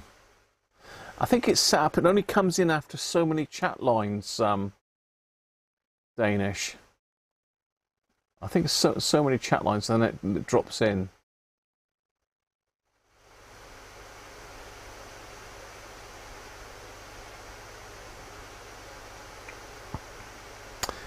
Yeah, I think I will release it, because normally what I do with the video is I release it to Patreons and channel members first, and then about a week later I just open it up for general public, so everyone does get to see it. It's just the people that contribute directly to the channel via Patreon and channel memberships. One of their benefits is they get to see videos first, depending what level they are. So yeah, we'll definitely sort that out for you, Bob, and we'll have a demo on its original speaker, because like you say, it's going to sound a hell of a lot better than that piddly little speaker that I was testing on. I mean, at the end of the day, this is just a little old CB speaker. So it's only an 8 ohm CB rubbishy, crappy little thing, but it's okay for testing.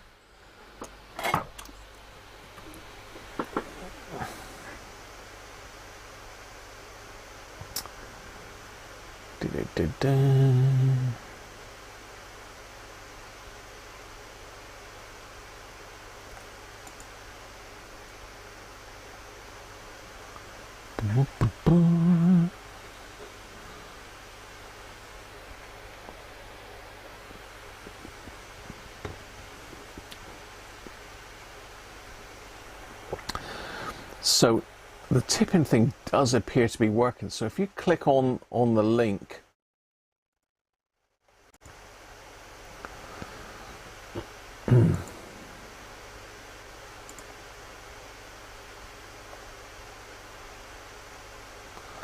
what have I clicked on there?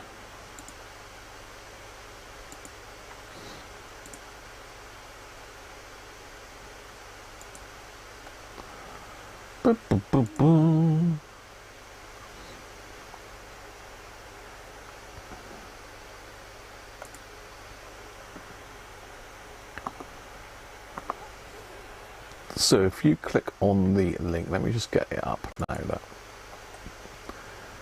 So just making sure. So if you click on this Stream Elements link here, that opens up a new window. And it comes up with this. So it's got a list of the top tippers. And you can select any amount you want. You can hit a little message and then hit the PayPal button, and that takes you in to your PayPal account. So it does seem to be working, Paul, so you never know.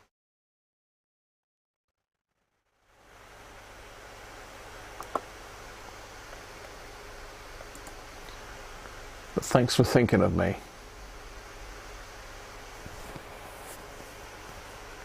Thanks, Mike. Nigel, your retro workshop. Yes, I have. It's like any of those programs, isn't it? You just you just wish you could see a little bit more and a little bit longer, don't you? You want to see the whole process, not just a couple little tiny bits. Could be, Sean. I could be due for one.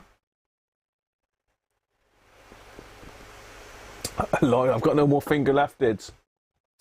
The finger's gone inside now. It's gone for good.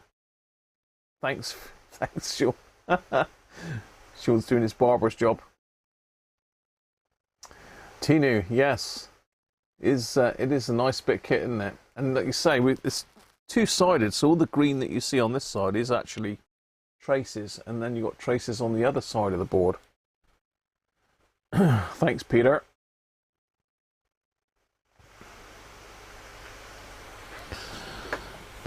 So cheers, everybody, anyway. I'm not quite gone yet. So next week, I have got an amazing bit of kit that's been sent in by the chap who was Radio Birder there, that popped in and said hello earlier. He has sent me an ICOM IC735 in its original box. So let me go and grab that for you a minute. I should just about be able to get that on the bench, I reckon. So I might get around to putting that back together tomorrow, because I say I have got a day off tomorrow, but one of my mates is coming along to fit a sealed, double glazed sealed unit for me.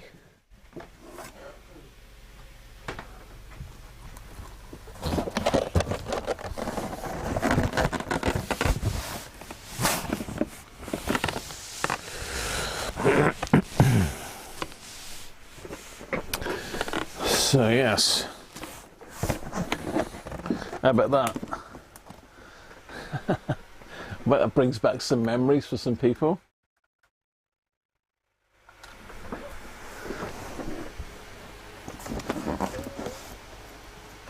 So inside here is an IC735, which is actually in better condition than the one I've got. I won't show it to you now because that will spoil the surprise for next week. But we've got to decide: do we fix this one because this isn't working apparently? There's some screws missing, so someone's been in and had a look at this. This could be a good one for learning with Les, but Les is a bit poorly at the moment, so hopefully Les gets better soon. But it could be worth trying to fix this one because this one's in better nick than mine. I have managed to get a pot from China, which I was really, really surprised, to be fair. Not knocking China, but very often a lot of the parts that are obsolete, and when you order them in, they are either not the right one or they're fake. But this was absolutely genuine from AliExpress. And what I'll do is I'll go and grab that pot a minute, because if you can remember, the one on mine was bent to hell and we had to straighten it all out. So let me just grab that one a minute.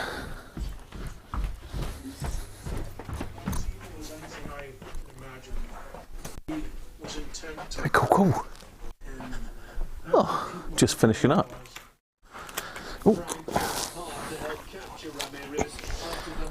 Right. Right, Mrs. C. She keeps giving me, she's giving me some sign language, which is rather rude here. You can't take her anywhere.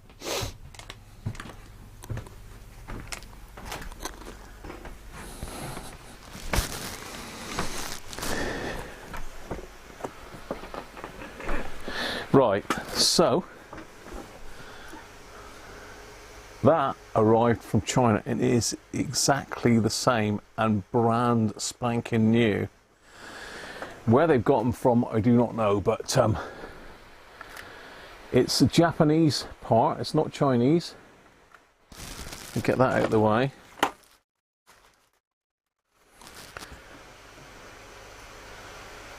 So that really surprised me. I It did cost a lot of money. It was £30 for that. But it is an Alps pot. Look, it says Japan on it.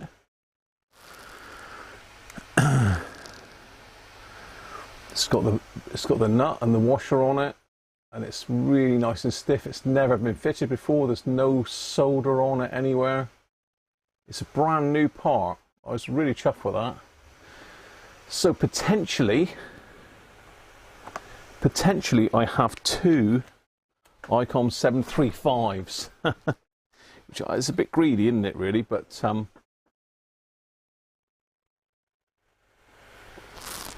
yeah, it's 10K A and B. James, how are you? I'm seeing you, mate. Dragonfly calling Lone Wolf. Good to see you, James. Thanks for dropping in, mate. Advert came up, did it? That's good. Open the box. You're going to have to wait till next week for the unboxing. She's downstairs, Les. But yeah, it is an Alps pot. I was really surprised. I don't think it'll focus in much closer, will it? Might do. Let's get a bit closer.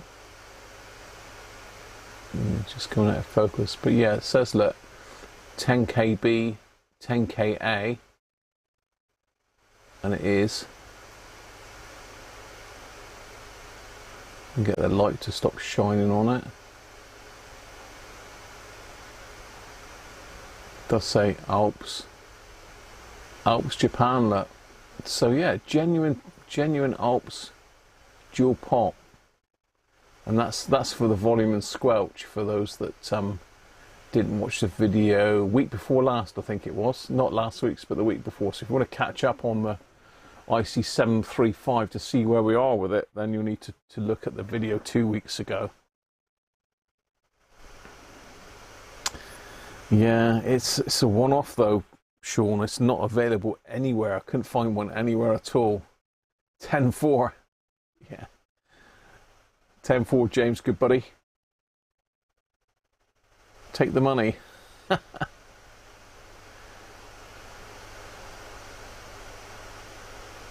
Genuine copy. Oh, they'd have a job to copy that. I've looked at that very closely. I mean, even the circlip on the back that holds the shaft in is identical to the original one. It's got a little bit of tarnishing on it, look, to give it a bit of age. Yeah, even that little spring clip on the back is identical to the one that we pulled apart. Yeah, really pleased with that. So that's I could maybe have got one from ICOM direct, but you can bet your life if you buy one direct from ICOM, it's going to be even more than that, isn't it? It's going to be crazy money.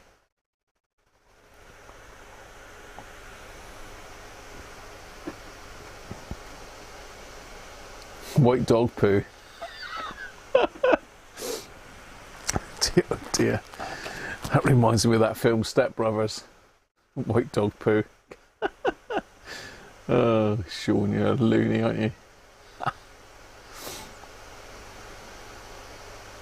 You need something like that for your Kenwood tuner amplifier, volume and balance. Does that use A and B pot, Benji? There was lots of ones that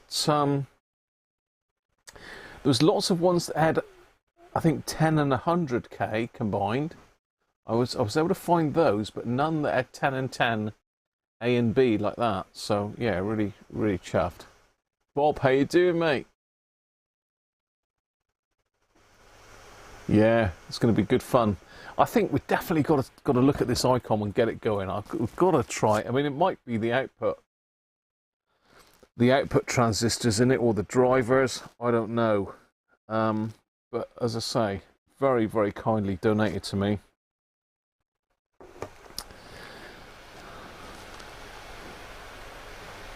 I'm just going to get the email up from the.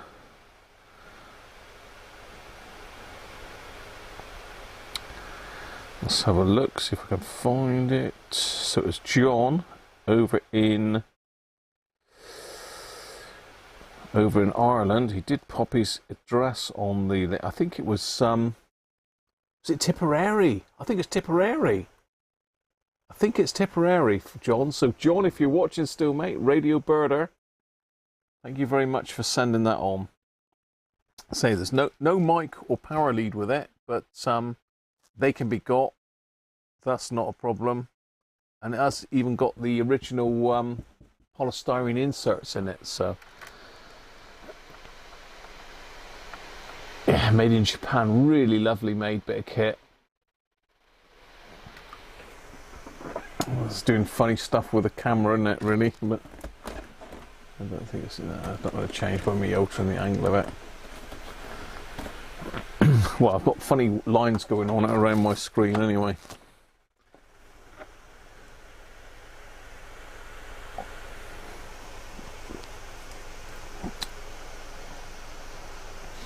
So yeah, there was quite a few dual pots, Benji, but they were different values. I think they were 110. It's a long way, Multi. I always used to think, what is a rarity? Because you're going to tip a rarity. I don't know whether they were going to like dump a rarity out of something. I didn't realise when I was younger that Tipperary was a place. But there you go. Like, you know, it's quite simple as a child. Still Open box 13.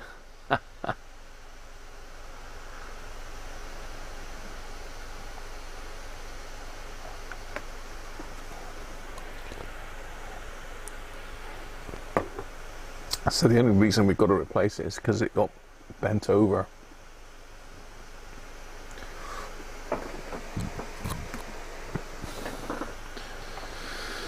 Well, people, that's pretty much I'm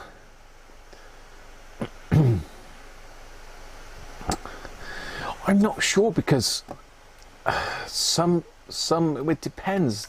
Different people label them differently.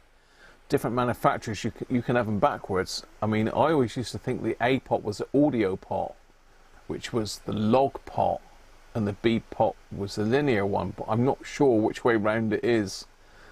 I'm not sure. You were 1.5 miles from Tipperary. You should have gone all the way, Timothy, for just 1.5 miles.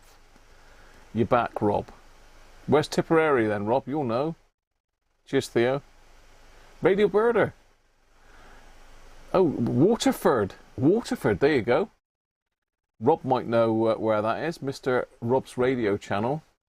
But yeah, thank you very much, John, for sending this on. It's going to be really interesting to get inside it and have a look. But as I say, ultimately, it's a parts donor. That's what it's here for. But what a parts donor, though. And when you look at mine compared to this one, you'll see that this one is in better condition. The other thing it's got is it's got the little perspex window that covers the controls over here. So this one has got that as well. So it's all good so far. It might be torched inside, you never know.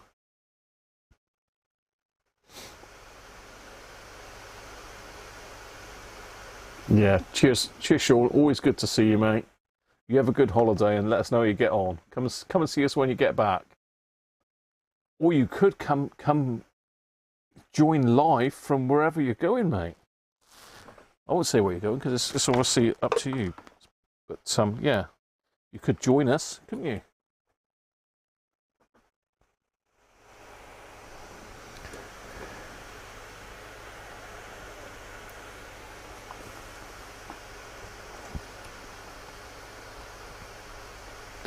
Bob has pizza face.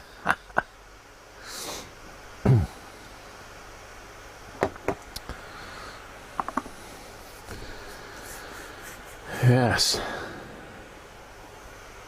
Thanks all.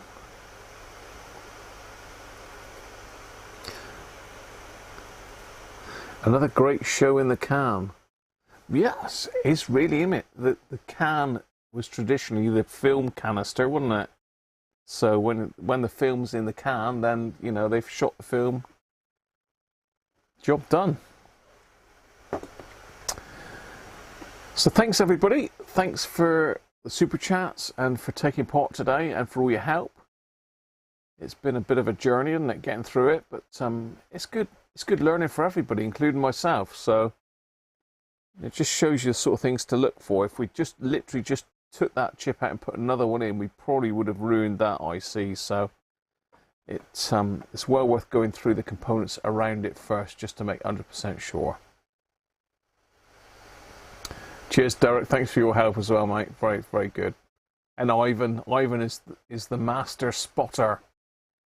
He spotted that that problem with the capacitor, didn't he? He also spotted the pin not sewed. He's the master of it. Anyway, have a good week, people. I shall see you next Sunday with the ICOM 735. So have a good one, and catch you again soon. Bye for now.